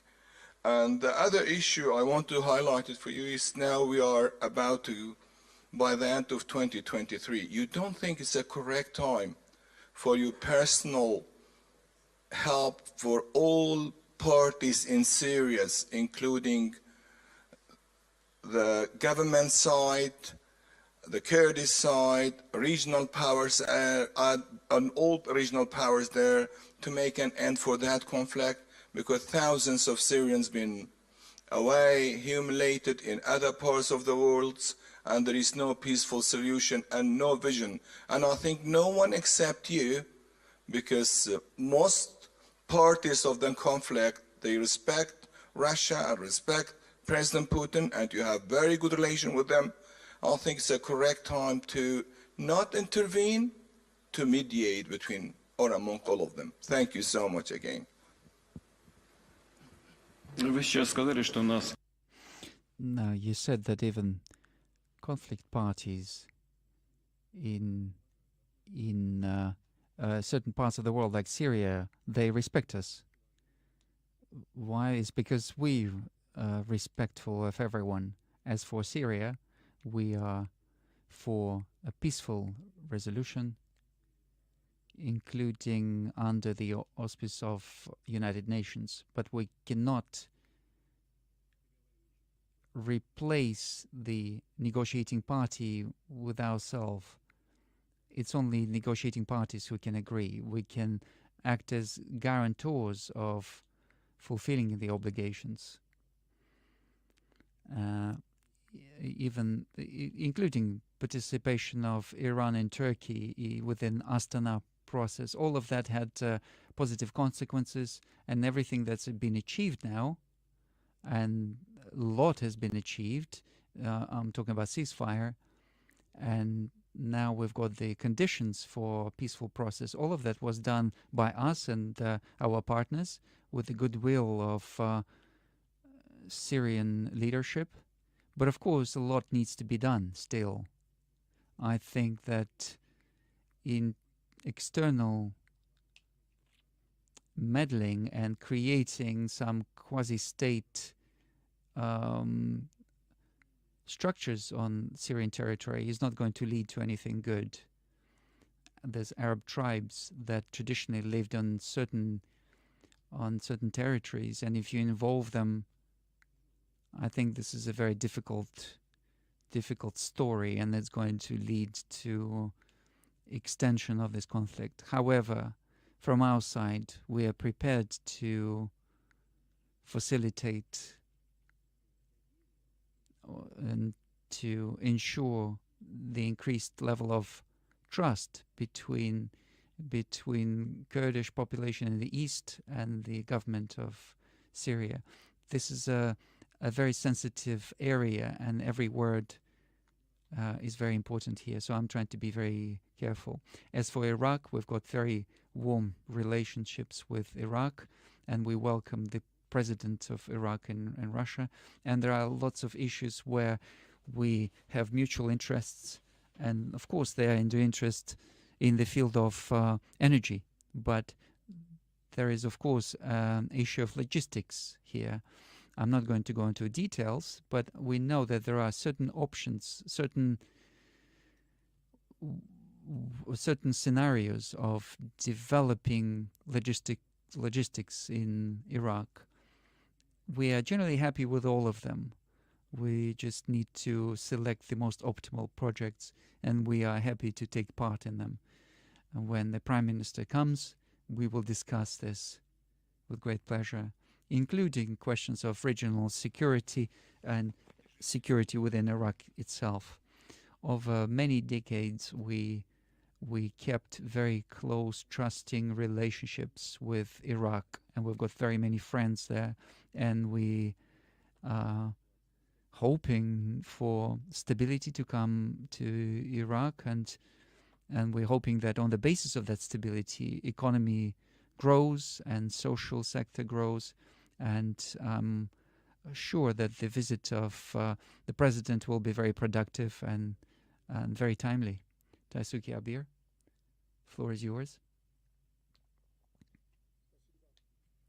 Thank you.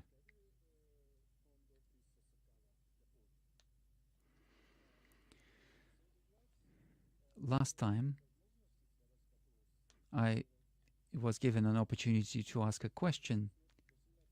This was 2018, about 5-6 years ago. but after the start of the war in Ukraine, At the beginning of the war in Ukraine, Japan participated in sanctions against Russia. And Russia announced that it would stop the process of negotiating a peaceful agreement between the two countries. And as a result of this, there's a dead end in terms of relationships between the two countries, Russia and Japan. And at the moment, I do not see any good prospect for the development of the situation. Nevertheless, Russia and Japan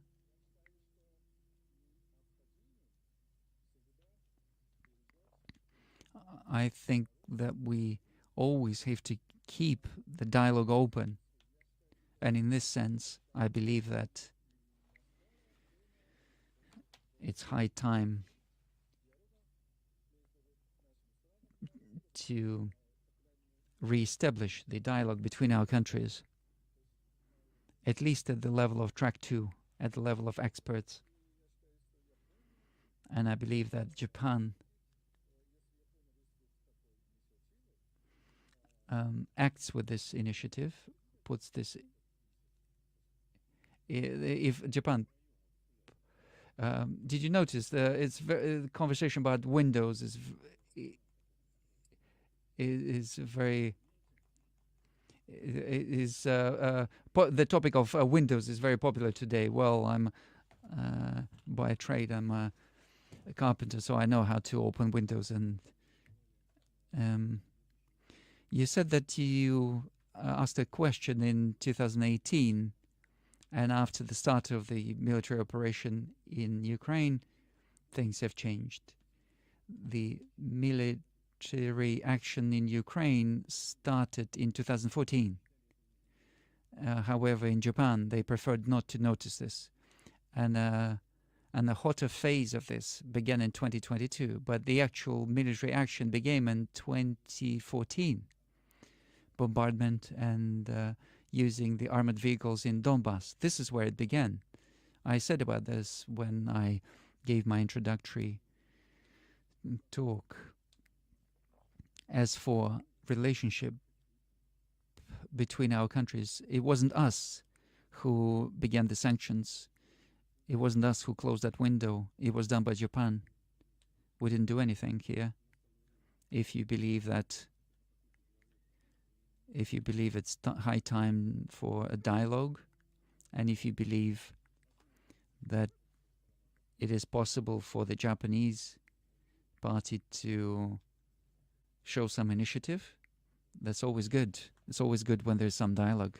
You asked me whether we are prepared to respond to this.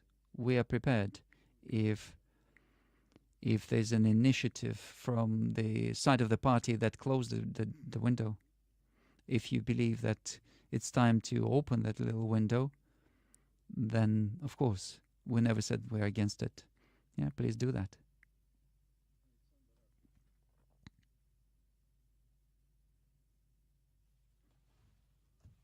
Alexander Arakovich.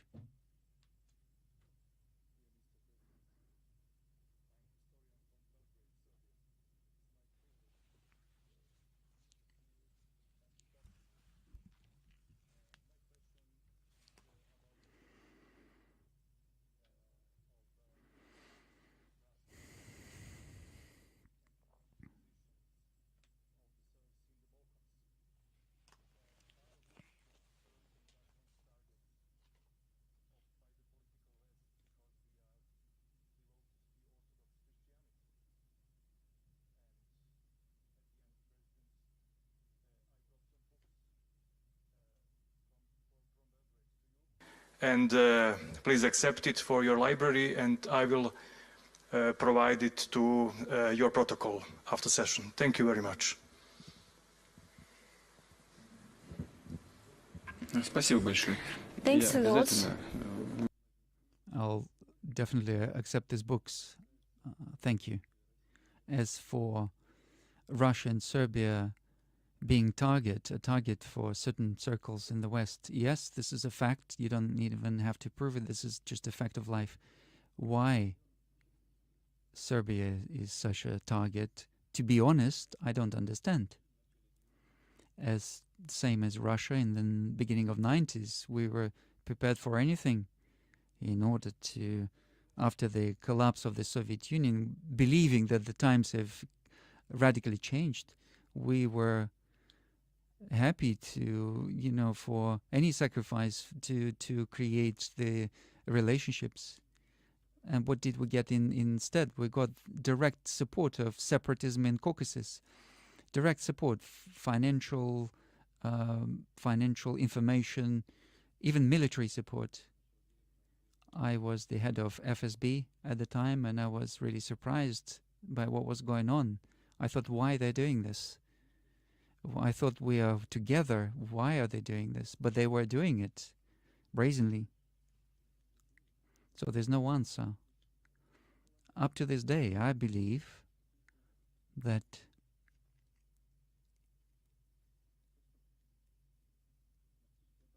I think lack of education or maybe understanding of trends or how the world works or how Russia works, what this might lead to, is just a desire using force to push.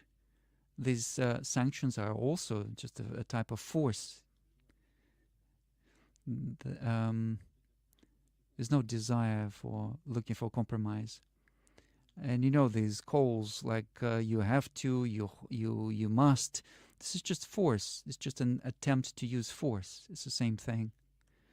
So this is the essence of it. As for Yugoslavia and Serbia, then why?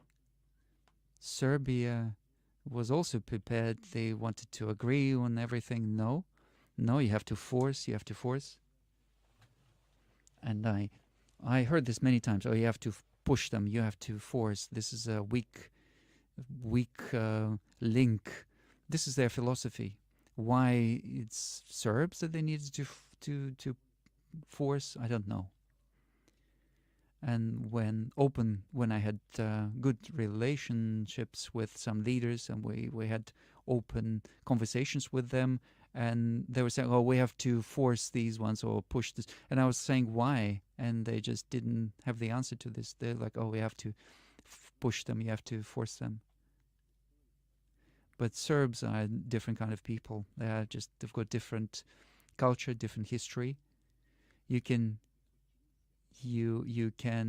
destroy them, but you cannot subjugate them. You cannot force them. They also understand this.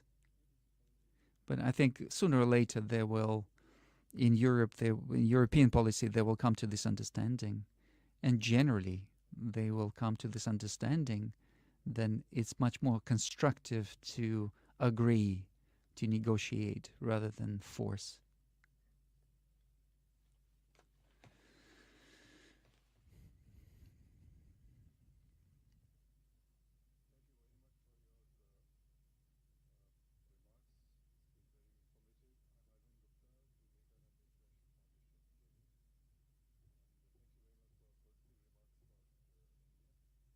My question to you is about the G20. The G20 declaration finally came out, and I think everybody appreciated that. And the G20 also has a certain reference to one Earth, one family, and one future, which I think ties up with the civilizational approach that you have been talking about. Just like Russia, your Russian civilization, and you are promoting a Russian civilizational approach, I think India is also calling itself or describing itself as a civilizational state. So I think there is a need for a greater dialogue between the civilizations, and instead of going through the route of clash of civilizations, which was very popular once upon a time in the Western world, But I think when an initiative comes from leaders like you and Prime Minister Modi, so this will help generate a dialogue amongst civilizations which will be positive and which might help in fleshing out the principles of international relations that you talked about. So my question to you is, what do you think of the G20 declaration, and what is your view about the future of G20? Thank you.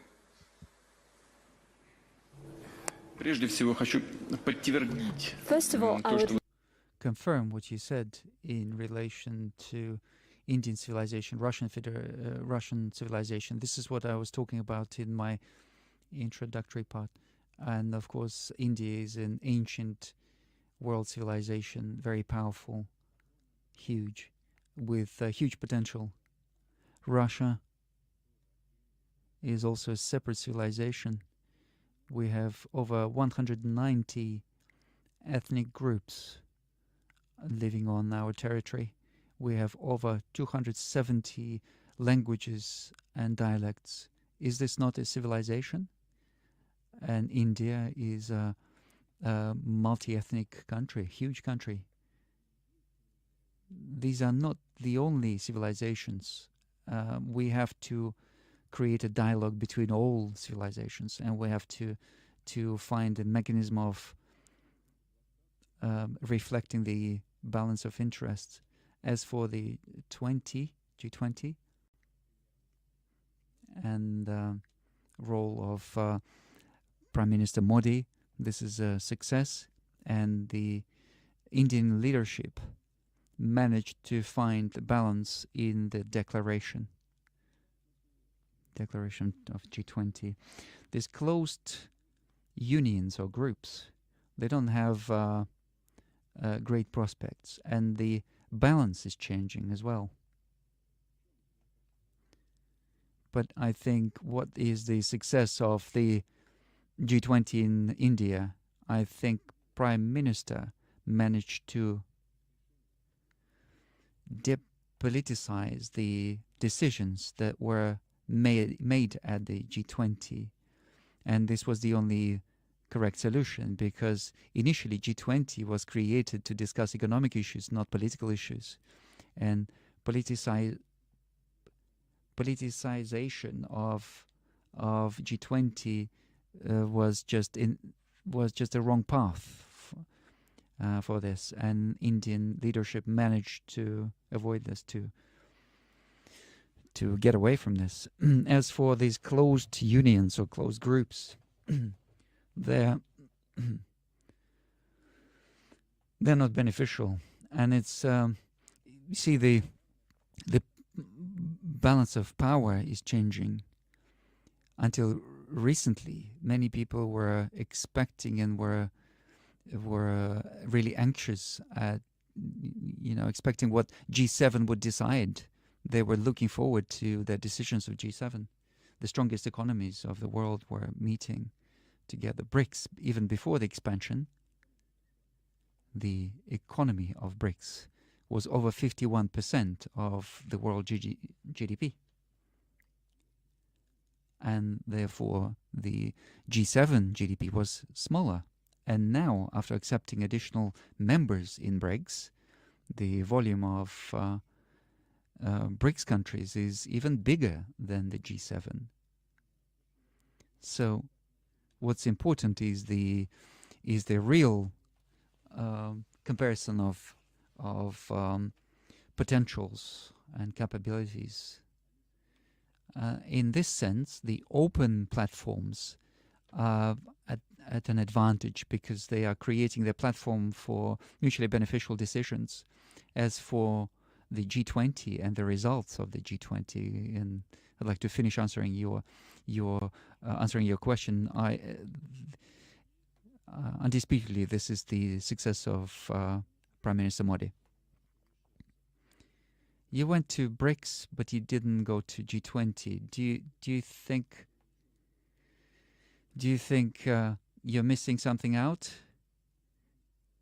We had a special word for those who are missing out, who are in Soviet times they called those who, there was a special word for those who were denied social payments, benefits. We are not the kind of people who need social benefits. And we are all adults. We understand that if I come there, then it will turn into a political show. All of that will be turned into derailing the event. Why? We were interested in conducting BRICS in a proper way, and we wanted G20 to be done in a proper way. All of that was achieved. And, I had lots of things to do at home.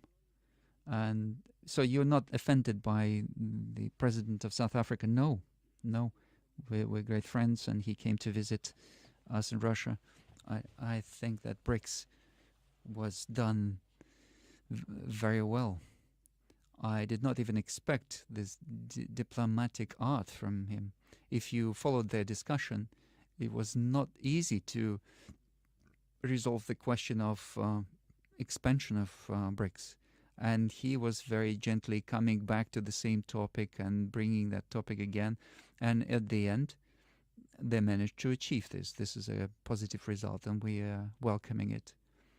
Are we going to be in his place the next time around, next year? Yes, we will have the chairmanship of BRICS, and we are going to accept this baton, and we're going to conduct the summit with new participants. So we've planned 200 events under the framework of BRICS, and I'm sure that over the year we will conduct a lot of work to strengthen the organization that's becoming stronger and more authoritative and gaining more authority. And this would be useful for all the participants and for all international community. And this BRICS began in Russia, and I'll remind you how it happened. India, China, and Russia, we proposed to meet, and we said that we would be meeting on a regular basis. This is how RIC, Russia, India, China, and then Brazil wanted to join. And then we got to BRIC, and then South Africa. So now we've got BRICS. And now we're coming to this expansion of members. I think this is very important. I think this tells us about the growth of authority and this desire to join this format, which does not force you to do anything. It's just a mechanism for looking for compromises and resolving certain questions which parties are interested to resolve. Algeria, are we going to accept them? Algeria has been our traditional friend in the Arab world, in North Africa, and we believe that this would be useful for the organization. But of course, we have to work through these matters with all members of BRICS and do this with Algeria, and we have to create it in such a way so it doesn't create any additional problems and just ways of resolving problems. Thank you.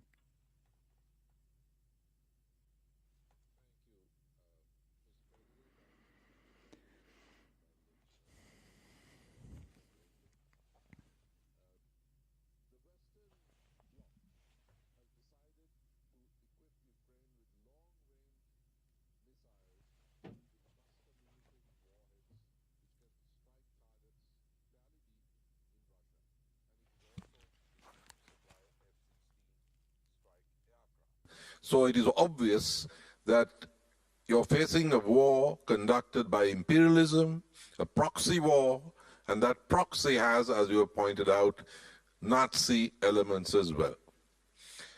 Historically, Mr. President, imperialism has been fought on the battlefield by the Chinese communists, the North Korean communists, and the Vietnamese communists, who actually prevailed over the United States.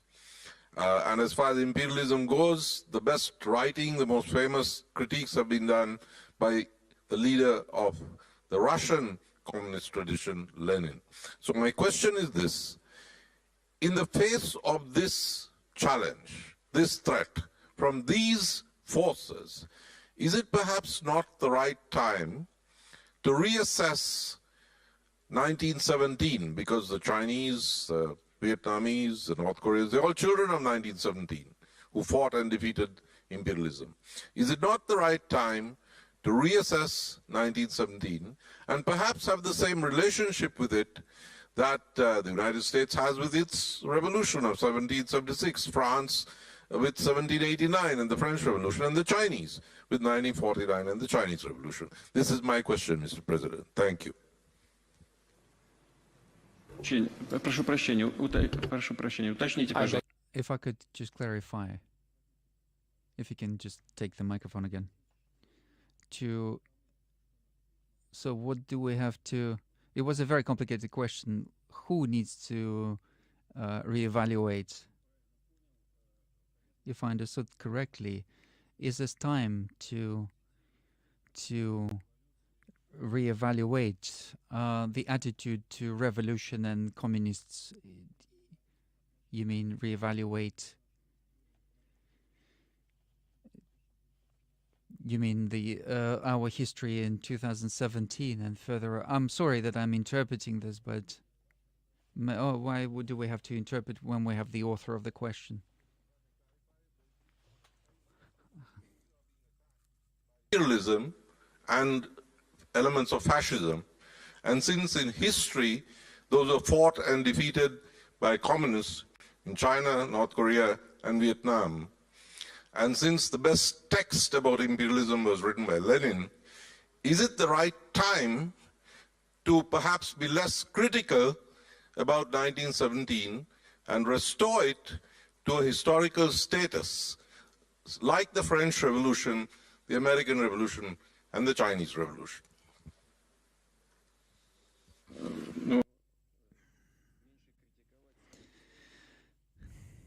Criticizing the events of those years less, you mean, in Russia? You are right in the sense that we have to engage less in criticizing. We have to engage more in this case, scientific analysis of what was happening then and what is happening now. You are right in this. The only thing is that you have to give very deep evaluations to do with ideology. This is my own opinion. We need to give correct evaluation of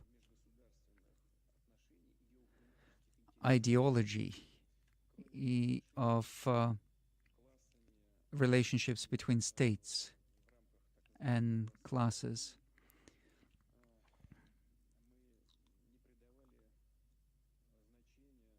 When we were analyzing the relationships between classes after the collapse of the Soviet Union in 1991, we were still in this paradigm of class relationships, and we kind of missed out the point that there are purely geopolitical aspects. For example, the relationship between China and the West. There was a moment when they tried to put Russia or Soviet Union and China against each other, and these attempts sometimes were even successful. And now when China is growing, and when the power under President Xi is growing, now it's the return. Even back then, when they tried to use China, they forgot about all the ideological changes, and now they're trying to bring that back. But in essence,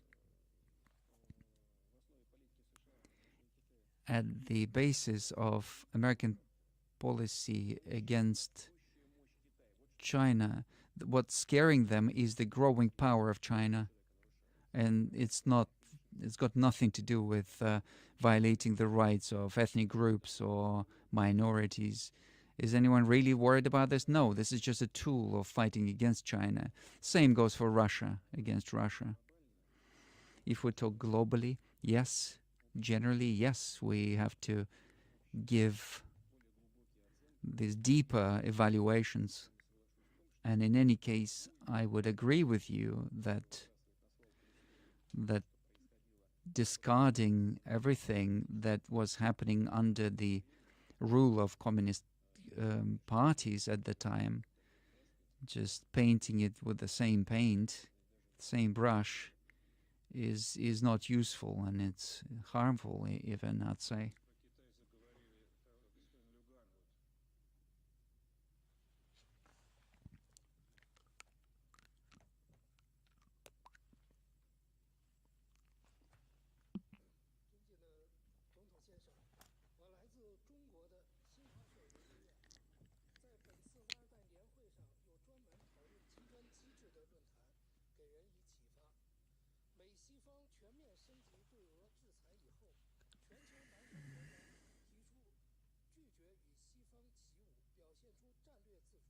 在8月举行的金砖峰会上，有6个国家加入了金砖合作机制。您认为在推动南方国家合作方面的重点是什么？中俄都是新兴发展中国家，可携手发挥什么样的作用？此外，俄罗斯在应对美西方持续的制裁方面将会有什么样的举措？ Mr. President,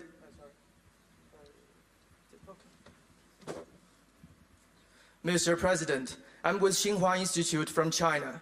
During this year's Valdan meetings, there are forums focusing on BRICS mechanism, which are very inspirational. We also observed that after the United States and some Western countries escalated sanctions against Russia, Global South did not follow suit and showed strategic independence. In the BRICS summit this August, 6 countries became new members of BRICS, which means Global South stands at a new historic point of cooperation. As China and Russia are important emerging economies, what both of our countries can do to enhance cooperation of Global South? What are the key areas that need to be strengthened in this regard? And facing escalating sanctions imposed by the United States and some Western countries, what more needs to be done by Russia to tackle this challenge? Thank you very much.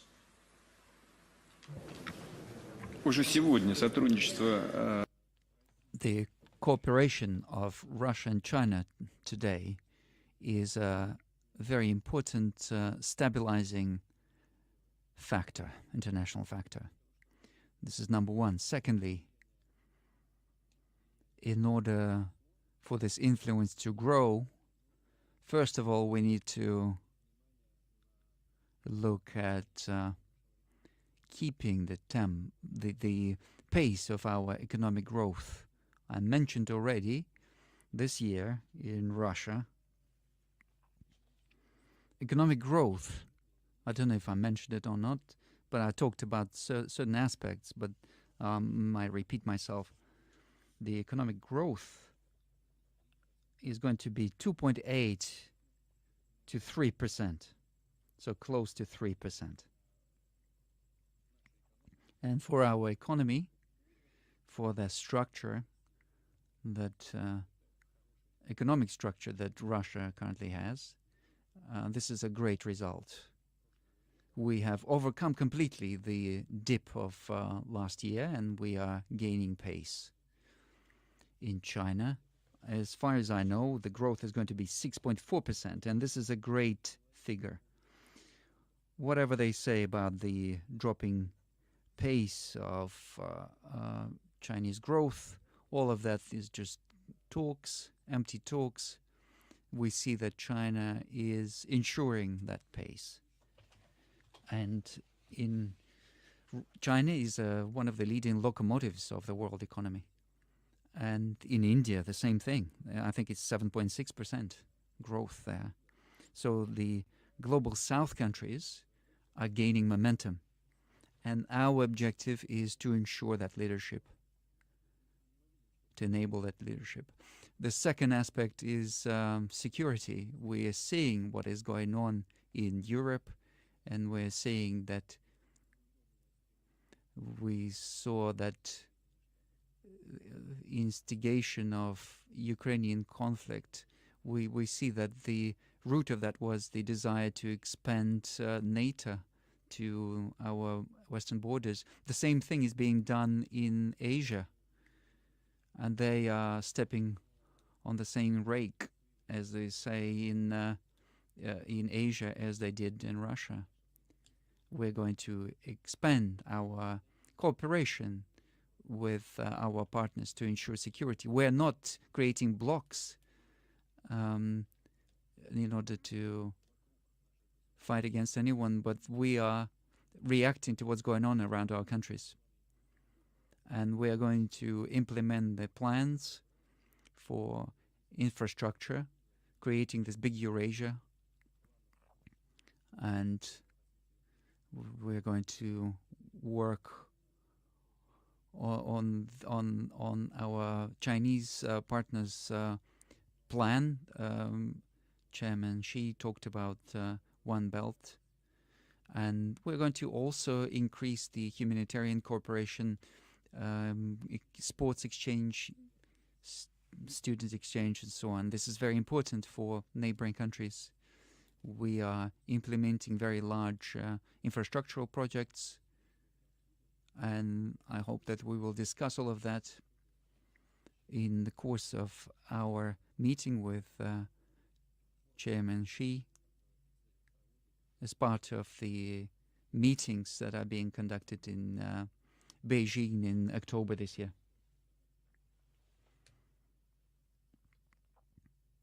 Mikhail Rostovsky. Mr. President, joining NATO by Ukraine is categorically unacceptable.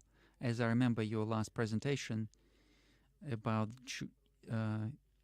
Ukraine joining EU, you were much less negative about this. Has your point of view changed? Is Russia going to be against Ukraine joining EU? And do you believe this to be, in theory, possible? We were never against this, and we never expressed our disagreement to Ukraine joining EU. Never. As for NATO, yes, we were always against it, and this position has a certain foundation, justification behind it, because the expansion of NATO right to our borders has got very serious security consequences. And this is not just a political bloc, this is a military political bloc. And bringing the infrastructure closer to us bears great danger. As for economic cooperation, any countries or any economic unions, we don't see any military threat. We don't feel that we have the right even to discuss this. This is the internal matter for Ukraine and European countries. In his time, Yanukovych, I'm not, without refusing the possibility of joining EU, he said that we need to work more on this to and because he said that joining EU has got certain threats to Ukrainian economy, and he was completely right, because it provided for opening of the borders and creating some conditions that were completely unacceptable for Ukrainian real sector. Opening of the Ukrainian market to these goods from EU would have been very damaging to the Ukrainian market. Energy structures EU would have taken away any advantages from Ukraine.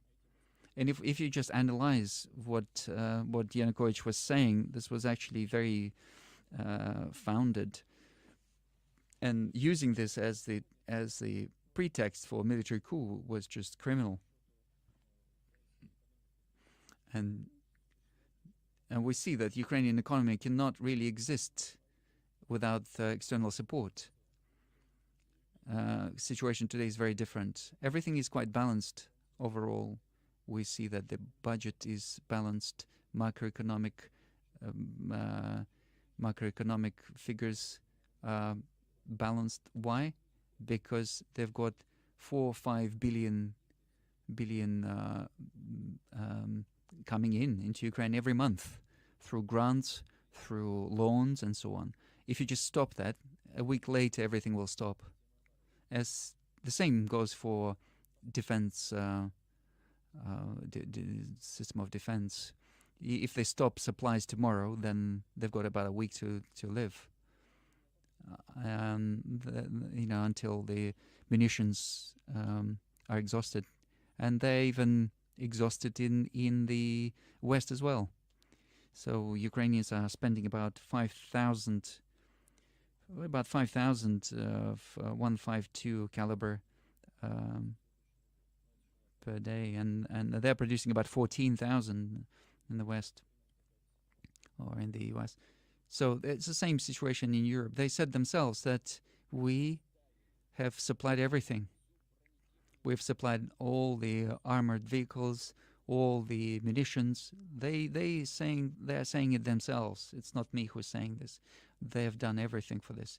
Now the matter is in Ukrainian hands. Now let them start the counteroffensive, and then they add quietly, at any cost. Trust me, I know what I'm talking about. They're trying to do this at any cost. So this is the question of demilitarization of Ukraine. So Ukraine is trying to produce something, but they're not managing very much. Even these drones, UAVs, and also the autonomous vessels in the sea, all of that is done with Western advisors. If EU is ready to accept such economy into their rank, that's fine.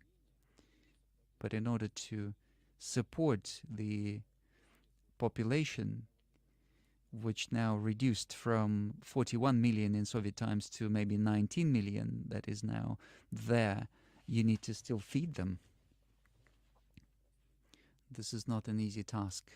European countries,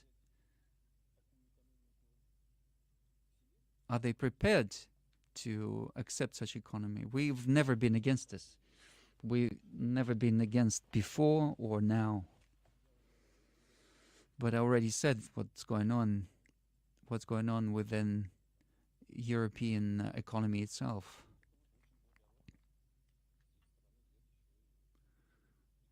Yeah, that would be an act of charity for them to accept Ukraine into the rank. There are certain procedures of evening out of the economic development. So we've got Hungary. We've got a colleague who asked a question.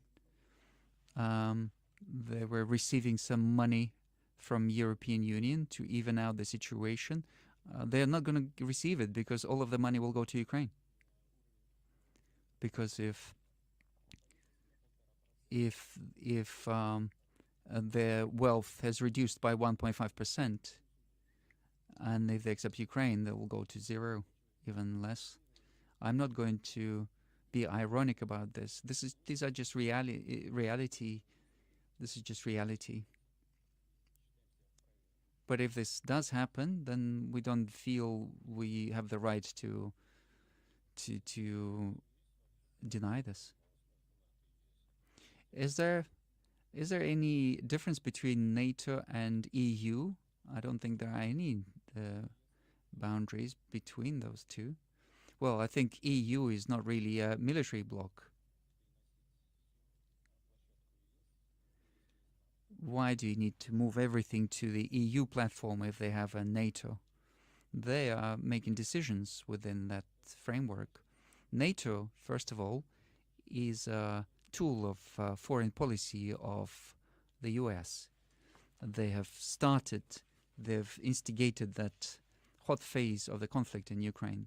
They have forced the satellites to apply sanctions. They agreed to all these measures, and then US have used the situation in the field of economics. They've imposed their energy, expensive energy. They have taken some decisions to increase the attractiveness of their own economy and markets. This is just a fact. Many industrial companies in Europe and Germany are taking this decision to move to the US. So this is the end result of all this chain of events. I know, and I'm confident that a lot of people don't like this. A lot of people understand this, but they can't do anything about it.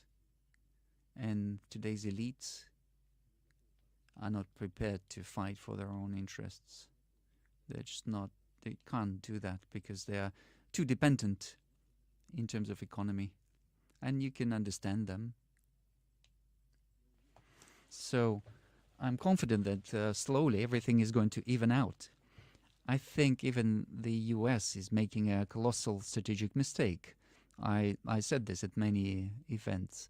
They're putting pressure on their allies, but then these questions come up. You know, our colleague from Germany said that we've got these ultra-right groups rising because nobody is protecting the rights of your people. Nobody else is protecting the rights of you. These are obvious things. So somebody had to come up and protect the rights.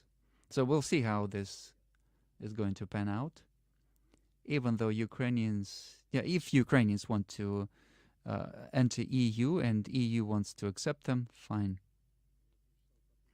Yesterday I read in one of the papers, I read that there was a problem where Schroeder came to the meeting and all German politicians tried to distance themselves from him because otherwise he's seen as your friend. I've got friends there, and the number is growing, as strange as it may sound. You know, at the expense of those who Stefan mentioned. No, at the expense of those who are pursuing the interests of their own people and don't want to pursue the interests of other nations.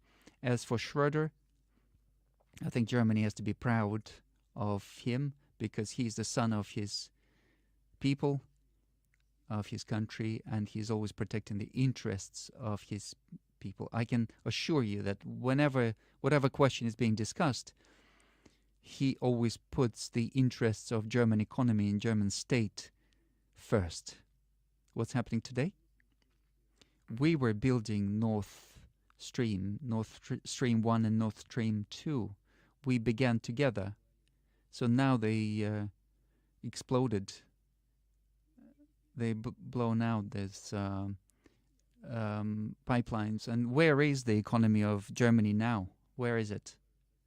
So those who want to sit further away from him, they need to think about what he has done for the interests of his country and what they are doing and what is the result. Rahim Ashakbayev. Good evening. Apologize. And what's surprising to me, I'm surprised that these politicians like him are still there in Europe. They still manage to remain there. This is what I honestly am surprised by, because I think the class of people who were prepared to protect the interests of their country has just disappeared. There were many discussions that imperfection of the international monetary system, global finance and economy, and a lot of hope was pinned on BRICS Plus. Could you please share your vision of what is possible, of the possible makeup of the international financial system? What discussions do you have in BRICS, and what are discussions on the common currency? As for the international financial system, certainly it is not perfect. It is, of course, ideal and balanced and represents the interests of majority of participants. I talked about this, and I'll say that again. At the Russia-Africa summit, the colleagues said that our African friends mentioned that the debt burden of $1 trillion is such that it's an impossibility to pay off those debts. So what is that system? What is that system of international financial relations that has created this situation? This is just like contributions. This goes beyond any normal financial relationships. The modern financial system has created this situation, has led to this situation. And that's why I said, as a joke, that debts are paid by cowards. But I warned that this was a joke. But this is not normal when you have that situation. Undoubtedly, we have to change something. This Bretton Woods system was built of the economy of the country that generates that currency. And we see that the GDP portion of the US is reducing in the world economy. And in terms of buying capacity of BRICS, relative to G7 is increasing, especially after accepting the new members. That's a significant difference now. Yes, US economy and EU or Eurozone is based on modern technology, and we see that income per capita is much greater. But what is the tendency? They are having a recession, and BRICS are demonstrating a growth. And even after the strikes against Russian economy, they were aimed at destroying the country, and they were aiming at destroying the economy. Not only did we overcome this situation, but we even are demonstrating a surplus. So we've got unemployment 3%, debts reducing. We are significantly reducing the external debt. All of our companies are servicing their debt obligations. Yes, we have some problems. We see them. Weakening of the currency and so on. We are seeing all of that. And the central bank and the government is reacting to all of that. And I'm sure that these steps are correct, and then we will have good results. But as for BRICS, instead of creating a single currency, we have to create a system of settlements, and we have to create a financial logistics. Financial logistics in order to ensure transactions between our countries. And we have to move on to settlements in national currencies, understanding what's going on with our currencies. We have to take into account macroeconomic aspects. We have to take into account currency exchange, inflation process. This is not a simple situation, but it's resolvable, and we need to work on this. We were discussing this with our experts, and we were discussing the possibility of creating, in theory, a single currency. And that's possible in theory. But in order to come to that at some point, we have to achieve a certain parity in terms of economy development. But this is a prospect that is far removed. As my colleagues told me, Eurozone went to Euro without thinking about how it's going to work in relation to countries with different economic development level. And now they have problems. And why do this? So we're not even discussing this. However, perfecting the system, perfecting the world financial system and relationships within BRICS, this is something that we're going to work on. Mr. President, we've been working for 3 hours. Are we boring you? No. Oh, I can't say that. But I think maybe it's time to round up the discussion.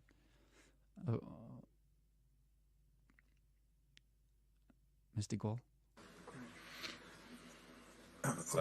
Mr. President, I am Pierre de Gaulle. I am the chairman of MIR France and Francophonia, and I am a true friend of your country, as my family is. I'm fighting for the Franco-Russian friendship, and you've got more and more people in France and in Europe who have the same belief and the same willingness. As you know, the friendship and the partnership between France and Russia was one of the pillars of my grandfather's policy. And I want to rebuild and I want to restore the France of my grandfather, a France made of fundamental values like faith, like patriotism, like family, and like a true, let's say, spiritual responsibility which has completely gone in the Occidental world. I believe that those fundamental values are essential to build peace and comprehension amongst people. And because of this, I think that the conflict in Ukraine is an ideological conflict, that it is even a conflict of civilization, because on one side, you've got the Occidental world, which has lost its soul, which has lost everything for ego, for short-term satisfaction, pleasure, and a short-term view on everything. The sacred has gone, and history has shown that those civilizations cannot survive. On the other side, you've got the multipolar world led by Russia, led by China, India, African countries, Arabic countries, and South American countries. Those people, those nations are willing to fight for their own traditional values and their fundamental values. So to me, Mr. President, this conflict is ideological, and that's why I think that it will last and expand. What is your view on this?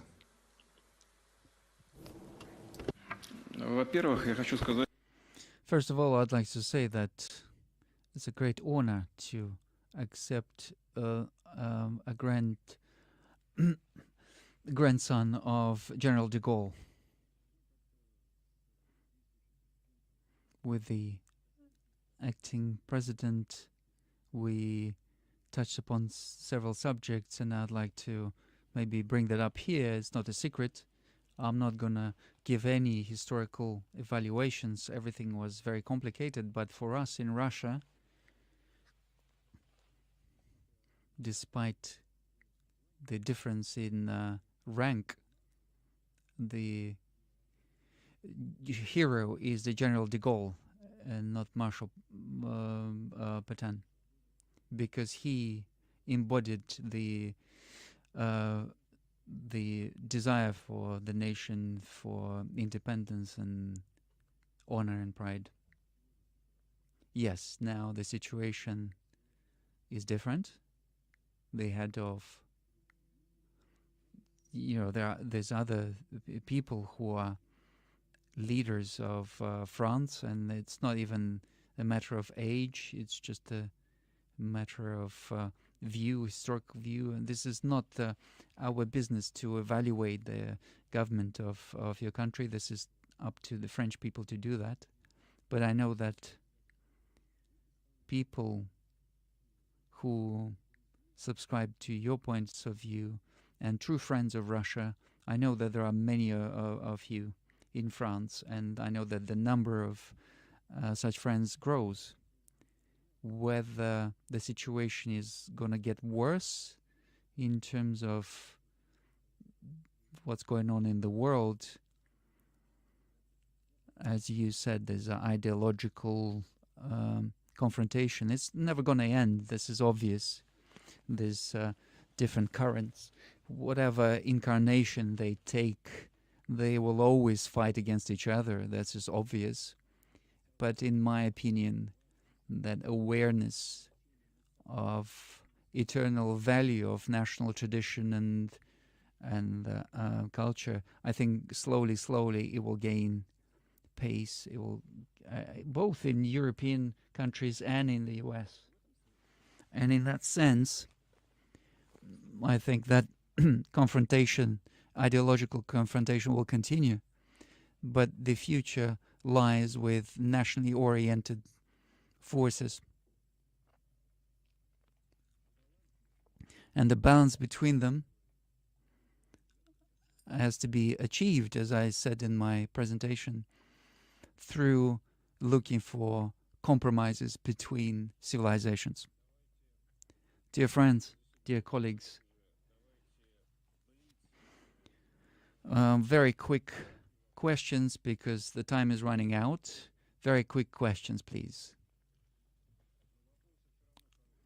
Very quick questions, please. If you can try briefly. I will try. Konstantin Starosh from Moldova, from parliamentary opposition. I've got this question that sooner or later this conflict is going to end, and there will be some restructuring of relationships between Russia and the West. I'm speaking very egoistically because when there's a confrontation like this, there's always a lot of turbulence in countries like Moldova. So that process of restructuring the relationships between the countries will begin at some point. This restructuring, which will determine the relations for many years ahead. So what is the role, do you think, that will be played by our countries in Moldova, and what role they will play in this? This will depend on people of Moldova.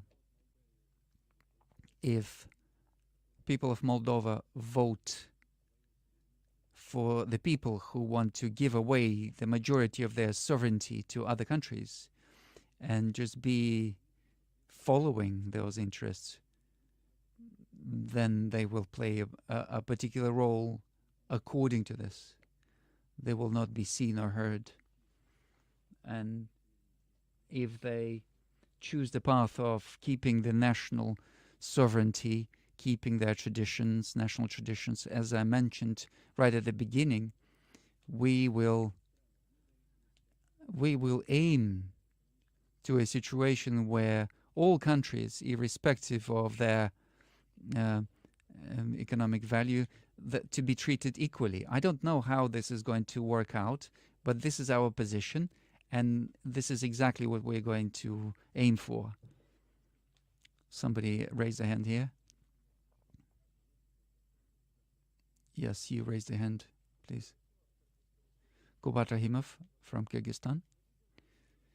We see a very successful case of creating Russia, Uzbekistan and Kazakhstan. In October, Uzbekistan will get Russian gas already. In Central Asia, we have two problems, water and energy.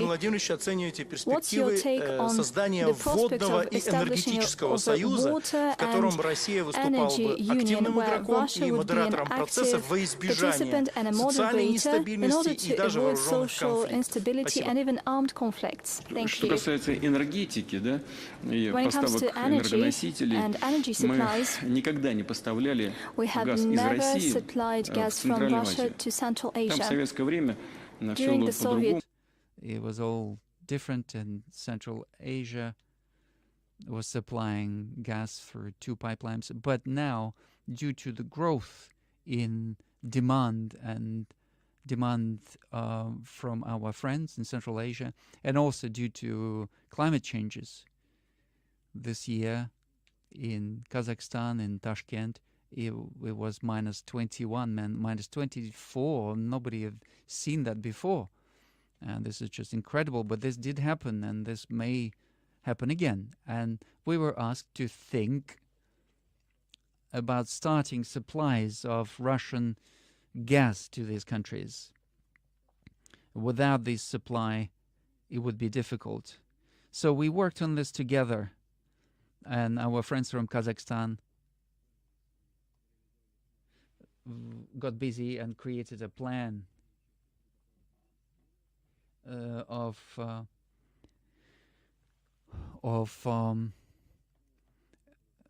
repairing the pipeline, and Gazprom was going to do the same on the territory of Russia in order to change some technical capabilities here. I'd like to reiterate that in Soviet times the gas was flowing in one direction, and now we need to send it the opposite direction.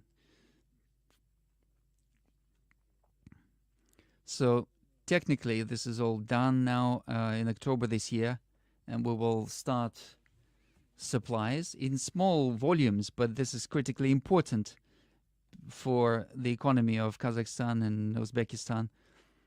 So we will supply gas, and then we will increase the volumes.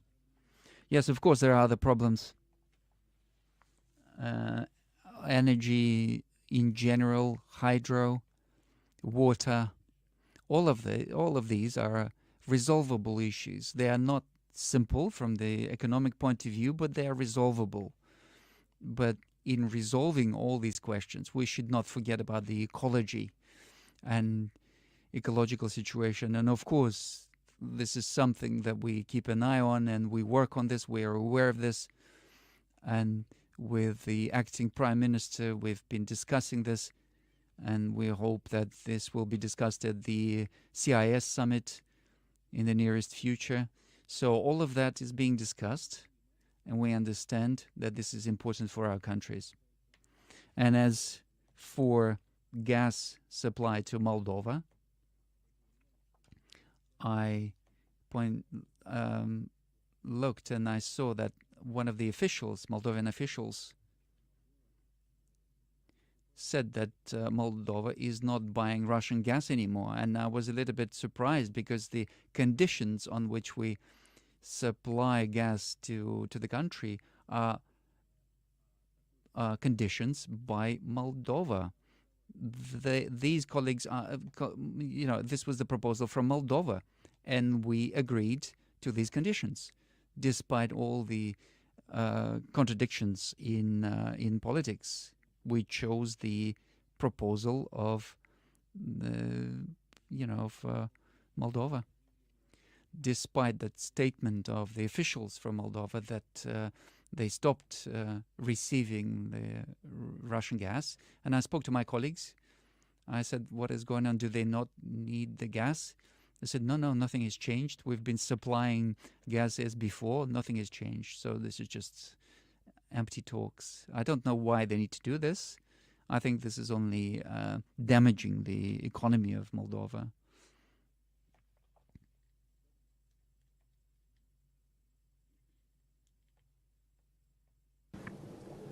Владимир Владимирович, Петр Ставлыпин, обращаясь к смутьянам, произнес свою знаменитую фразу: «Нам нужна великая Россия, вам нужны великие потрясения». Тогда великие потрясения не миновали Россию. Последний раз эти потрясения пришли к нам в 1991 году. Сегодня Россия движется от великих потрясений к величию. Что для great troubles to a great Russia. we all know you as a writer, as a patriot of Russia, and we know that you as a fundamentalist of the Russian state. As for the greatness of Russia, you know, greatness of Russia is in strengthening its sovereignty.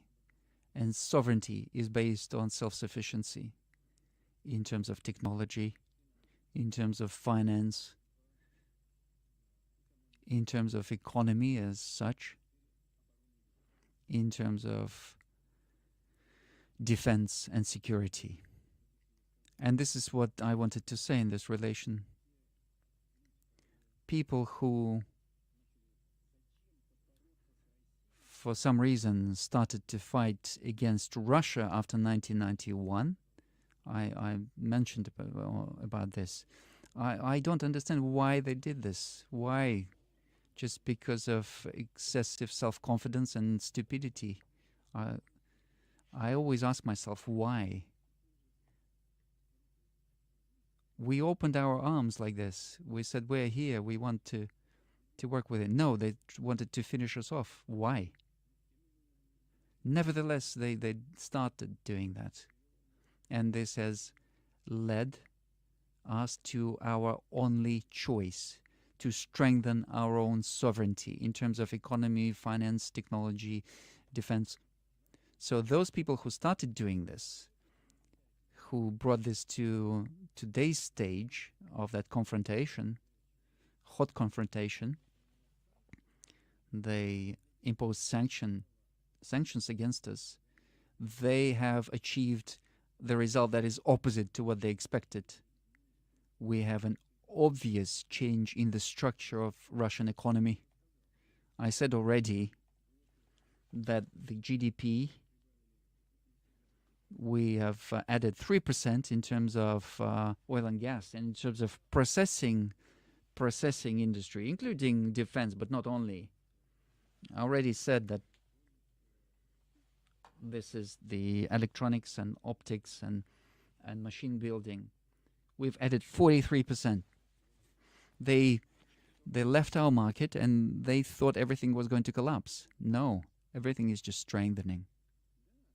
Yes, there's a slight growth in inflation. Yes, the ruble is fluctuating. However, the structure of economy is changing. It's becoming more high technology, high tech, using its own infrastructure. And we will definitely do that. And on that basis, we will continue strengthening our ability to defend ourselves. We see these problems that arise right on the battlefield. We see what we are missing. We are increasing the production of these products, and not just by percentages. We are multiplying their production.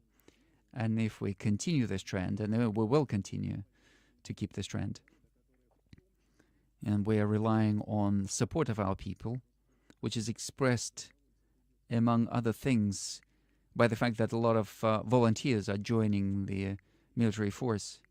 We've got 335,000 people who voluntarily came and joined and signed contracts with the Ministry of Defense.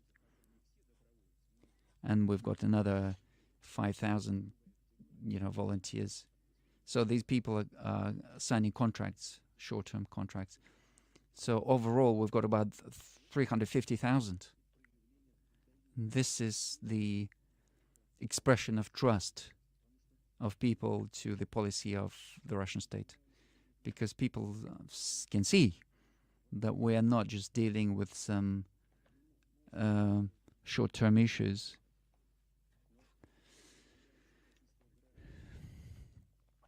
Not everything is done the way we want, but the majority of our people can see that everything we're doing is to strengthen our state.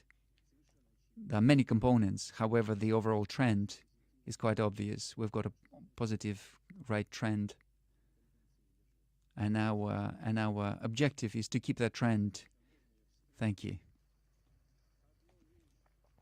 I just wanted to interject here, since you mentioned the volunteers. Over the last year, among other things, we had a very romantic attempt of military. Oh, I thought you were going to finish on the positive note. Well, this is a positive question. Do we know now how to deal with private military companies? This was a term coined by journalists. Private military contract company. It doesn't exist in Russia. That experience that we had was an awkward experience because it was not based in law. And when the Ministry of Defense proposed to the part of that company to come and participate in the military action, I did not go against this because we saw that these people were volunteers and they fought heroically. But in the interests of the heads of this company and the fighters, not everyone was gaining billions of dollars from supplies from the contract. But I'm not going to go into this. But I have a single opinion on this in Russia, whether we need such formations or not. But at the moment, I can tell you exactly that several thousand fighters of this company signed a contract with Ministry of Defense, and they want to participate in military action, and they will. Secondly, they are doing it on the basis of individual contracts, which did not exist before. This was a big mistake. This did not guarantee any social protection. So if there's no contract, then there's no protection by the state. We can't really hide this. They were given cash. So what does it mean, cash? This was partly my fault because I couldn't even imagine how can you trace this? Who's received cash, who hasn't received cash? This is a big question. So if we're doing this, then we have to be doing this on the basis of the law. But this is not a simple question. It's not a simple process. And it's complex, and we just think about this and we discuss this. But from the point of view, we have these companies in many countries, and they are successful, and they're working abroad, first of all. And we know about this. Whether we need them or not, we will think about it. At the moment, we see what's going on at the contact line. We see Russian military is feeling very confident. In many directions, they are moving. We see that on 12 sectors they have made progress. Maybe we're not fundamentally looking at this, but we're saying that in 12 sectors they've moved 200, 300, and some areas even 1,600 meters in the depth. So they're improving their position on the battlefield. So these are tactical things, but they have a certain significance. So we need. Do we need private military companies? We need people who will be defending the interests of our country, and these people exist among the ranks of those who are in these companies. There's of course a question of what happened to the management of the company. And we know about the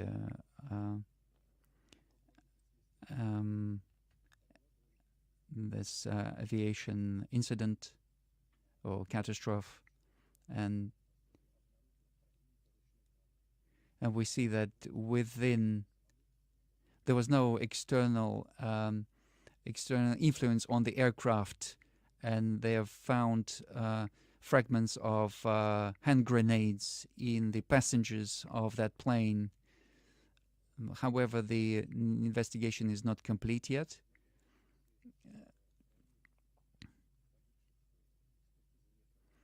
So the forensics have not tried to detect alcohol or drugs in the blood of the passengers. We know that there are certain events where they've discovered 5 kg of cocaine and lots of cash in St. Petersburg. But I'd like to tell you straight away that I asked of the chief investigator, I've asked this question, he said that I can state that publicly. So these are things. Okay. So that we don't end on this, maybe some other question. Margarita Simonyan. Maybe we could give the floor to okay. You talked about Karabakh as ethnic Armenian. Все прекрасно понимают и прекрасно понимают, что Пашинян вообще был приведен к власти в свое время именно для того, чтобы сдать Карабах, и чтобы этим вызвать вот такие вопросы, как процитировал наш ведущий европейских политиков. Нормальные армяне понимают, что если бы не Россия, армянского народа не было бы, как в начале 19 века, когда их спас Грибоедов, так и в начале 20 exist if it wasn't for Russians. So like Griboyedov in his time. So our Hungarian friend did not want to ask a question about Odessa, and I think Odessa is a Russian city. And my question is, where do you want us to stop in Ukraine? The first part of what you said, I cannot agree with you that Pashinyan was brought to power from outside in order to give away Karabakh. I think this was the choice of Armenian people. Yes, you can have a different attitude to election process, but this is a fact. So I disagree with you on this, number one. Second, I also disagree when you say that he tried to give away Karabakh, and I spoke to him at the beginning and then in 2020, and let's remember that when he came to power, he said that Karabakh is part of Armenia, and before him nobody ever said that. However, of course, his position has drastically changed. Why this happened, this is not a question for me. And then in the course of the conflict in 2020, I spoke to him, and in my opinion, he was earnest in trying to keep the situation under control. I'm not saying whether the decisions were right or not right. It's not my business to do this. But I disagree with your statement that he was trying to intentionally give away Karabakh. Now, as for where do we stop?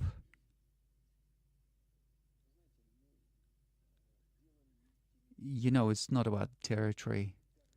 It's about guarantees of security for Russian people. This is a more complex issue than some territory. We're talking about the safety of people who believe Russia to be their homeland, and we believe them to be our people. This is a complex question. I'm scared to talk to your husband.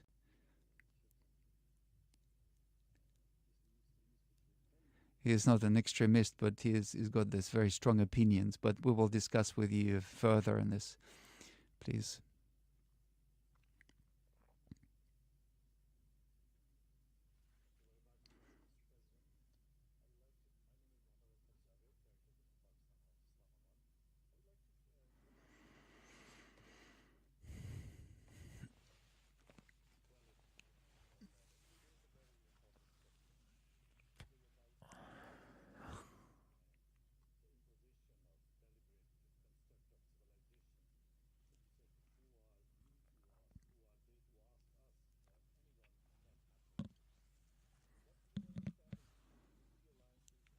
alliances have really shaken the entire regions, Middle East and others, by attacking different countries, including Afghanistan, Iraq, and all that.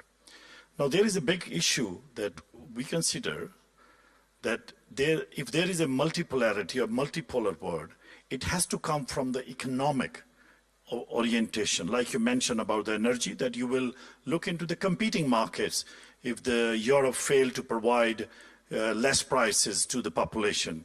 And that, again, is a crime against their own customers.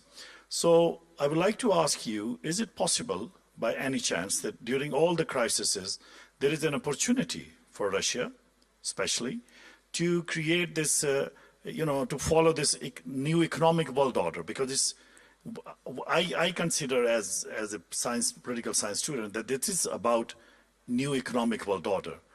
Whoever controls the natural resources, whoever controls all these paths and sea routes, they are the one who would control.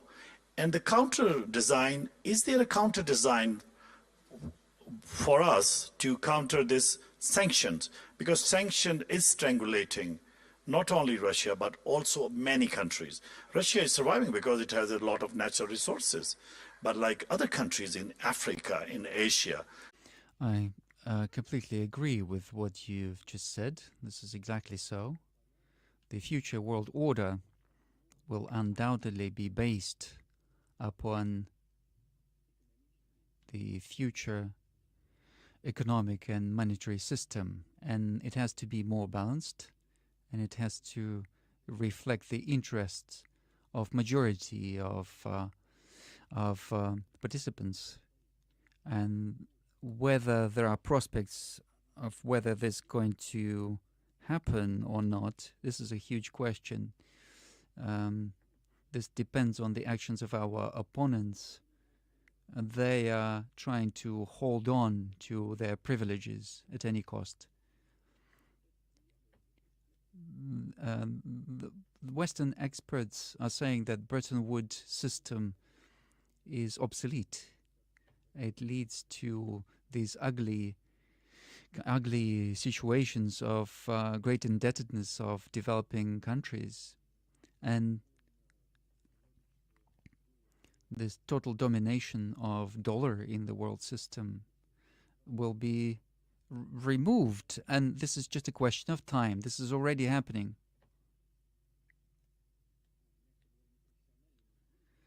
And through these, shall we say, unprofessional actions, through their stubbornness, through their disdain for all other participants in the world economy, political and financial power of the United States are shooting themselves in the foot.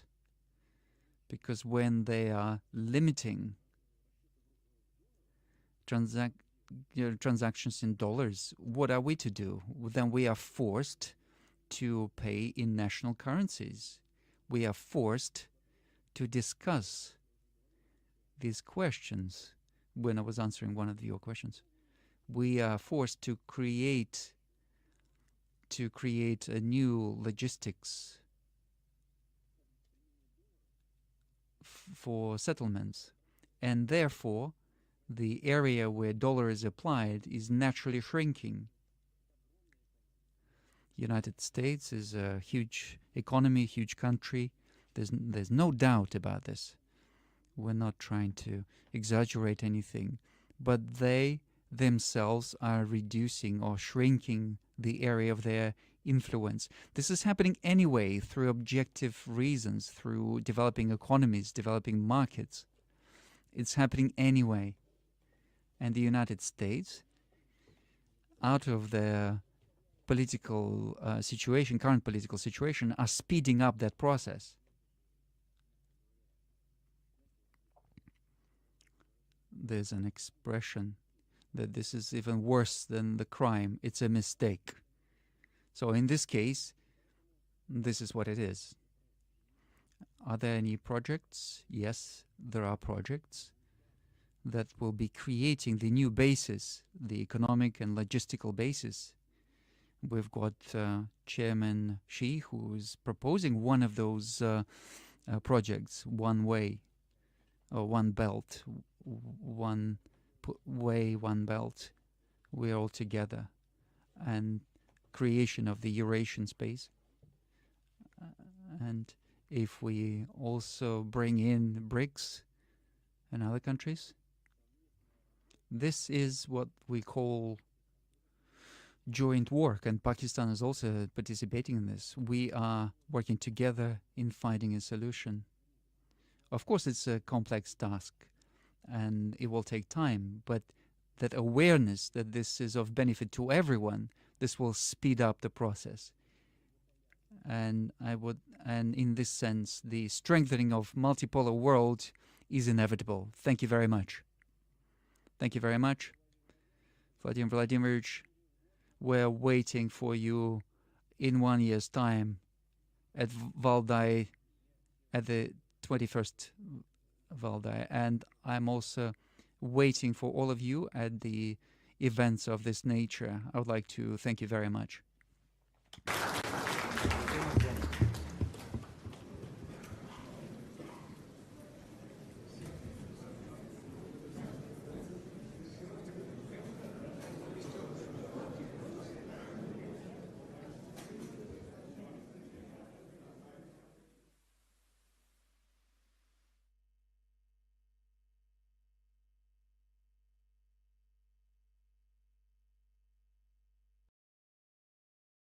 The law, I would have to refer you to Department of Justice. I'm not a lawyer, but what I can tell you is that this is a law that we are complying with. We have asked Congress multiple times to reappropriate this. This is not the way that we believe is going to be effective here. We believe in modernizing the system, not actually building a wall. The president said himself he does not think this is effective, and so we're complying by law. And we believe that in the rule of law here, and we're moving forward and getting that, in following the law. Is this the administration in some ways recognizing that using these funds at this moment will be useful in Texas? We are complying by the law that says that we need to do this, and that's what DHS is asking for. And how is this consistent with what President Biden pledged to do when he was elected, which is that he will not use any funds to use the border law? What will you tell? Let's make this really clear. The facts are that this is not new, right? This is something that came from the last administration under the Republican leadership in fiscal year 2019, and we are required to do this. We are required, DHS is required to comply by the law. That's what we're doing here. And look, the president, he said this himself. He basically asked Congress to reappropriate the funds. They wouldn't do it. And so now we have to comply by the law. Now, this was something that was announced 6 months ago. DHS actually announced this 6 months ago. And so this is not new. This is actually not new. Does this help with the situation in Texas? We believe that a border wall is not effective. You heard that from the president when your colleague Selena asked him directly. He said we don't believe it's effective. We have asked Congress to actually help us, use these funds in smarter, more effective ways. That's what we've asked for. They refuse, but we're going to continue to ask for Congress, especially Republicans who are holding this back, to act. If the border wall is ineffective, why is the Homeland Security Secretary saying that it's necessary to prevent unlawful entries into the United States? I have not seen that full statement. I know. I hear you. I'm just saying I've not seen his full statement on that. What I can speak to is for the president. The president's been very clear that he doesn't believe it's effective. He answered that question of your colleague. That's what I can speak to. That's what we're going to talk about. And we've actually said there are smarter ways and more effective ways in dealing with this. And there are. And so the president said himself, he asked Congress to reappropriate this funds for something that is more effective, for ways to do this in a smarter way as it relates to border security measures. They refused. This was announced back in June, and now we're moving forward. And he said in 2020 as a candidate, so after this law was passed in 2019, that there will not be another foot of wall constructed in my administration. How can you say that he's not breaking that promise? Well, what I can say is that. All right, I think you've gotten enough of that. So we're going to watch this now. So you're going to be on the Flight Tour app here. Turn this back on. Got the sound here. Get to monitor situations. That combat sent, or sorry, the VC there, it's landing in Qatar, funnily enough. Landing in Qatar. E-freeze. All kinds of things. Rightfully so. Alright. Well, that's what we got there. So we're going to monitor this and then... he's done. Yeah. Yeah, so that's... I'm just going to watch this here and I'll be back in some time.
All right, ladies and gentlemen, we are here.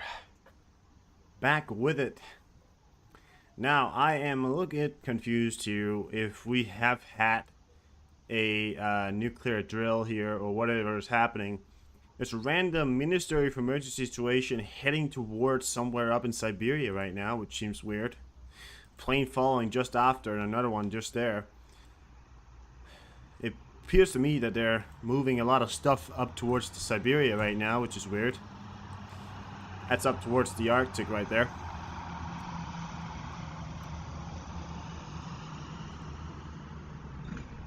Still got a lot of reconnaissance up. Nothing out of the ordinary. Well, still, I would say a lot out of the ordinary. The U.S. is full of planes right now, I think. Yes, it is. Yeah, a B-52 up. There you go, guys. We got a B-52 up. Not unusual. It's been known to hang around here. Oh, we got two B-52s. Two B-52s.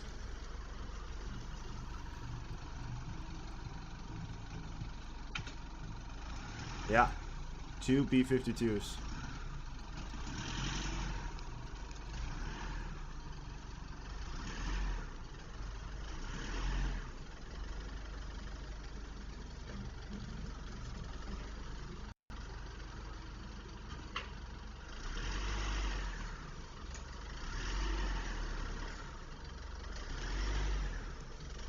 If that one of those B-52s starts heading towards Europe, that's when you gotta worry. But it doesn't look like it.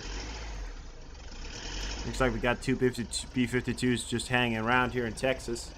Something we've seen before, definitely.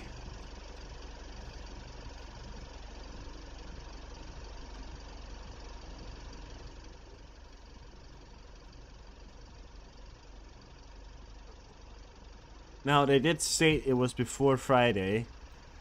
So again, you know, we're still within the error of margin right now that, you know, Moscow or most of Russia is still an hour ahead.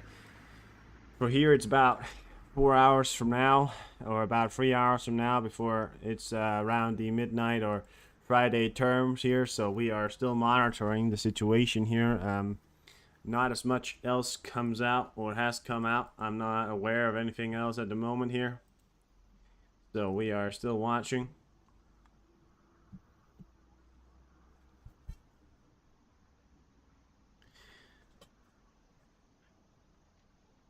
Probable launches of shaded strike UAVs from area of Chaidao training ground Crimea, the Air Force of Armed Forces of Ukraine.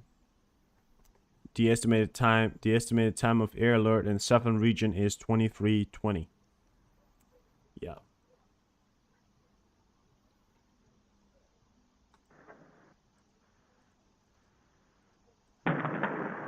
Explosions in Kirks.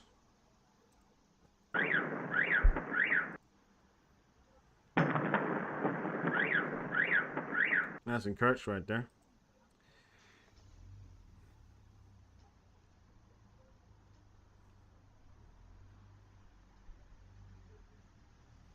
There's a naval exercise happening. All right, but that's not before. That's not in a few weeks. That's not now. That's in a few weeks. Like you said. Для нас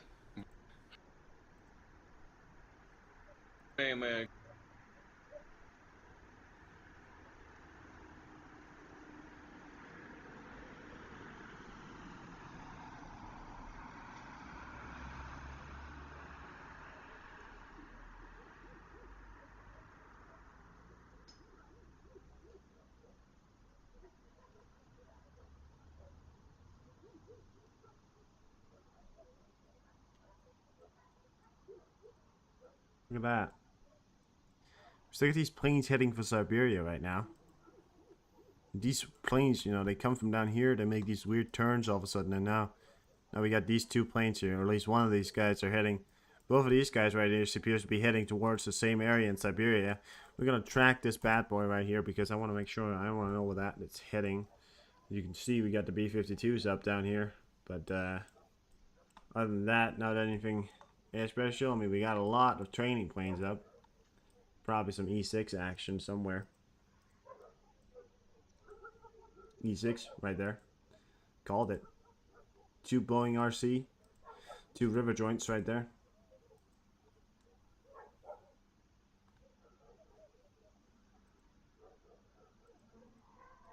Yeah. We got the E6. Got 2 E6 up as well. It is not a usual day for air activity. It is a unusual day for air activity. I don't know if there's a massive drill going on, but it is massively, you know, amounts of just sheer, you know, planes and everything. Especially when we're heading into these hours. I usually don't have this much amount of planes, you know, in this amount of hours in this hour in you know, over Europe in this hour, which is now. I mean, that we usually don't have that much amount of planes up. So yeah, still a little weird, still a little fondling.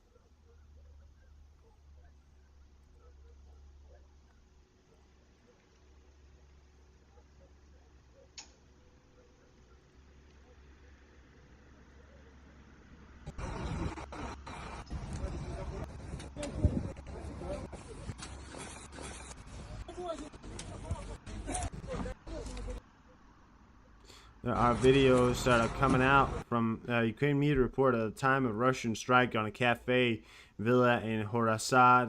There was a cake ceremony, so a large number of people gathered in one place, and there was pictures of that. I cannot show you the pictures as there is multiple dead people on the pictures.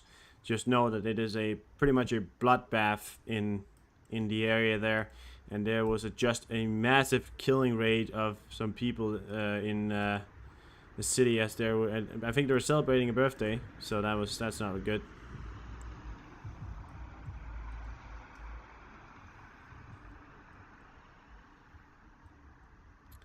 We want to track this right now because we don't know where it's heading, but I'm betting on it heading somewhere because this thing is heading towards the Arctic.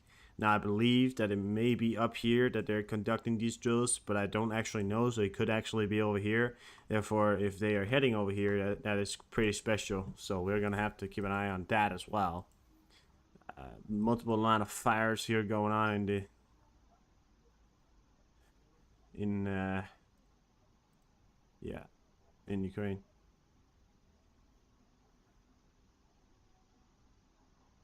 Yeah, and that's also, if you want to see those pictures, I have retweeted some of those pictures there. If you want to see that, please go. You can go to my my Twitter. You can see these pictures. I do warn of viewer discretion, as it is quite a horrific scene that you will be seeing. If you are not if you do not have the stomach for that, please do not do it. It is a very sincere picture that has been happening throughout the day here.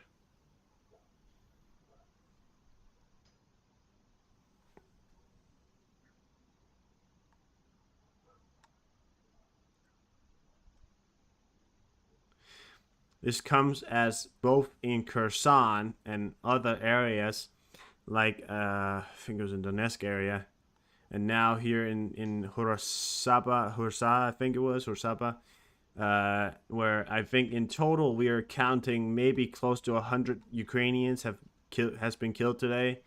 It's not actually.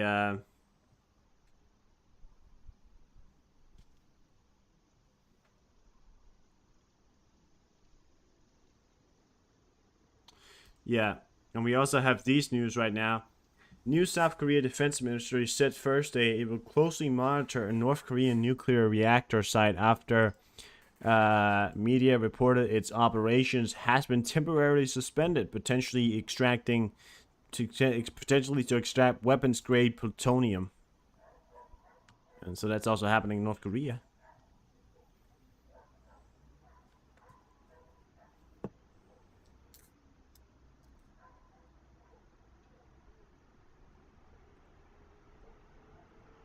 Ukraine is actually not feeling too good right now. It is having a bit of a bad time as the House of Speaker McCarthy, who was very much behind supporting Ukraine, has ceased to be the House of Speaker and is now being replaced. We aren't sure who he's being replaced with. I mean, there was somebody apparently who was replacing him, but We don't know his we actually don't know his plans for Ukraine, but yeah, supposedly he's within the range of wanting to help. I'm not really that sure, but yeah.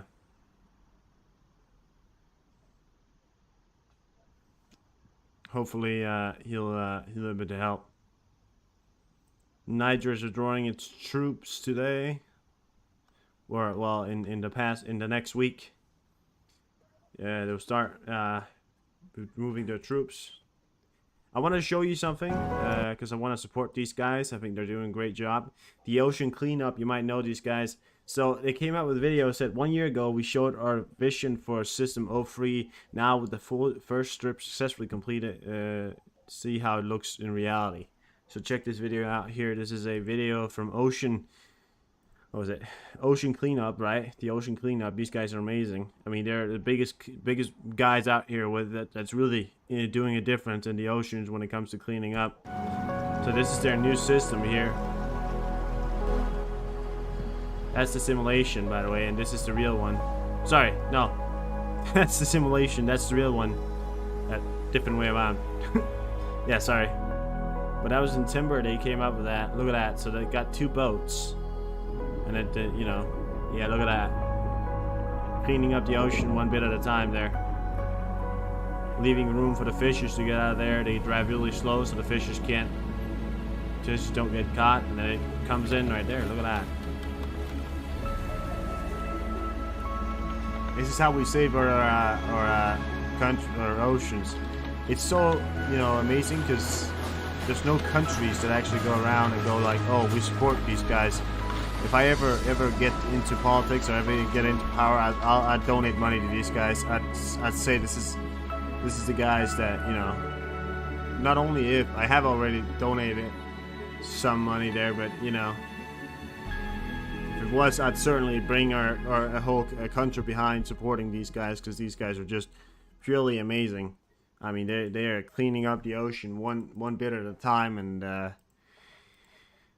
you know, with them we can hope for a better future for our kids. You know, the amount of the things that they eat, you know, the fish that they eat, you know, ensuring that the fish that they eat do not have plastic in their stomachs, but in fact it's healthy fish that, you know, was caught, and you know, make sure that people actually earn money from catching fish because the oceans isn't polluted and all that stuff. So we have people that actually, you know, especially in poorer countries where people are very much dependent on the fishing industry working. Therefore, it is sometimes important that we ensure that that works, and ensuring that countries that don't have much, we're talking Cambodia, you know, Thailand, countries down in the eastern parts, you know, countries like that have what they need, and ensuring that those countries have proper means of a way of living, which is, you know, healthy fish that they can catch and sell, and that's why I really like those guys, and why I really want to tell you about those guys. If you want to help them out, it's up to you. You know. You know, if you have the money, if you don't, you know, just acknowledging them and spreading the word about them is also another thing. An American F-16 fighter just shut down a Turkish Anka-S drone over Syria after it was deemed a threat to U.S. forces in the area. The drone had already bombed SDF Kurdish positions. It is the first time ever the U.S. shut down a Turkish aircraft. A Turkish aircraft has just been shut down by U.S. forces. Check it out. We have a video. Desire, welcome in. We have a video here. Check it out. There you go. That got shot out right there. That's a Turkish drone right there. Just got shot out by the Americans there. So let's see how the Turkish react to that. We got one extra linear. We got 1 hour ago. We have a 195. One Tu-95 MS 1 hour ago. Took off. Ukrainian musician Andriy Jepel died heroically in a battle near Robitan. He played the trombia in the folk rock band Korali. When the full-scale invasion began, Andrew went to defend his country. He fought near Isham and Kupiansk in the Kharkiv region. Later, he joined the famous 47 Mechanized Brigade. He trained in Germany and became M2 Bradley commander. Oh, God. So check it out. This is this guy right here. Drastic change to his looks, but he was a great musician, a great guy. May he rest in peace, and thank you for your service, but not only protecting you, but protecting everything else.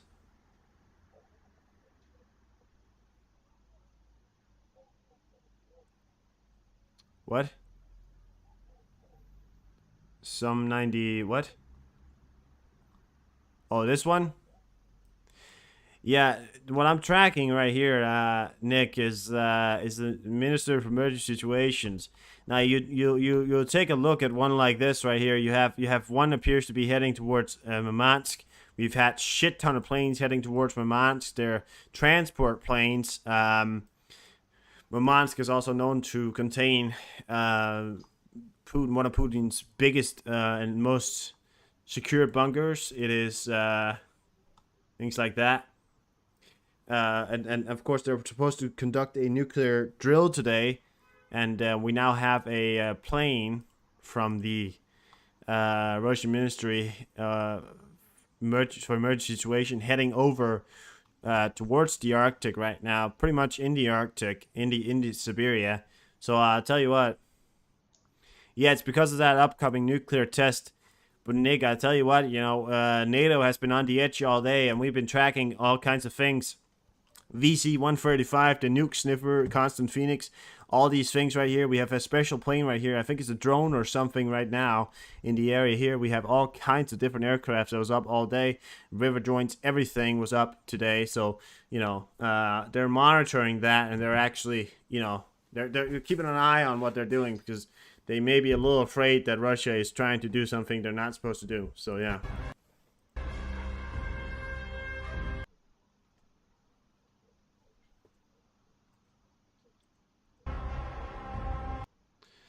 Oh, guys, we have a really cool video here. As part of the special operation, Ukraine scouts landed on the western coast of temporarily occupied Crimea, as well as on Trendriv and Kinburn Spits. This is reported by the main intelligence director of the Ukrainian Minister of Defense. On the way back after completing a combat mission in Crimea, the soldiers of Aten also fought a battle at sea, the report said.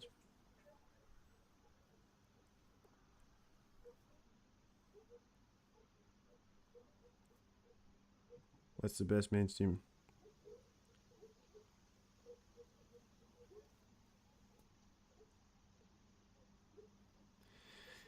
Well, people keep saying that. There's no way for you to know that they won't do anything, Nick. I mean, there's no way for any of you to know that they won't do anything, and there's no way for me to know that they won't do anything. I can't tell you if they're gonna do something or they won't. I don't know. That's for the future. And by the way, it hasn't happened yet, and we don't even know if it's gonna happen. So listen, what I'm telling you here is, I don't know if this is happening or not. I'm giving you this because I think it is a possible situation that could be dangerous, and whatever the escalation point, whatever point NATO takes, if they are triggering Article 5, nuclear bombs, dirty bombs, has been on the list of NATO's red line. And, as much as Russia puts down red lines, when NATO puts down a red line, it's usually a pretty big red line that you don't cross. So I'd say that the threshold for us not doing anything would be bad. But doing something is certainly something that we're going to have to do. I think if it happens, they're going to call a meeting, and then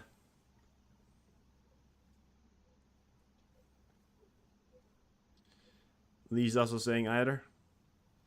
Yeah, man, listen, we don't know. And listen, they're going to call a meeting 100%. What we can't call out, guys, is that they're going to call a meeting. They're going to say, we're going to talk, they're going to call on Article 4. Article 4 is the meeting you call to ensure if you're going to, talk about calling Article 5. And then if you decide to call on Article 5, that's after the Article 4 meeting.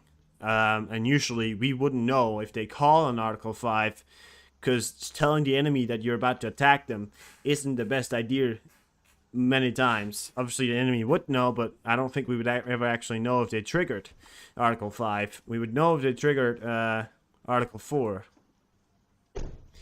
Well, yeah, before Friday, Nick, and Friday, that's in 4 hours, so today, yeah, the test, but yeah. I don't know anything else, guys. I know just as much as you guys right now. I know nothing else of this. The only person that knows anything, the test, yeah.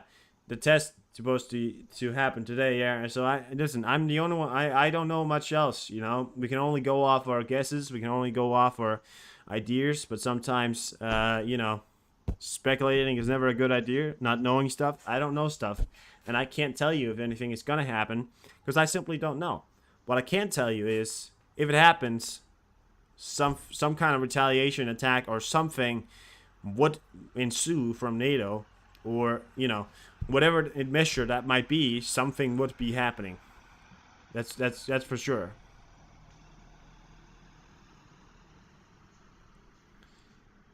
Well, that's why you got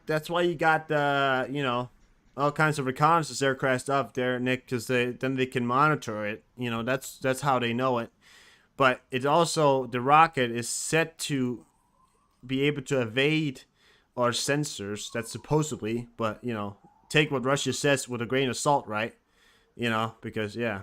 But listen, I don't know. We're gonna watch this video here because I think it's a pretty cool video. This is This is how warriors act. This is warriors right here. This is Ukrainian special forces right here. When they made a mission to Crimea, and I was talking about this yesterday.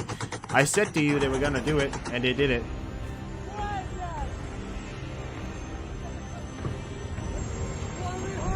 I don't know, Nick. How would I know that?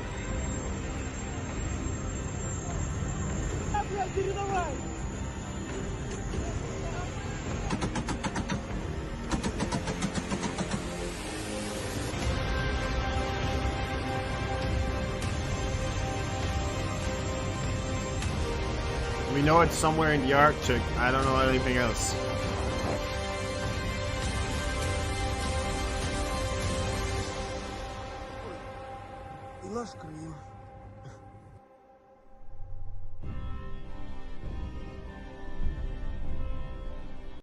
I love that music right there. That kind of Cossack kind of music. It's gonna be in Siberia, somewhere in the Arctic. That's what we know of.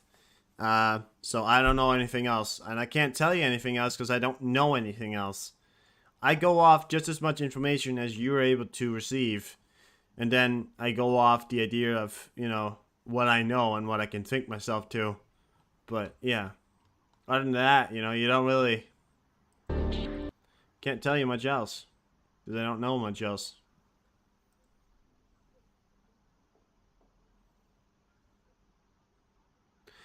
Putin said during a search, 5 kilograms of cocaine and 10 billion rubles in cash were found in Prigozhin's office. Wouldn't surprise me.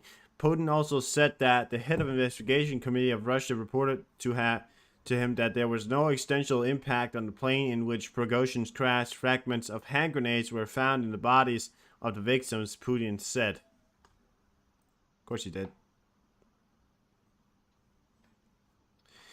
It will be an interesting next 24 hours, and the next 4 hours is certainly going to be most interesting because it was said to be before Friday. Of course, we can't know if they're going to do it. It's kind of like trusting Russia to do something is also trusting, a dog that doesn't know how to obey you to obey you. You can never really trust them to, the things that they say. You can never really trust that. The Turkish has just shut down. The U.S. has just shut down a Turkish drone in Syria right now.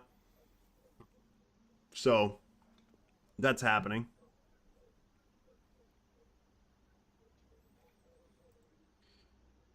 Well, yeah. Okay, that's a long list right there. Reading to you. God damn it.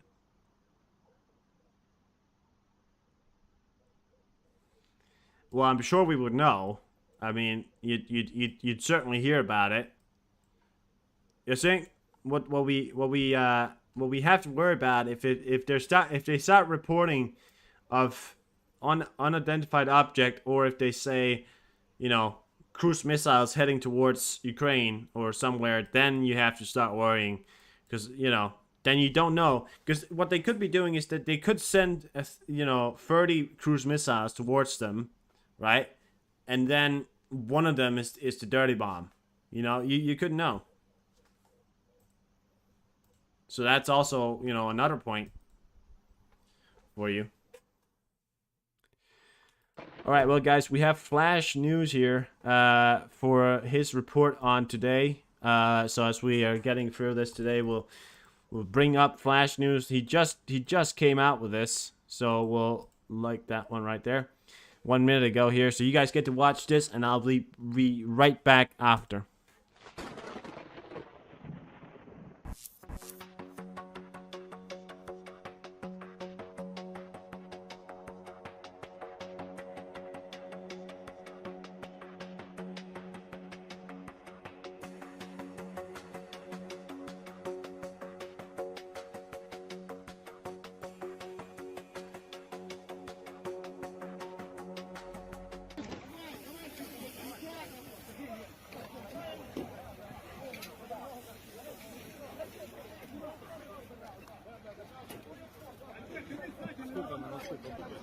Я не знаю.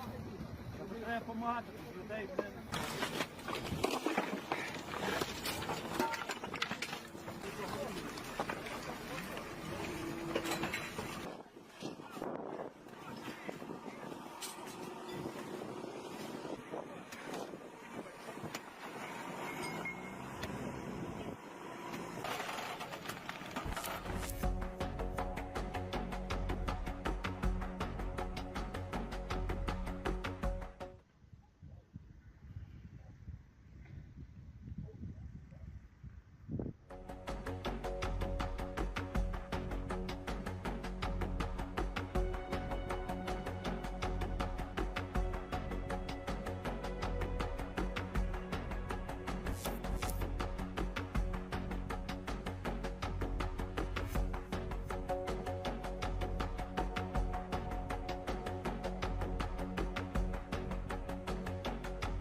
Довольна дуже? Да, вже не плачеш? Давай, давай. Поверни руки давай.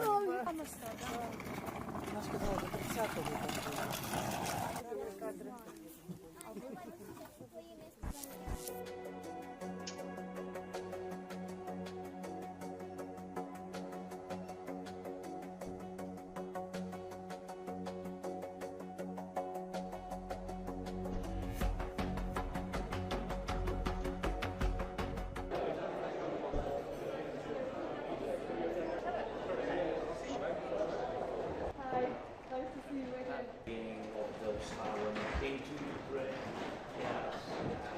But all the prime ministers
коллектив и учащиеся Горцовской основной общеобразовательной школы Дзержинского района Калужской области сердечно поздравляют вас с днем рождения.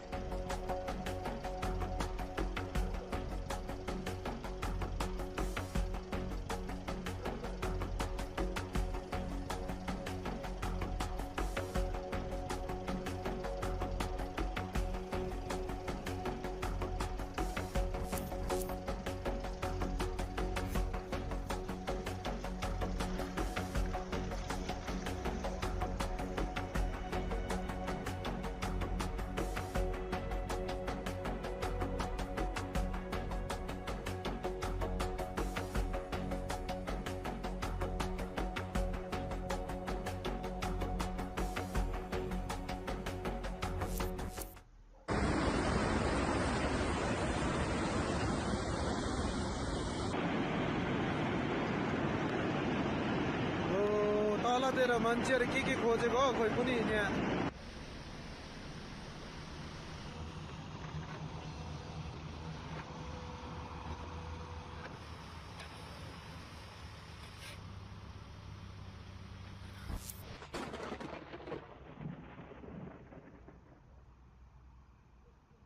How you guys doing? Yeah. So, I mean, you can't tell me this is normal. You know? Can't tell me this is normal. This is not normal. You got a plane right now. It's heading towards the Arctic. You know, I mean, it's in the Arctic right now. It's in the Kara Sea. Pretty much just ice at this point. You know, it's in Siberia. So, this is not a normal situation as to what we're seeing right now. Something appears to be afoot right there. We don't know what it is, and we actually don't know if these guys are transporting what we fear they're transporting, or if they're heading there to do something. I don't know. However, we are still monitoring. I don't know, but I don't know. You know, that's wrong. You know, but it's so fucked. It's fucked. It's fucked.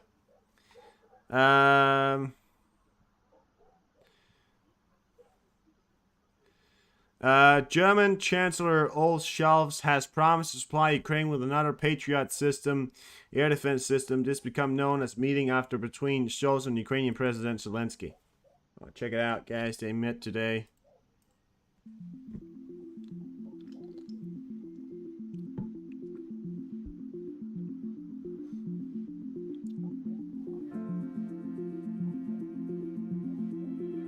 He's still got a little red under his eye. Looks like he just came out of a fight or something like that. Yeah.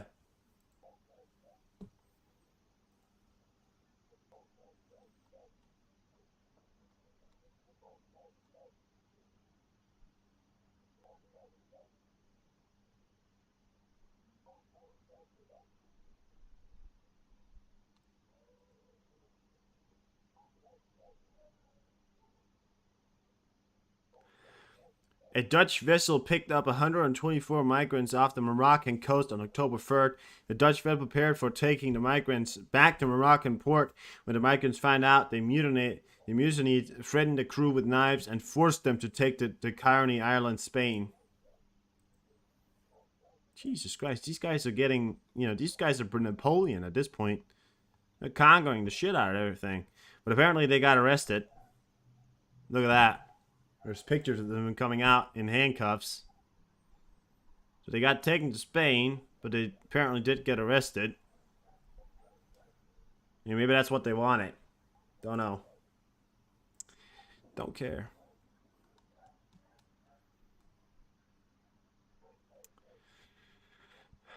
Belgian AIFVB C-25 armored infantry fighting vehicle in Ukraine service Syriza Oblast. Check it out, guys. This is also another little... It's kind of like a smaller tank right there. Or it's got IFV. But look at that. I think it's German too, yeah. It's kind of like a smaller kind of thing right there. But it's still... It's got a weight. Fire... Probably pretty armored. Yeah, I don't know much about it. But... yeah. Yeah, I haven't prepared a document with some news today. I have not had time to, because we have, been doing a lot of other stuff today.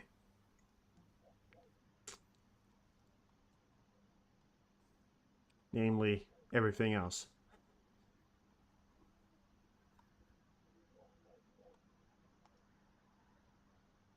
Been live pretty much all day. Or at least been here pretty much.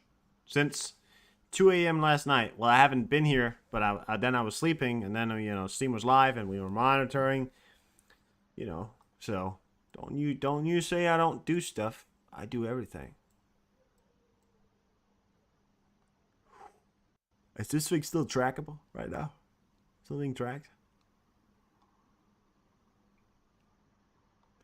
Kind of feel like it went off radar. Not sure though.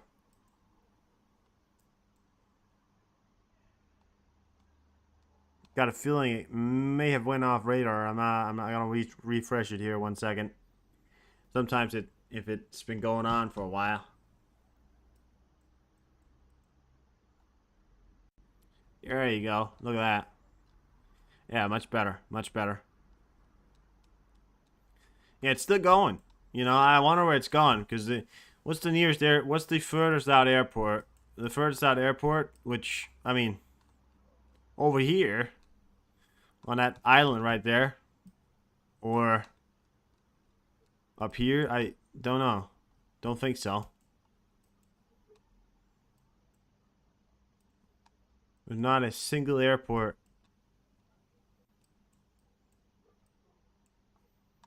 Not up here. It's not even heading in that direction. Could be heading over here. I mean, that's the furthest out airport you got, and that's if you're conducting a nuclear test,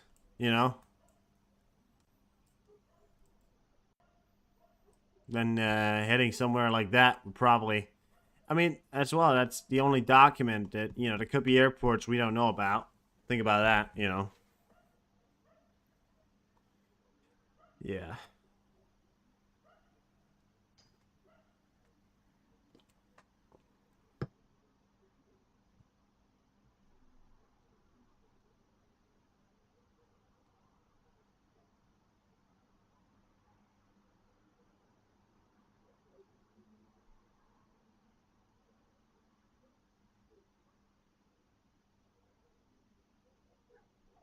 Jesus Christ. Everything. Everything.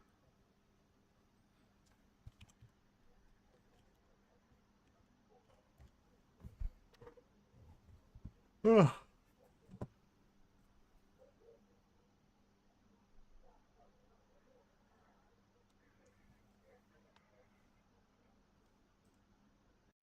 There's nothing new on Kosovo.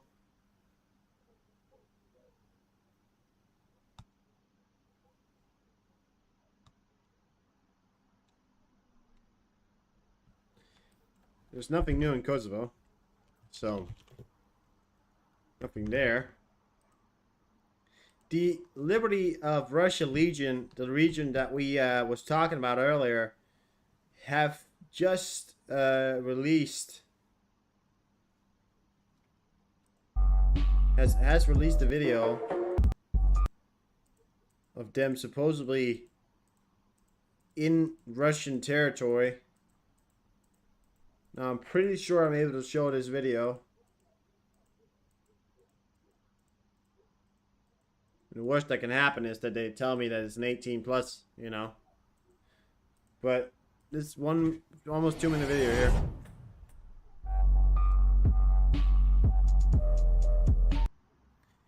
What do you say?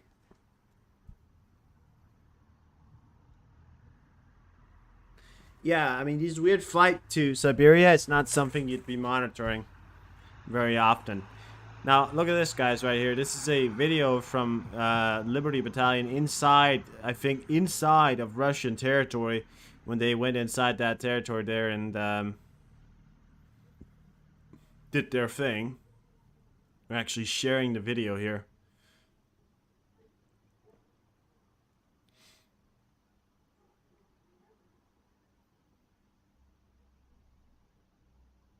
Oh, there it is. He's firing at an enemy position right there. And they start running away, apparently.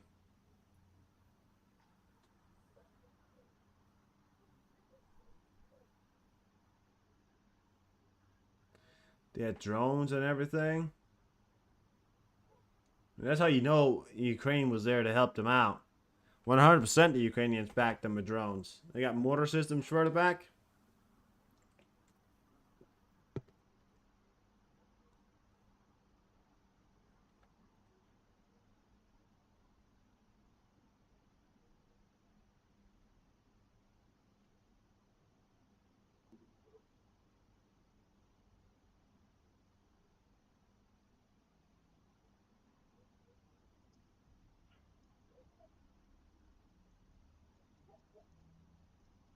I don't know what that says.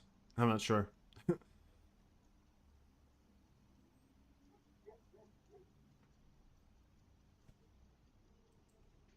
There you go.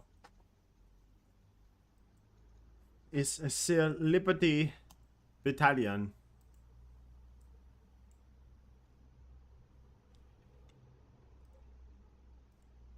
Das ist ja Liberty Battalion.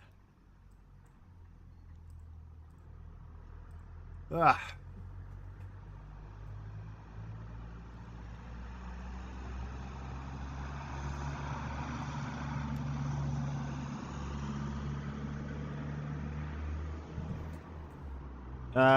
Sumy border area explosion and annexing area. There is shelling. Explosions are reported in Sumy region close to the border with Russia. Oh, okay. It's shelling apparently. I think the Russians are shelling Sumy just across the border.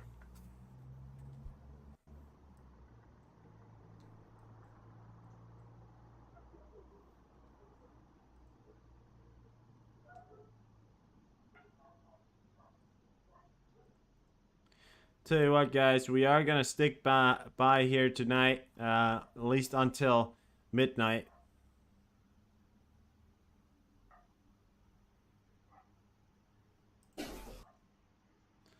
Just to ensure the provocation here. Now, I want to tell you something. I saw this earlier as well. It's been reported that 1995 schoolgirls in western Kenya has been sent to the hospital due to what seems to be a mystery illness at the St. Teresa Irgia Girls High School that has led to many of the girls being unable to walk. Hundreds of students have reportedly been affected, but the cause of the illness has not been disclosed. What could this be? So, supposedly... She's screaming right there. She's not feeling too well. Now, this is the so-called illness here. You can see that there's some kind of illness in the back, spinal cord, nerve system, something like that.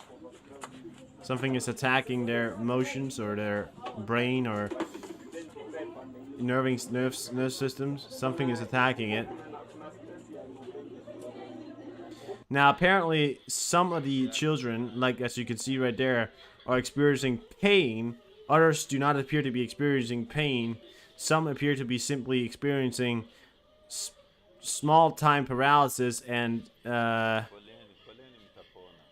heartache. But apparently, some other children, as you can see there, are experiencing mass pain. You can hear the person in the background there was hyperventilating. Some of the girls appears to be experiencing pain, as sure as the report says before. I can't even read that witchy, but I'm gonna say possibly. I mean, we've got no idea yet. It's gonna take some time. Obviously, they appear to have been put in proper care, or at least the care that they could put them in. I mean, this is quite a serious illness here. And it's certainly something we don't want to be spreading throughout Africa, to be spreading to any more. Hopefully, it's something that they can figure out. Hopefully, it's something that they can cure. You know, maybe they ate something bad. Maybe it's just, you know, maybe it's just something, you know, maybe they just need some antibiotics. Maybe they just need a shot or really anything, right? I mean, maybe they just need a little bit of, yeah, I don't know. I mean,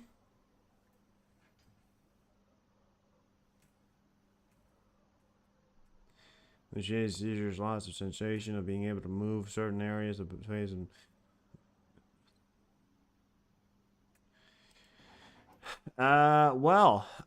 yeah. Well, which that, you know, that does seem like that fits the symptoms. That could be. As of right now, I've gotten no official confirmation of it, but you know, I guess your guess is as good as any right now, I think. But I certainly think they're keeping an eye on it. They're probably already experts or doctors down there trying to get them figured out. It does appear that the illness is affecting the children differently. It appears to me that the children, some of the children at least, are experiencing pain while others are only experiencing paralysis.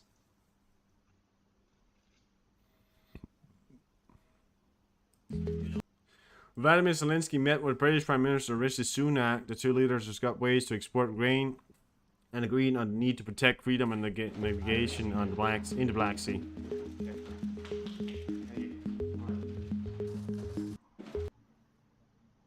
Here you have it. Oh, sorry. Rishi Sunak walking in like the king, almost dropping his case or map or whatever you call it.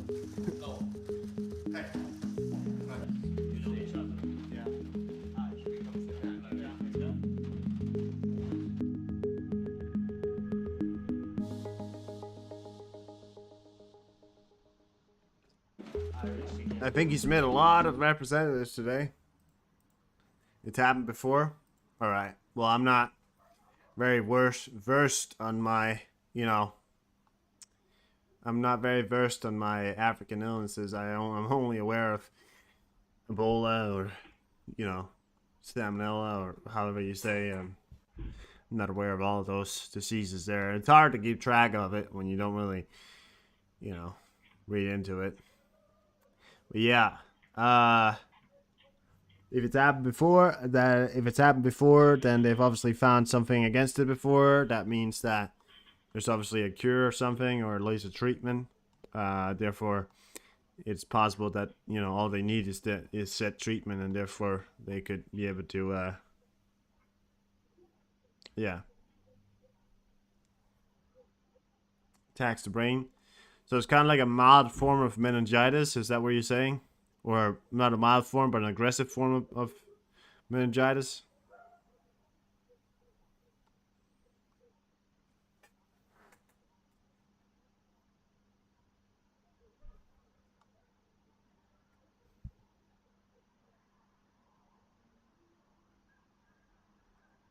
As long as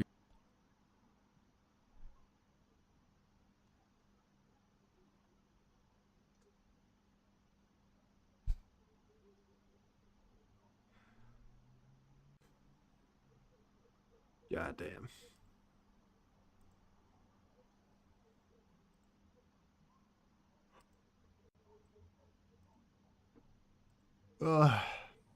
Just gonna lay back here for a second. I'm tired of looking for news. I'm gonna let you guys do that.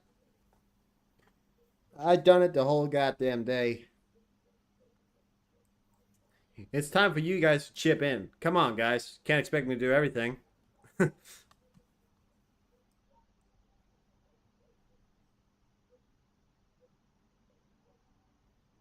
Liking it tonight, Janice? Alright.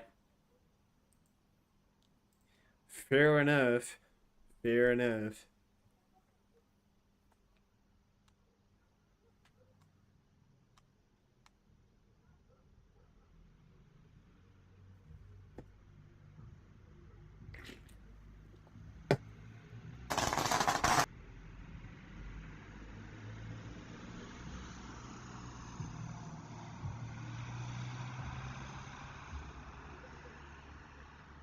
Right now, all I'm interested in is where this thing is going. That's literally all I'm interested in.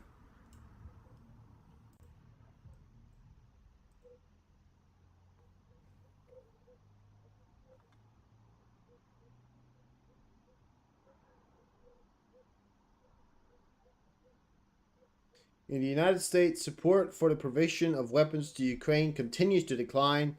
Routes reported only 41% of the respondents agreed with the statement that Washington should provide weapons to Ukraine, while 35% disagreed and the rest was undecided.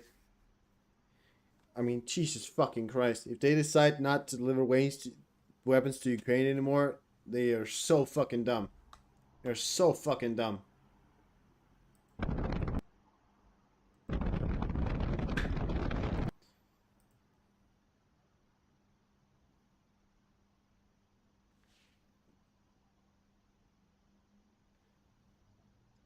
Yeah, I mean, let's just imagine. Yeah, I'd imagine that they are going to receive the proper care and hopefully get rid of that immediately.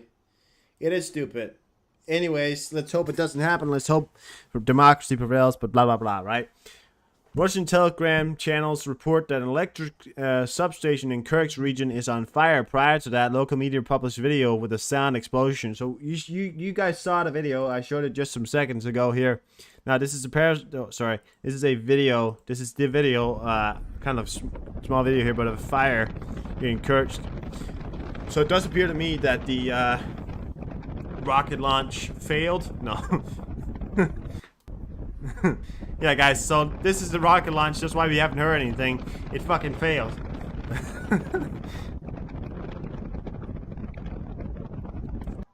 Let's launch our cruise missile. Nope. That's what it said. Nope. Burn. Burn. Burn. Now you better burn.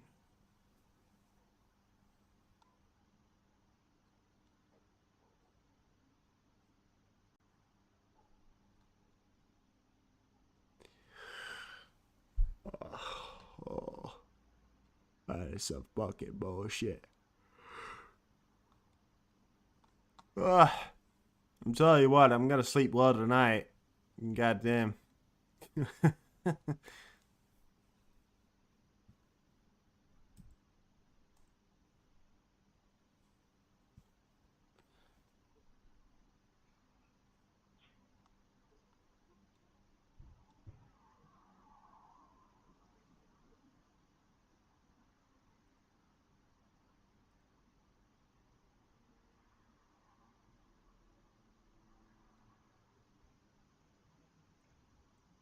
The only possible airport that it could be heading for, you know, it's this airport up here. That airport right there, that's called, I have no idea what it's called.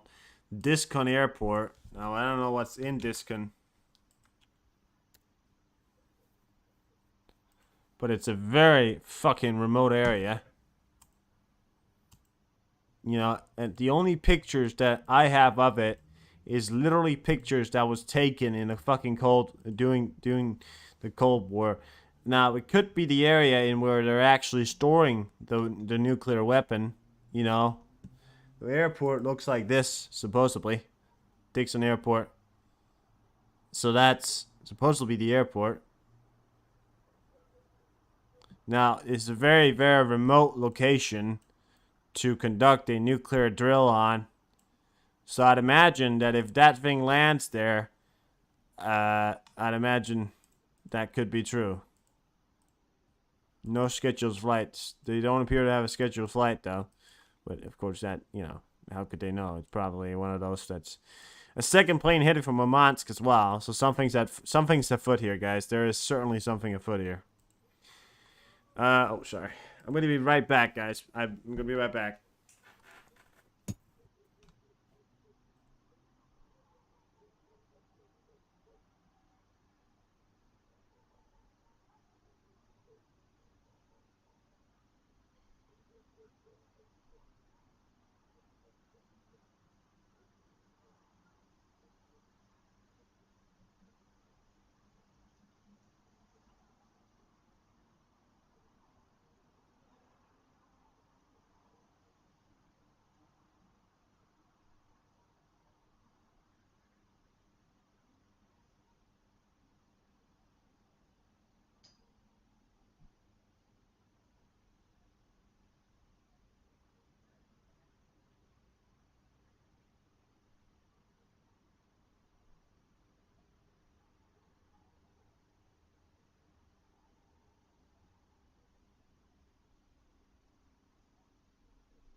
Nothing's happening.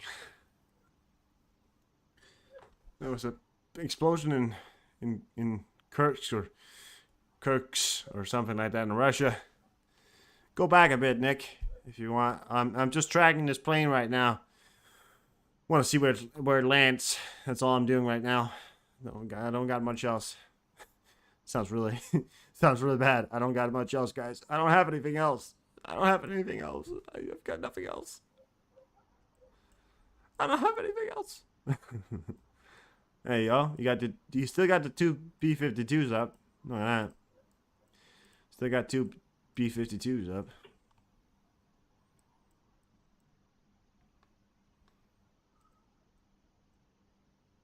Something in Kirks, yeah. Something in that area.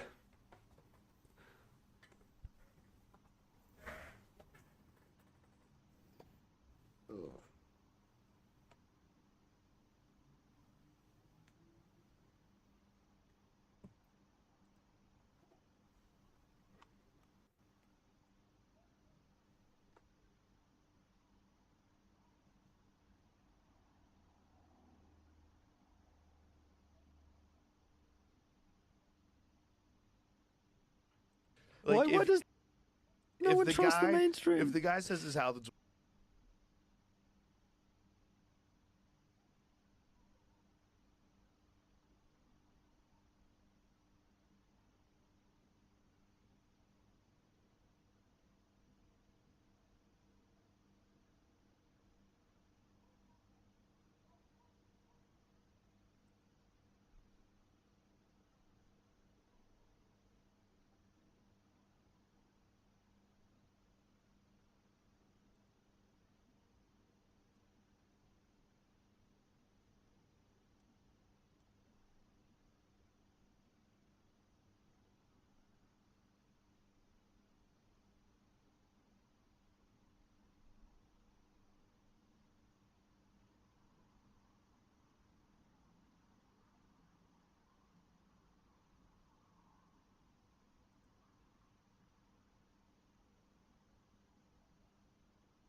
Yeah.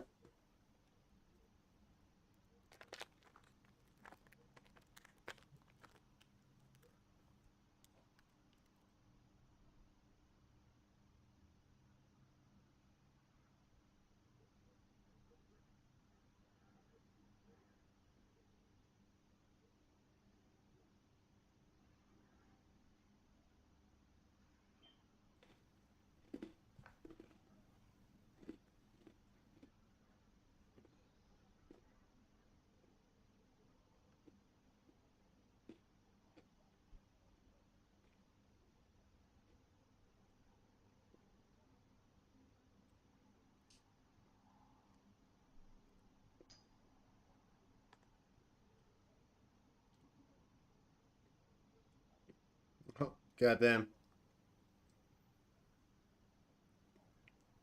Very often. May I ask why you called the police on those 2 men?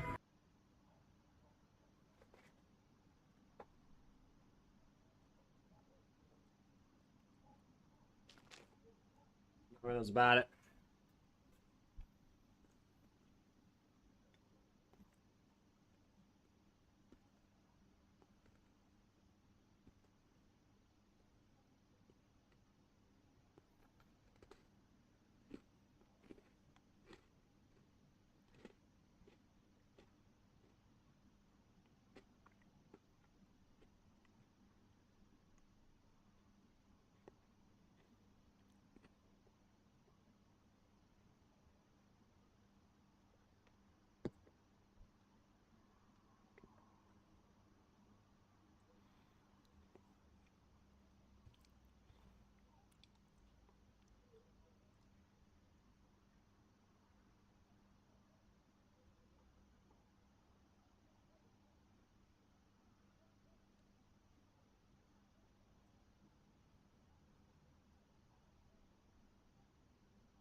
Oh.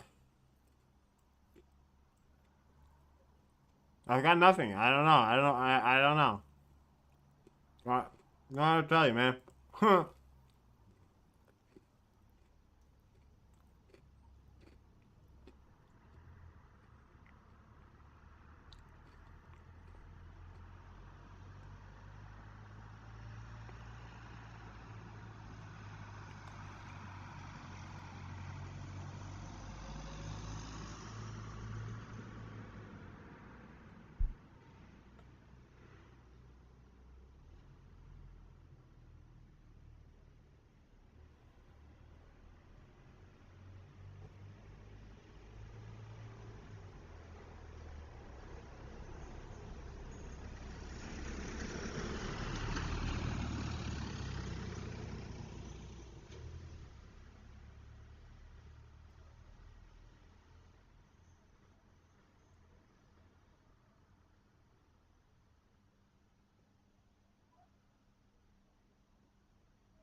You guys have something? I don't.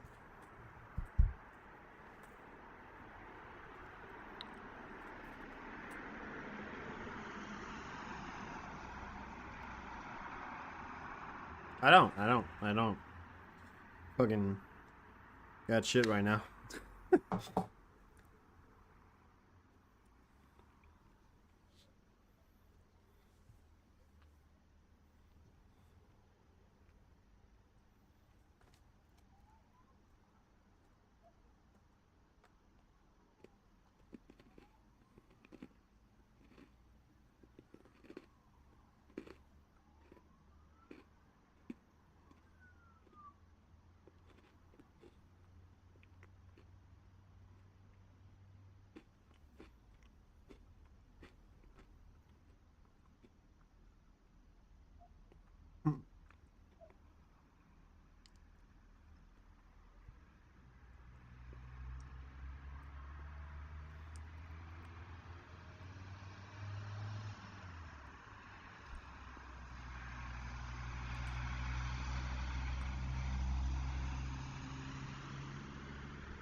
More explosion in Kupiansk.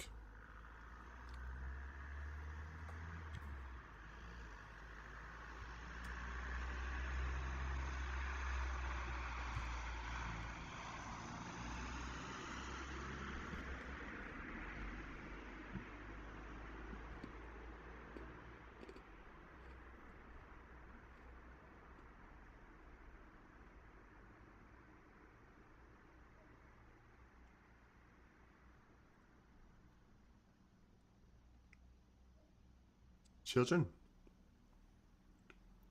What children? The one from Nigeria? Or did I miss something? I probably did. I showed it.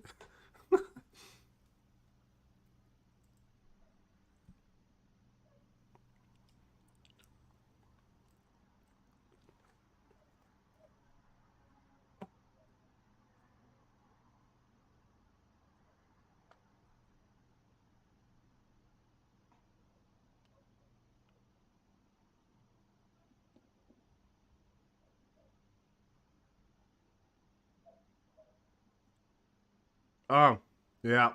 Yeah. Sad. It's alright. I think they're gonna be alright. Don't worry.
Yeah, sorry I'm a little silent here.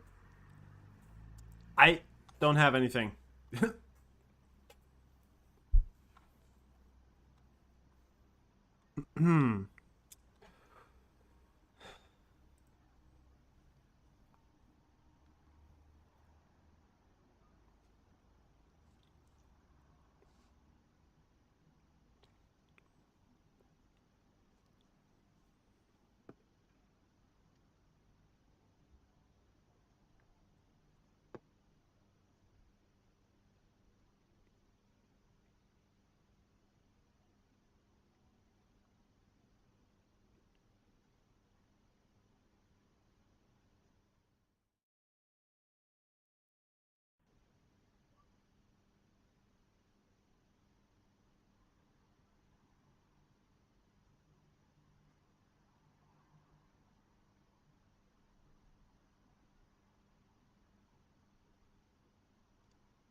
Oh.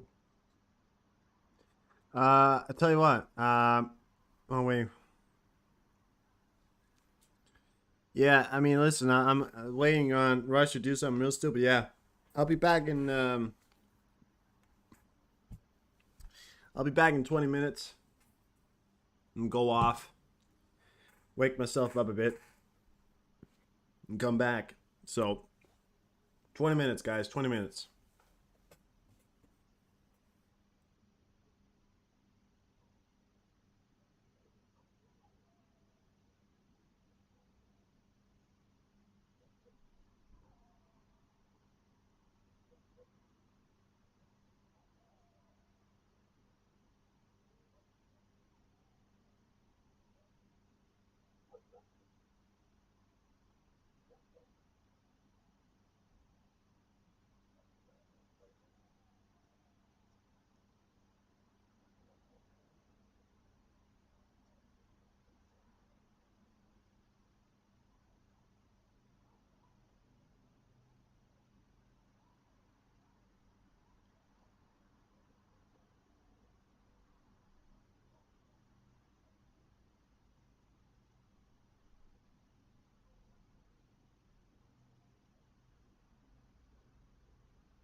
Afternoon.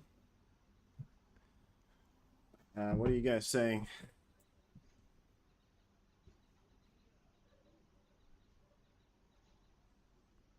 No, that's your judgment.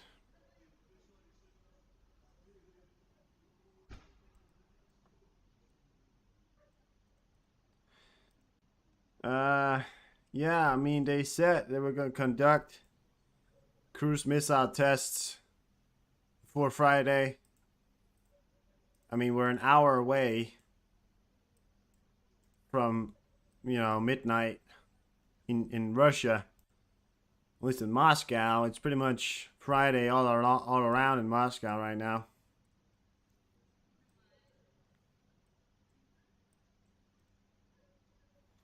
That depends.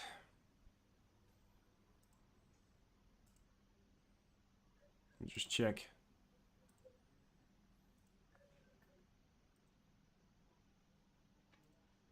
Jesus Christ.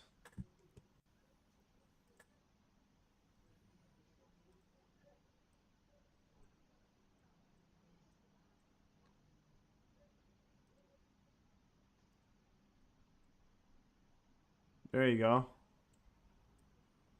Went off radar. Okay, there we go.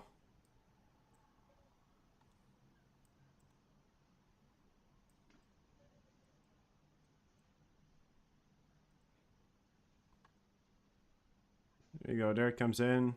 Goes off radar just around there. And that's when it actually goes off the radar. That's when it goes off the radar. So it went off the radar just over Siberia here. Just near this airport here. Or just over these mountains right here. That is what it did. That is what it did.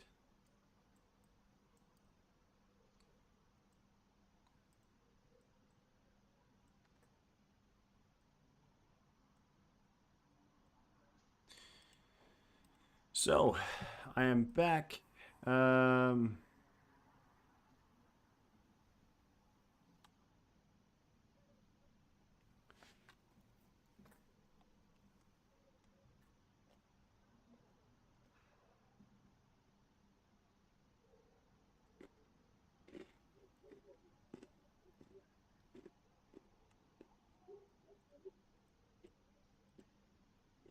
Yep.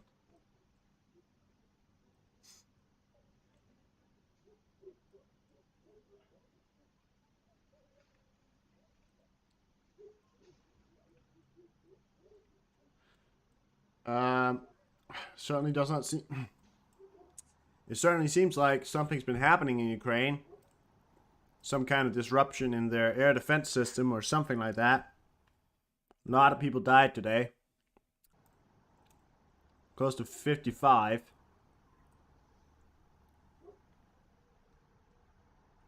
People. Or above that amount.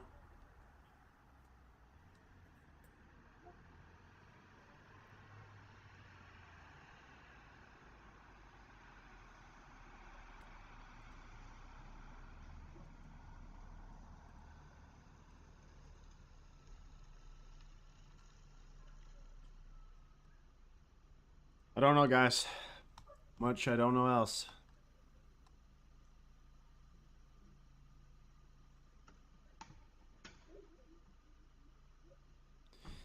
Movement of attack UAVs through Zaporizhia region heading towards the Dnipro Turesk, or how you ever say it, the Dnipro region.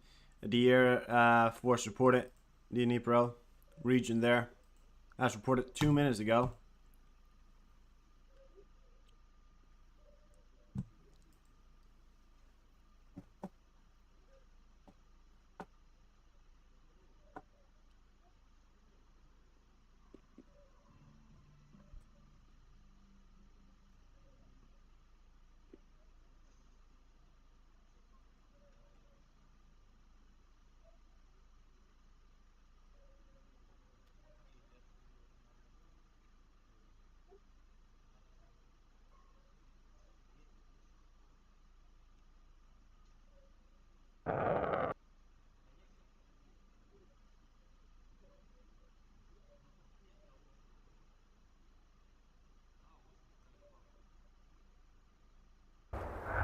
Oh, would you look at that?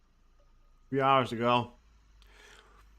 Russia to soon deploy nuclear missiles threatens West with response. Putin says Russia will deploy a nuclear-powered missile soon. This comes after a successful test of a nuclear-powered and nuclear-capable cruise missile with a potential range of many thousands of kilometers, or miles, sorry. Putin also declined to rule out the possibility it will carry out weapons testing involving nuclear explosion for the first time in more than decades. Today, Putin warned the West of a response to the pursuit, to pressure and willingness to end the war. There's parliamentary increasing military and political pressure from the West. We have to respond. I said many times that it was not us who started the war in Ukraine. On the contrary, we are trying to end it. The West has lost a sense of reality. Ukraine conflict is not about terrorism. It's the issue of global order. Zelensky warned Europe that if Ukraine loses, Russia will attack other countries as well. Is Russia posturing again as we've seen in the past, or this is another bluff? Is the good question right there.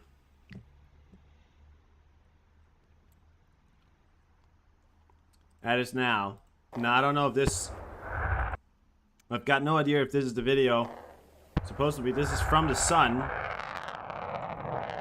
showing a video of a possible Vladimir Putin feared they're preparing to fire a terrifying nuclear weapon capable of flying for weeks on end.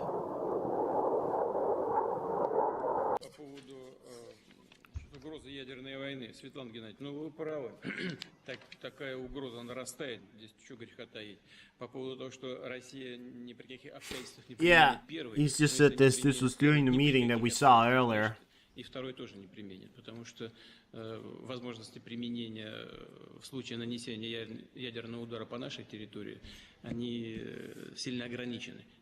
Тем не менее, у нас стратегия наша применения средств защиты, а именно как защиту мы рассматриваем оружие массового поражения, ядерное оружие, она вся настроена вокруг так называемого ответно-встречного удара. Oncoming strike. Retaliatory oncoming strike, he says at the end there. Yeah. Okay.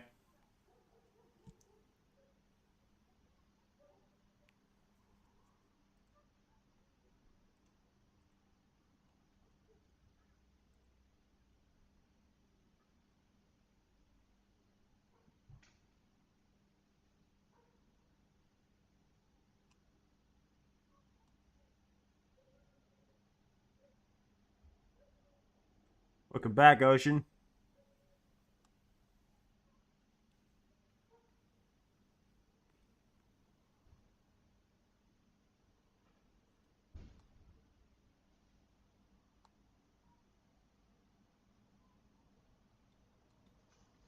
Three hours ago.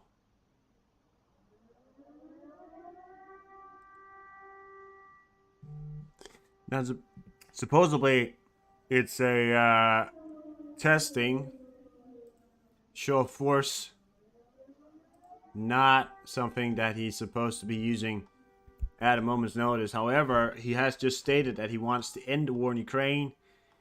How do you end the war in Ukraine when you're outmatched? You do exactly what you have to.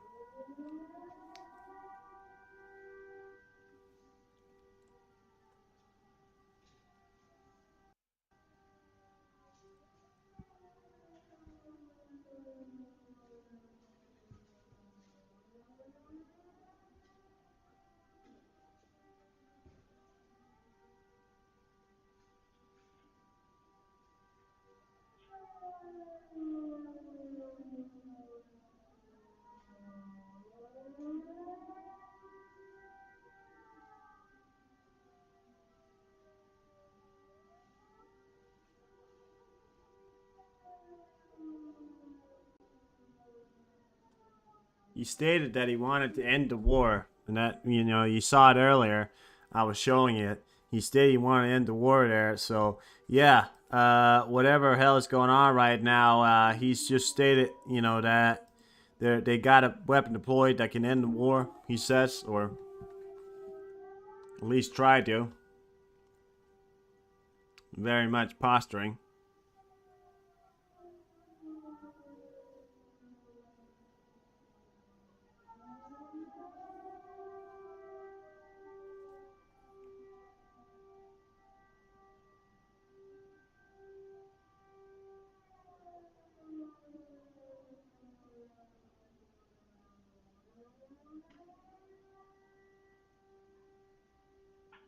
There's no way to know that, Nick. There's absolutely no way to know that. I can't, you know. Listen, guys, I can't say anything. Because I don't know. But it certainly seems to me that what he's doing right now is that they've conducted a nuclear test. The full statement says that he's ready to deploy nuclear missiles. Threats westward response. He says that Putin, so that this comes to a successful test of nuclear powered capable cruise missile with a potential range of many thousands of miles. Putin has also declined to rule out the possibility of carry out weapons testing involving nuclear explosions for the first time in more than 3 decades. That's also a posturing, of course. Today, Putin warned the West of a response to the pressure and his willingness to end the war. Now, it also stated that no matter what, guys, he also just stated that he would carry out nuclear tests. Nuclear test meaning what? He would, he would carry out tests involving a nuclear bomb, which means that not since the Cold War have you been able to watch a nuclear bomb live go off in, not since the Cold War, not since the Cold War times, or since they test weapons in weapons testing. Not since that time you've seen an actual Russian nuclear test.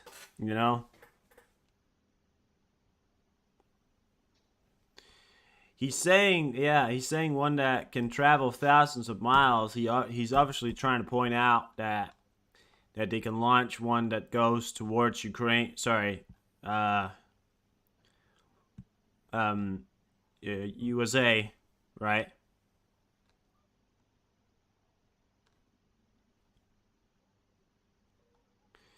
It just seems a little bit like, to me right now, that Putin, he's not ready.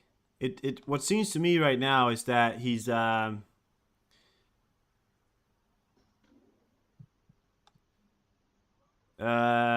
he also says that Russia is to deploy nuclear-powered missiles soon. So I don't know what that statement means.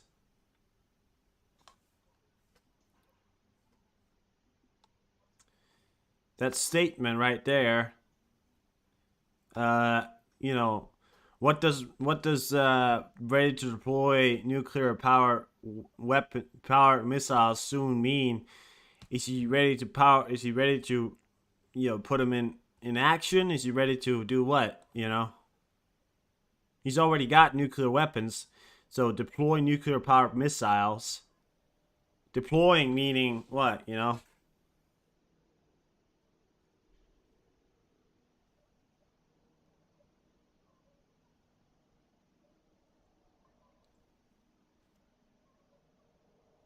He's going to China, then nothing is going to happen. He's just beating his chest. Yeah. Can I show the link? Yeah, I mean, I got it from. I got it from. What was it? Breaking Market News. These guys right here reported on it. They don't really usually report on that, but apparently they did this time. And some other guy, I don't know.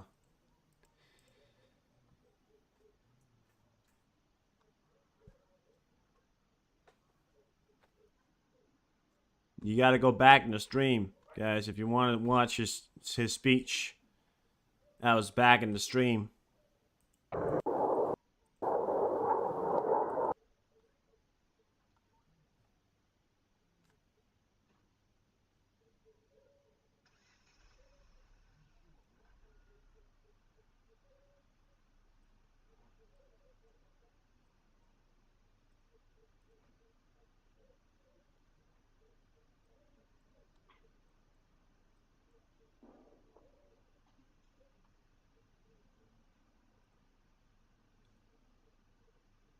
It still does appear to be 2 B-52s up. Because there's one over Arkansas. That's one. Okay, so this is the same one. Is it? Kind of look like they're in the same area. Is it?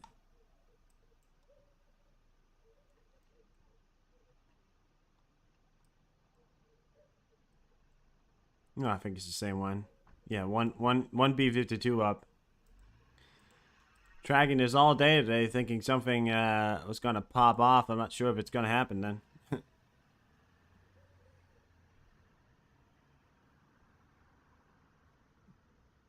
Putin put you to sleep. Goddamn. He can be pretty boring.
What is going on? What is going on?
Oh, right.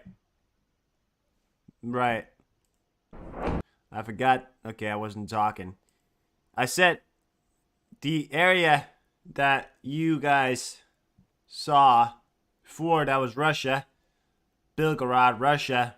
That video you saw was Syria. Just before. That was Syria just before. And I was just saying that why do we have to give a fuck about what the fuck Turkey does? You know, they bomb a bunch of terrorists. The bunch of terrorists, they start bombing the fuck out of civilians because that's what they do, because they're fucking terrorists. You know, what's the fucking point? I mean, it doesn't make any point. You know, all we do nowadays is clean up after Turkey, or we clean up after the US, you know, after they decide to bomb a bunch of people. Because, you know, I get the bombing of terrorists. Don't get me wrong. I don't want terrorists, but I also value the fact that maybe, you know, we could just for once figure out to do it in other ways than to destroy everything. You know, I don't give a fuck about that Turkish drone that gets shut down. Why? Why? You know? Why should I give a fuck about it? I don't care. I don't care. It's a fucking drone. They'll replace it. Not like anybody was in it. You know? It's like, yeah. I had a cat fighting down there.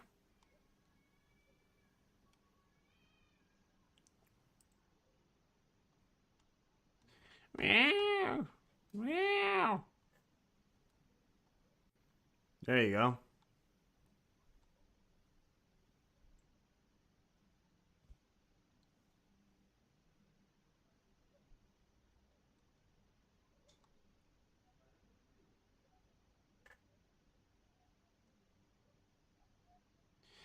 Yeah. Just buy them a new one. Just buy them a new drone. Doesn't matter. Here you go, guys. Come on. Lithuania has announced it joins Ukraine, Poland, England, Romania, Estonia, Latvia, Finland, Sweden, Denmark, Norway, and Israel in refusing to play against Russia. UEFA just ruled it to let Russia U17 team start playing international competitions again. Well done, Lithuania, they say. Well done, boys. Well bloody done. Well bloody done. Tell you what, right? I don't give a fuck about that. Goddamn Ukraine. Sorry, not. Goddamn Turkish drone. Buy them a new one.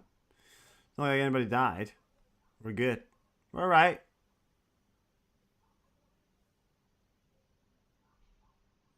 We are alright.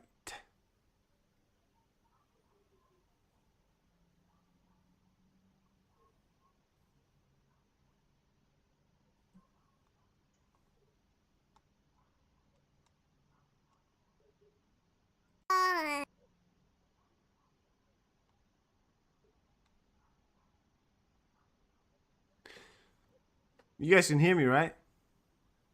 I hope you can. What's got the audio? I forgot to click it off. You can hear me, right?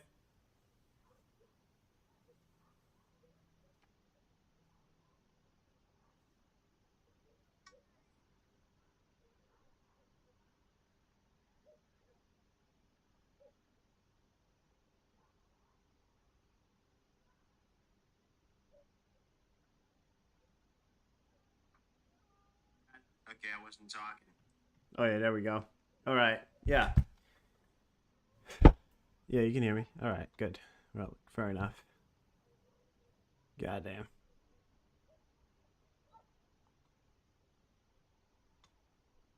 Audio good.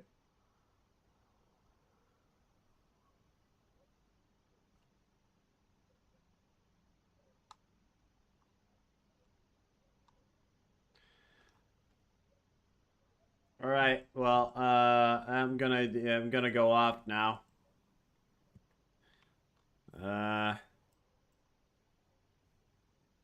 Guess I'll Actually, I'm gonna end the stream now. So, yeah, I'm gonna get off. I'm gonna end the stream. Give the computer a break.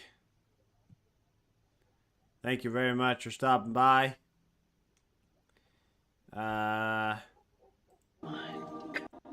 Doesn't appear to me that anything's gonna happen today. So, maybe tomorrow, maybe throughout the night. If it does happen throughout the night, we'll wake up.